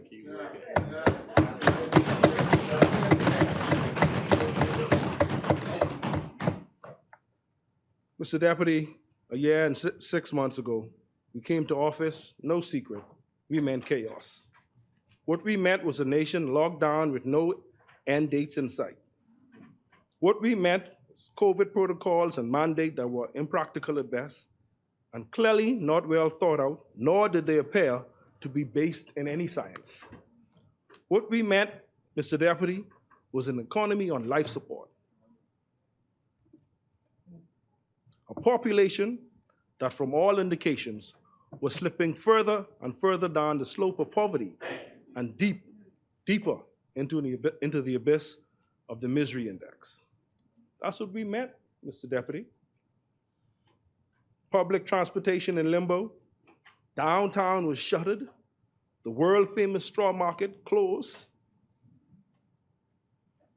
You can imagine no horses on Bay Street holding up the traffic. That's what we meant.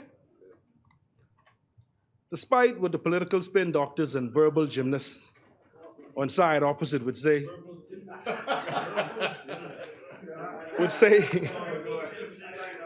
Mr. Deputy Speaker, that is simply the Bacchus roll definition of catastrophe. Anything that could be wrong was going wrong. But hope came. Hope came, Mr. Deputy, and this time it came in the form of a compassionate, non-totalitarian, non-draconian, non-dictatorial,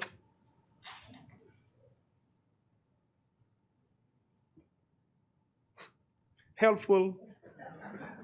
I don't want to get no problems because I know the member was getting some problems earlier today. But help came. And help came in the form of a party, in the form of a party that was for the Bahamian people. The party with a track record, a real track record of delivering for people. Mr. Deputy, hope came in the form of an elected PLP government. And Mr. Deputy, this administration has delivered, is continuing to deliver, and will live up to our promise and deliver again for this Commonwealth. I want to be brief, so let me. The Ministry of Works has been charged with the responsibility for the construction, maintenance, and upkeep of public infrastructure, including buildings, roads, docks, bridges, and cemeteries. As the Parliamentary Secretary in the Ministry of Works, I am tasked by the Minister, the Honorable Alfred Sayers, the member for Fort Charlotte, to have oversight over two essential areas of our ministry. The first is the Straw Market Authority. The second is the relationship with the Water and Sewage Corporation. Mr. Deputy, firstly, I'd like to touch on the Straw Market Authority. As the authority, it has the core of the economic life of hundreds of vendors who make their livelihood from these markets, who, the minister likes to remind me, is the only part of the tourism industry. Think about this now. Our straw business professionals, our vendors, they are the only part of the tourism industry that is 100% Bahamian owned. 100% Bahamian owned. And so we have to care for them and handle them with kid gloves. And give them concessions that we give to foreigners. We were pleased to report that the Bay Street Market reopened November 22nd, 2021. However, at the time, due to lingering health concerns with COVID-19 pandemic, the Bay Street Market was operating on a rotational basis where vendors came in 3 days a week on alternative days. The Fort Charlotte, the Fort Fincastle, Fort Charlotte and Paradise Island and Cable Beach markets were open on November 29, 2021 with not so vigorous restrictions. Mr. Deputy, I'm pleased to announce that on Monday, March 13th, 2023, the Bay Street Straw Market opens its doors to full capacity, and each vendor will be issued an official letter advising them of the same.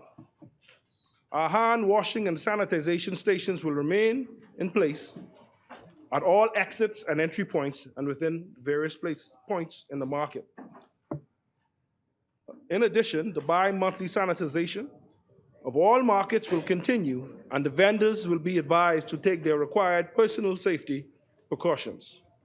Mr. Deputy, I am pleased to advise that all vendor representatives would have met with the minister and his executive team to chart the way forward for the Straw Market Authority. We were all excited about recommendations and suggestions as it relates to the industry and its future. We've been directed to and we have liaised with the leaders of the Ministry of Tourism to arrange a meeting with the cruise directors in Florida, because it is imperative that we seek to dispel the negative connotations associated with our straw markets. We are seeking to do this at our earliest opportunity.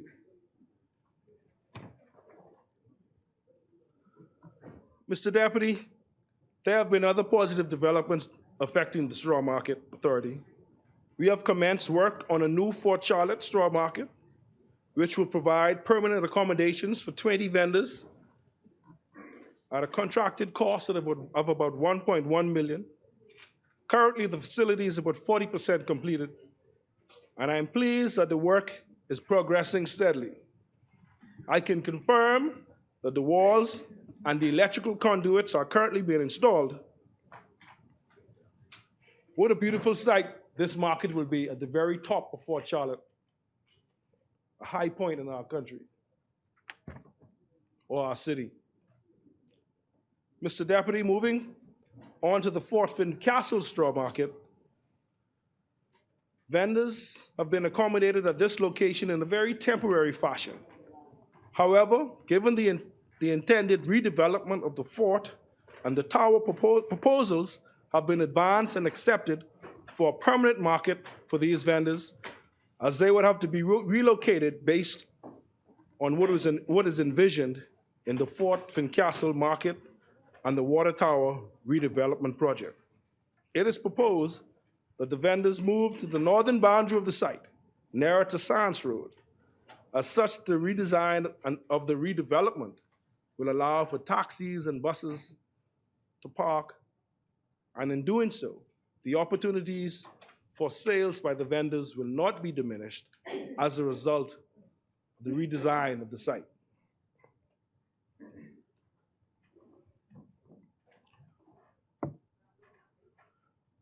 Mr. Deputy, while we are on the subject of the facilities of renovations with regards to markets, there are also ongoing at the Paradise Island straw market renovations where we are getting rid of the termite-ridden stalls and the retiling of the floors to make the facility more attractive. There's been talk of an all-Bahamian entertainment show at the Paradise Island market. So we await the details on that.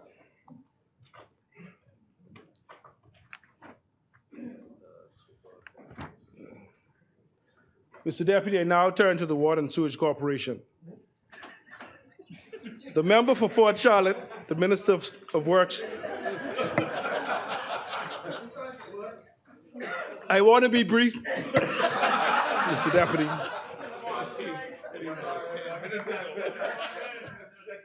I now turn to the Water and Sewage Corporation, Mr. Deputy. The member for Fort Charlotte, the Minister of Works, would have outlined in some detail the capital development program for the Water and Sewage Corporation throughout the Bahamas, and I can assure you that the corporation will adhere to its program of the works to ensure that the residents across this Bahamas are satisfied. That will include residents in Cat Island, Crooked Island, Eleuthera, Exuma, water, Eleuthera, no water problems.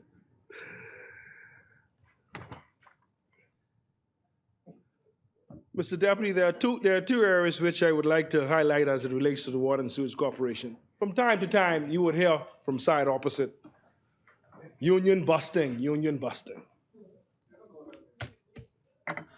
The Water and Sewage Corporation anticipates signing a new industrial agreement with the Bahamas Utility Service and Allied Workers Union in the coming weeks. The last agreement expired in 2018. Additionally, the Water and Sewage Corporation anticipates signing a new industrial agreement with the Water and Sewage Management Union, the WSMU, in the coming months, very soon as well. This last agreement had expired in June of 2013. The ability to finally bring these discussions to a close amicably speaks to the harmonious relationship between the Water and Sewage Corporation and its unions. I would like to thank both presidents for partnering with the board and the executive management as we work towards moving the Water and Sewage Corporation forward. Most recently, the Water and Sewage Corporation has commenced the preparation of a corporate business plan that will put the Water and Sewage Corporation on a path to become a world-class water sanitation utility that meets and exceeds customer expectations. It's financially variable and operates in full compliance with all environmental and regulatory standards. This corporate business plan is expected to be completed by May 2023. Overall, Mr. Deputy, as you know, it is noteworthy that the Water and Sewage Corporation has turned the corner and is moving ahead. The shame has ended. There is a new day in the Water and Sewage Corporation, which is felt throughout the entire organization. Again, I say, Mr. Deputy, we are moving full steam ahead, or steady as she goes.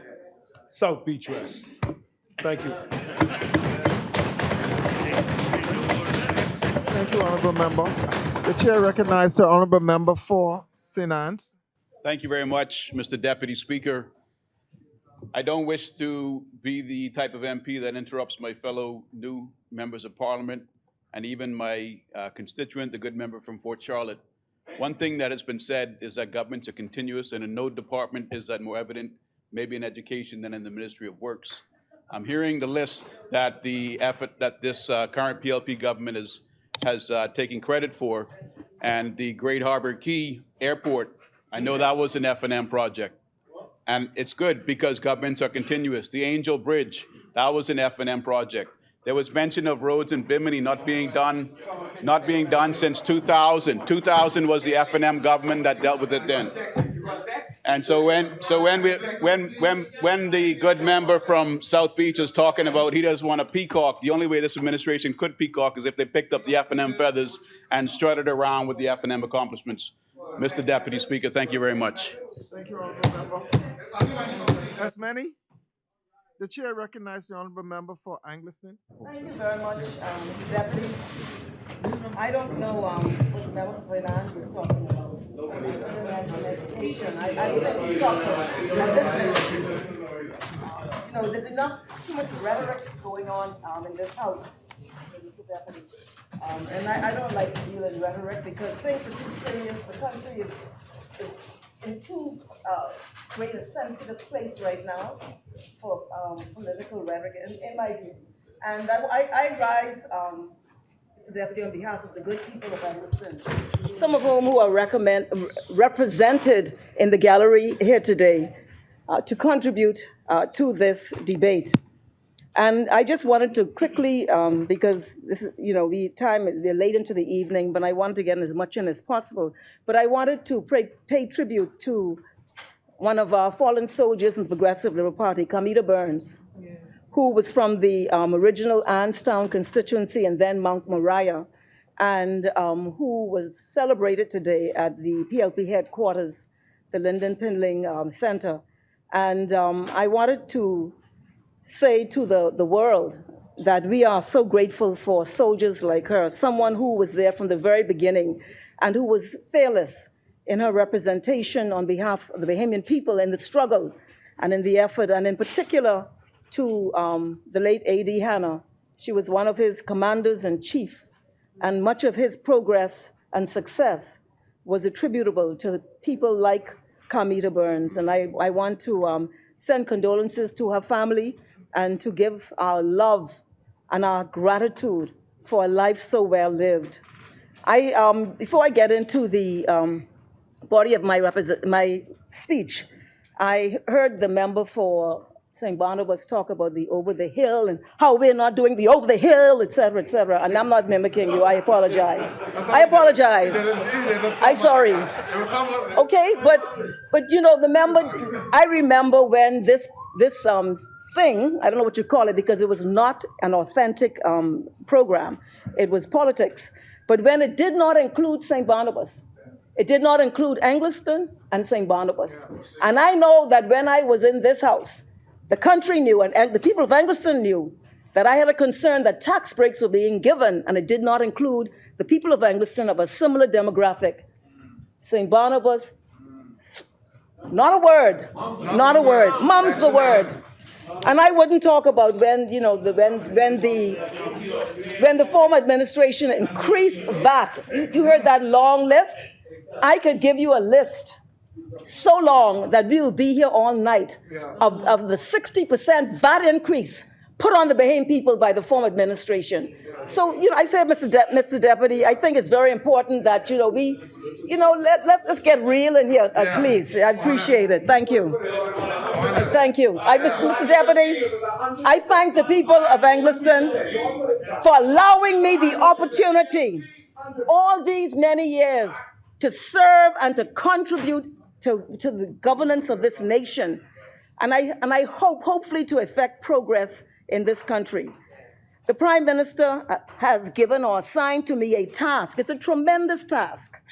And I want to thank him because he has shown that he truly understands what we are dealing with. And this is more than a task. God willing, this is a sacred opportunity to reach deep and tap into the rich and incredible resource which represents our children and young people in this country. Yes. And my contribution, Mr. Deputy, will not be punctuated by grade averages of BGCSEs and the like. I have begun with the premise that our education system must serve our children on a grander scale. Too many are falling between the cracks and by the wayside. And I stand on a premise that our children and young people are enormously talented. It is mind-boggling what our children represent in this country.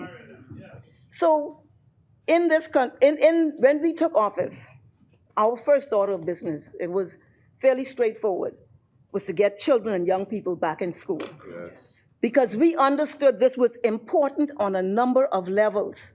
First of all, we broke the isolation that children and young people were subject to for 2 years. Yes. And then we understood it was important to rebuild socialization. And we saw that was not as straightforward, and there was some, disruptions. But we sought to rebuild socialization and then seek to stabilize our young people in the learning environment. We also knew that it was important to get them back in school because we have to address the learning loss. And I don't want to go through that. There's much research. It is accepted across the board. I recently went to Cuba with it was a conference with the 67 plus Cuba, plus China. And every country, Latin America, in Asia, India, and all over, we are all facing this issue. And so we understood we had to get our children back in school because we were told the longer you wait, the more you run a risk of it being irrecoverable. And then we got our children back into school, and then we reinstituted the physical and cultural activities. We brought sports back to the children in our schools.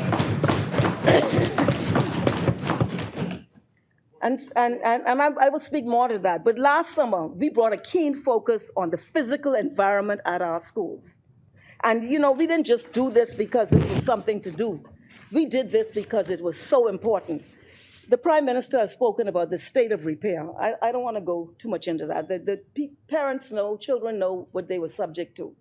But the research is showing, and this is from a study called The Importance of Having Good School Infrastructure, and it's by the Development Bank of Latin America.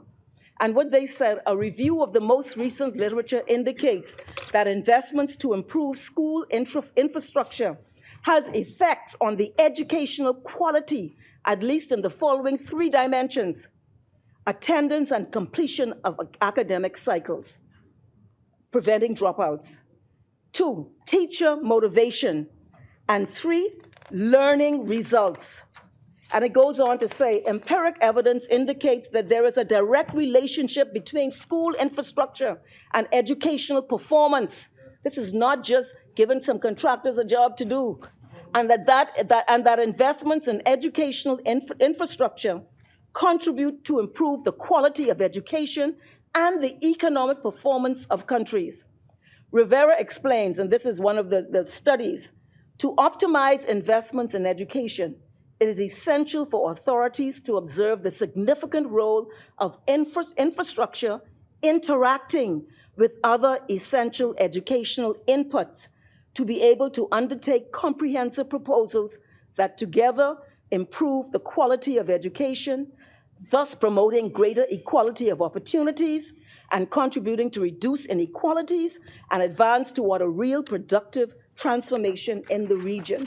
And there's more on it that I can go through. They talk about children in particular coming from poor urban environments, which is the population generally of our public schools. They are even more affected by this deterioration in the infrastructure.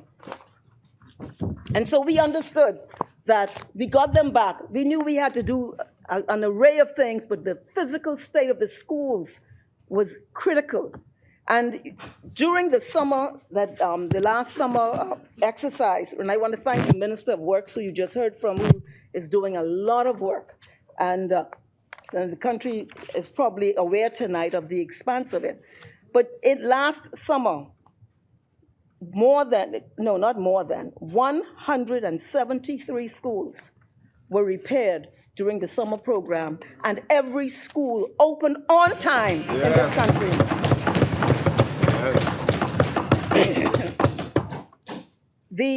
And I want to thank the Ministry of Works and all of the contractors and everybody, all hands on deck. That's the only way it could have happened. And there were many, but there are some projects of note that I would like to emphasize. And the first one, which was the most incredible one to confront, was T.A. Thompson. We were getting ready to get our young people back in school in January. And just 90 days after being elected, we got advice from the Ministry of Works that that building was a hazard. I mean, beyond a hazard. Oh, yes. Sorry, this is it here.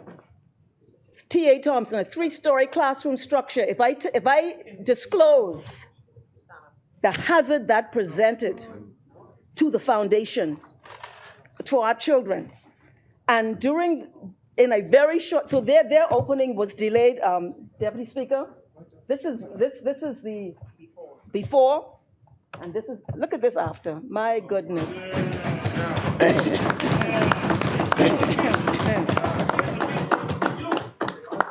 And then Government High. I went to Government High. The principal invited me. I thought it was just to have a chit chat, and she was there waiting to take me to tour that school.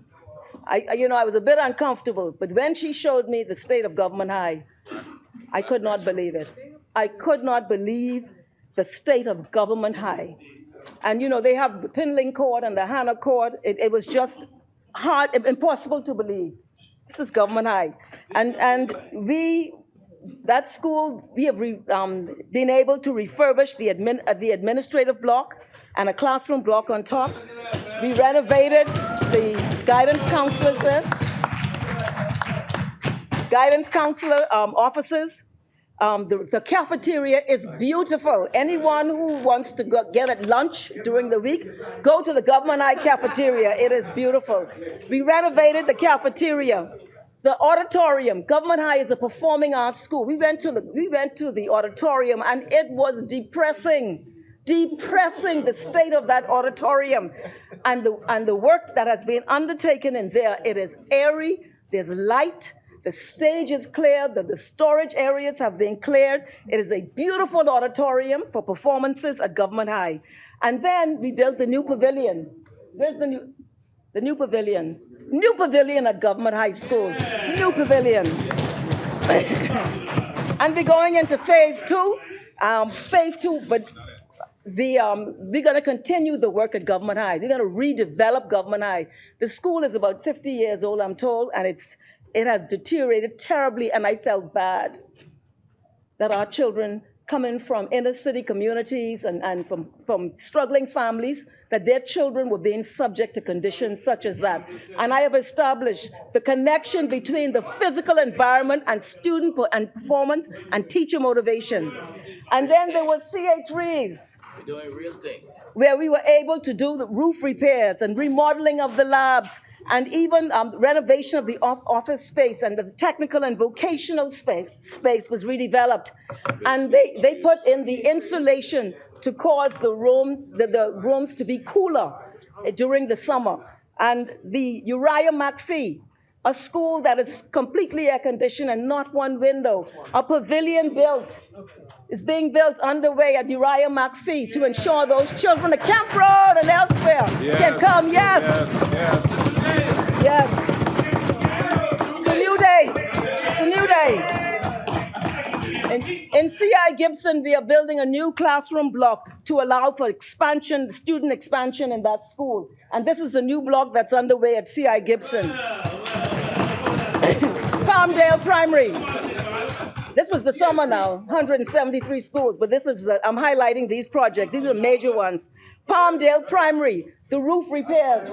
New roof at one of the oldest primary schools in the country.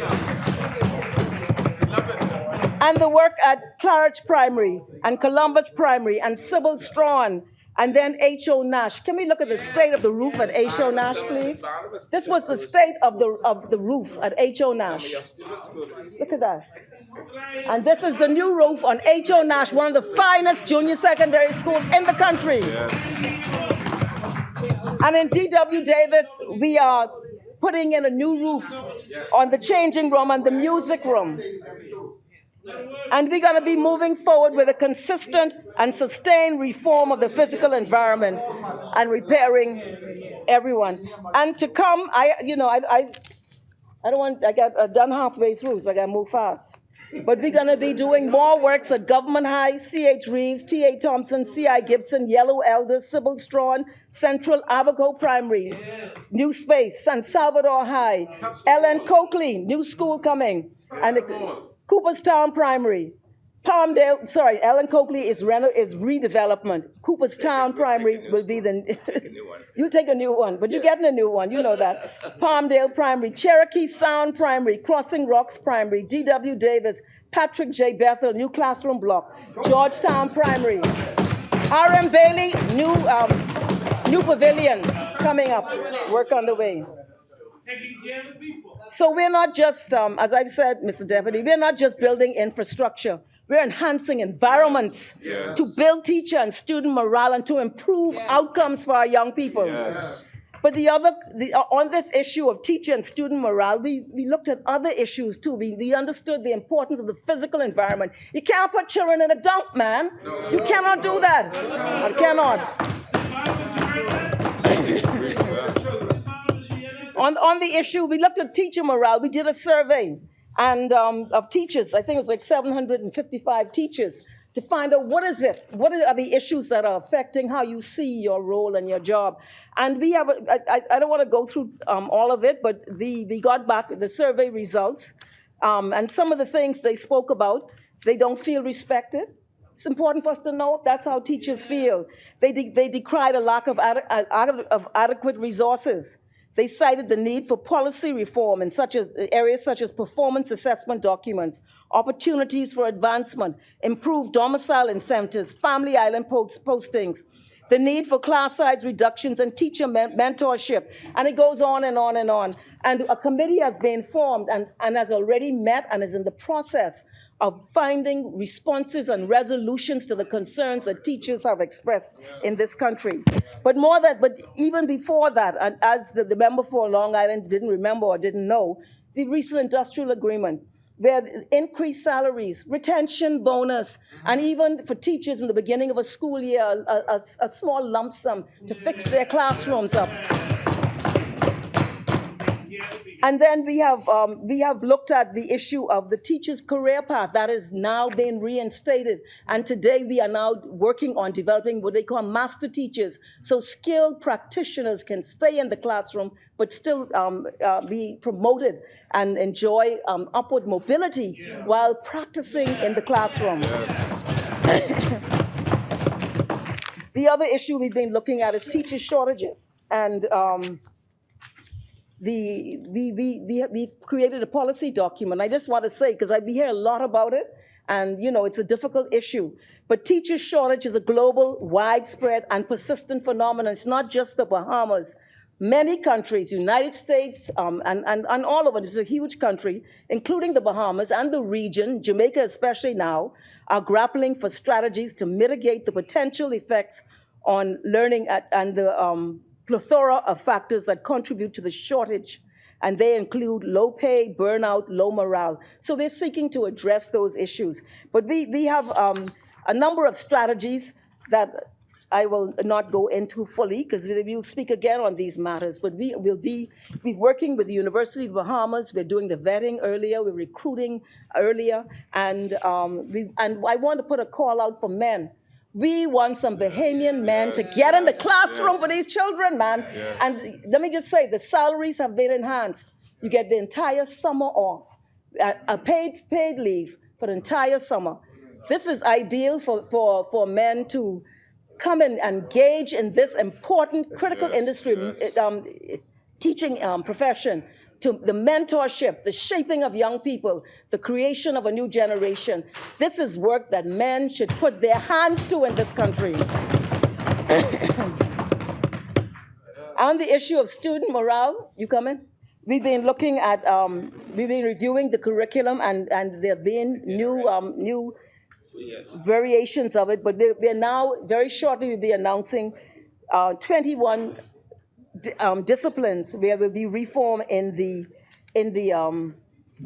curriculum. On the issue of sports, I mentioned sports earlier, and we have understood the importance of sports to the physical, mental, and emotional development of young people, but also because we have such talented, incredibly talented athletes. There's no two ways about it. There's no debate about it. The facts play out every day internationally.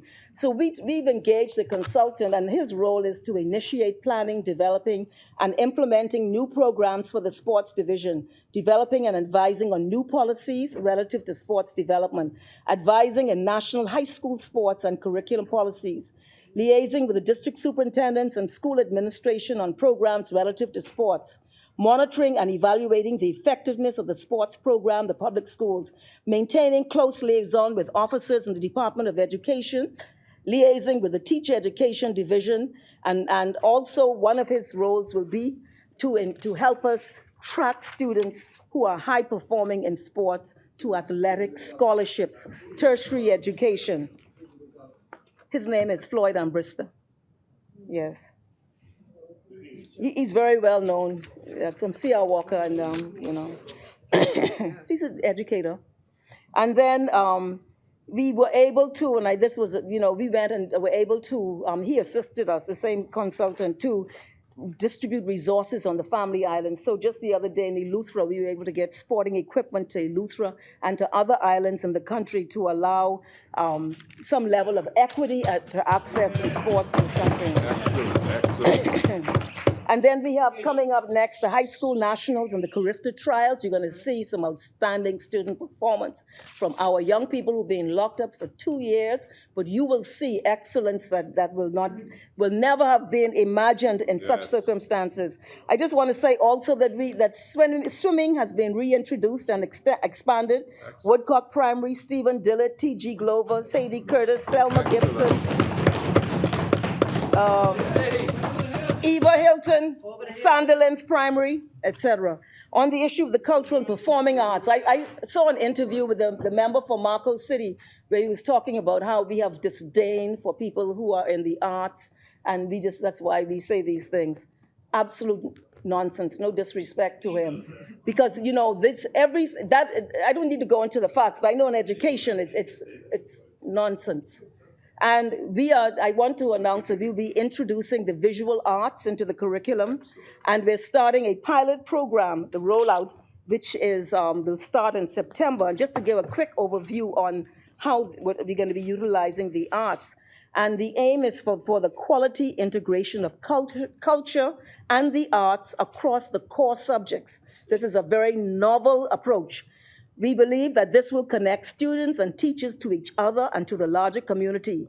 We're looking for students to demonstrate a deeper understanding and mastery of the arts and their core subjects. By learning through the arts, students will be better able to problem solve, understand the role they play in their own lives, be better at conflict resolution, learn perseverance, improve their ability to withstand frustration and critique, and become aware of themselves as capable and productive citizens. Come September, the pilot project will roll out. The other project we've been engaged in is the high school diploma. And we formed a committee to review the criteria of the high school diploma. And I just want to say that that committee over a period of 2 months, from the 12th of October to the 15th of December, they conducted a total of 58 very extensive town hall meetings with varying groups of education stakeholders throughout the Commonwealth of the Bahamas. It's important to note that 55 of the 58 town hall meetings were conducted in person, except for Mayaguana, the Berry Islands, and Rum Key, which was done virtually. And they've made some recommendations, and they concluded their work in January of 2023. The final report has been submitted, and we will be making determinations on that very soon. Because, as I've said before in this House, the anomalies associated with this diploma at the current time, in terms of, for example, if you get an F in grade 10, you're not able to graduate. So you're going into senior high school for the first time in your life, you get an F in something, and you carry that through your entire school life. But that's what it is. The other thing that we are doing is as part of building student morale, the culture, the sports, the physical environment, is the new history text that we expect to be launched in May of this year, which is another 2 months, which will Bahamian history text, first time ever in our high schools. And the Minister of State is here, and he's going to speak on Monday about the work that's being done on technical and vocational, and there's been a lot of work. I just want to give a quick overview on it. We're going to be announcing soon the National Maritime College in conjunction with the LJM Institute. Excellent. Our enhanced relationship with BTVI in the high school, the apprenticeship program, the Technical Cadet Corps, and also the new Polytechnic Center, but he will speak more to that on Monday. On the issue of learning loss, young people have a lot of anxiety associated with this. And as I've said, an RFP went out. This company, Renaissance, was selected. They're an international company. They've been doing this type of work in measurement and diagnostics in the UK, in the Cayman, in Africa, Canada, et cetera. As of Tuesday, this testing began, and I've just got a report today.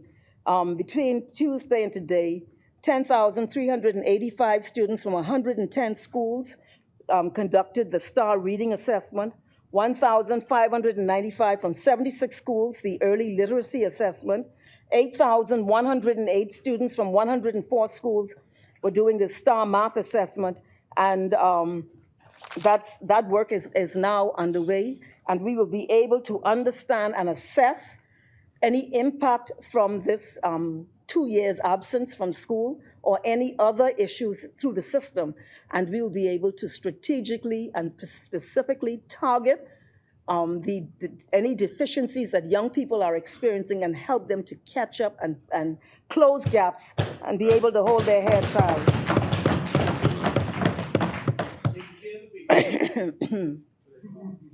And we're also, as I've said before in this place, looking at GLAT. GLAT is a diagnostic, and students have been taking it, grade 3, grade 6, but we've not, in my view, recently utilized it in the way in which it should be utilized, and we're going to use that to ensure we understand that in grade 3, our children don't have huge gaps and they don't be the subject of social promotion through the system.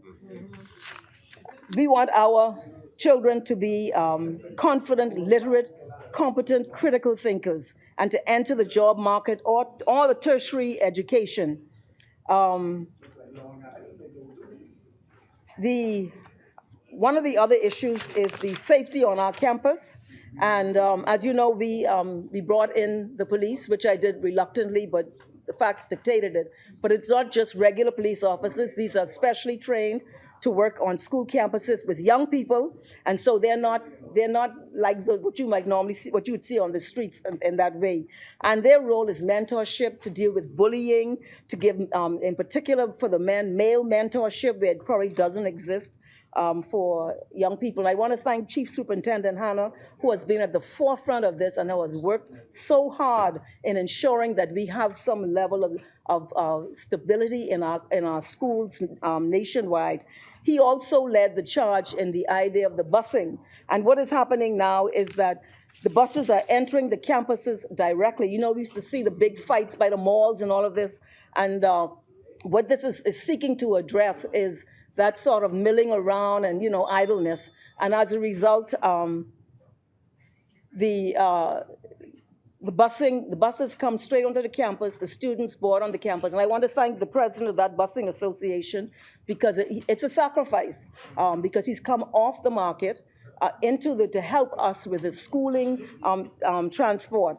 I've spoken earlier about the fact that we have the career path for teachers. We're also doing a career path now for guidance counselors, first time ever, including grandfathering in guidance counselors who came from different agencies and were never regularized. School psychologists is underway in the ministry. Librarians and security officers, the promotion and regularization is underway. I thank the member for Golden Gates for her focus and helping us in getting these things through.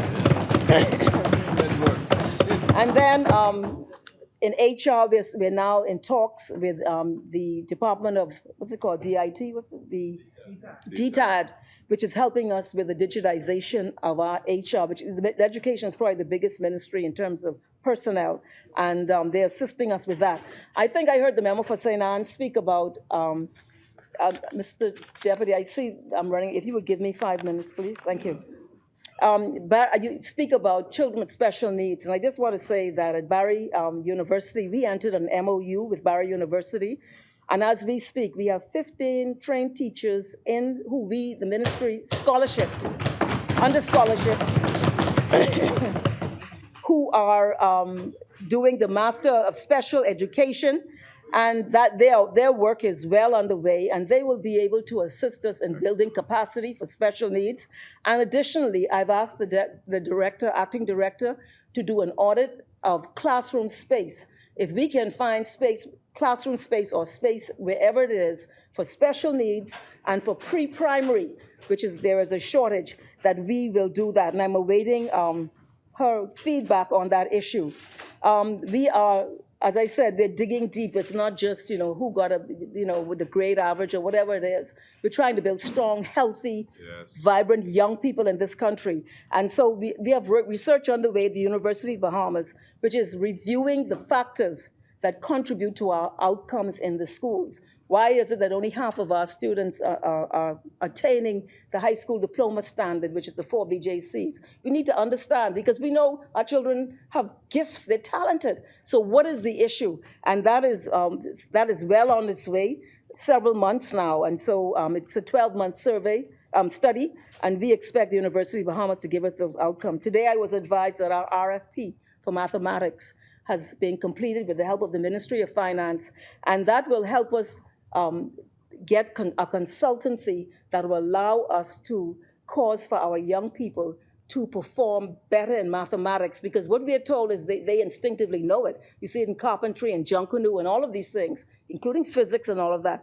But it's when it translates to that theory that it becomes problematic for many young people. So we want to understand, how do we cause for our young people to grasp onto a solid understanding of mathematics?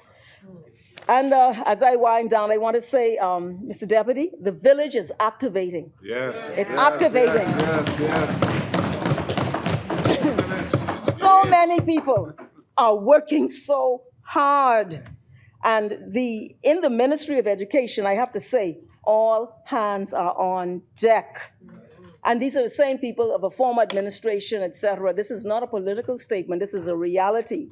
The team of the Ministry of Education, led by the permanent secretary and the acting director, and then our teams in the field, the district superintendents, the principals, the support staff and their leaders, and an array of communities, the school boards, the PTAs, and the parents, I want to end by saying this mammoth task requires all hands on deck.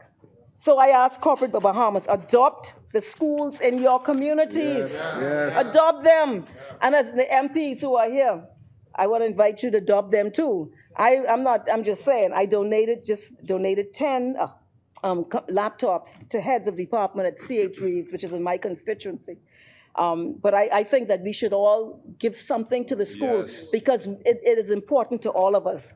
The schools of our nation embody the hope of our future. It is in those very spaces that we will ignite the spark in our future artists, our poets, our scientists, our educators, our innovators, our digital geniuses, if that's a word, our craftsmen and women, our 21st century builders and movers and shakers, our great thinkers, our Nobel Prize winners. Yes, yes. I want to say, Mr. Deputy, the Davis administration is focused, purposeful, and uncompromising. We are serious, as the late Lyndon Pindling used to say. Never mind the noise in the market. Only look at the price of the fish. Mr. Deputy, I ask the Bahamian people to never mind the noise in the market, to keep the faith, And I pray we will never let you down. Thank you, Mr. Deputy. Thank you, Honorable Member. The chair recognizes the Honorable Member for St. Barnabas. I don't even know what I'm going to say.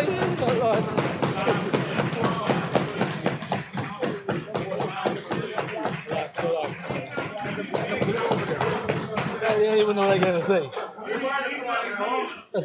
No, that's fine. That's fine. Thank you. Thank you. Mr. Deputy, thank you very much. To the member for Angleston, I want to thank her in particular for what was done for T.A. Thompson. We had a conversation about that issue. We had a conversation, last year sometime about the condition of T.A. Thompson. And so the people of St. Barnabas and those students and those teachers, as you know, are very grateful for the work that was done, especially the condition that particular school was in, as well as the work that was done with Eva Hilton. Thank you. It was worth the wait. Recognize the Honorable Member for Long Island. Good job.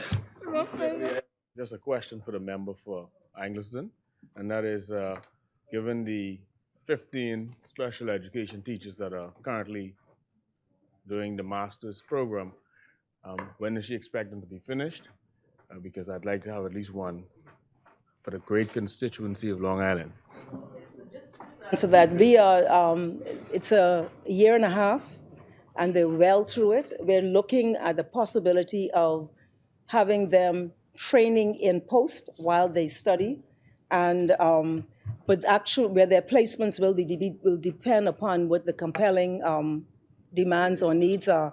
But certainly the children of Long Island, which is the center of educational excellence, is on the radar for the Ministry of Education and for the Davis administration.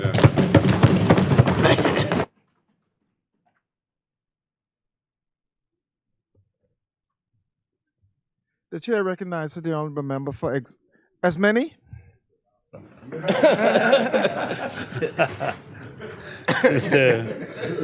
Mr. Deputy, and I wish to move that the House suspends until Monday, the 6th of March, at 2023 at 10 a.m. Is there a seconder? It has been moved and seconded that the business of the House be suspended to Monday, the 6th of March, 2023 at 10 a.m.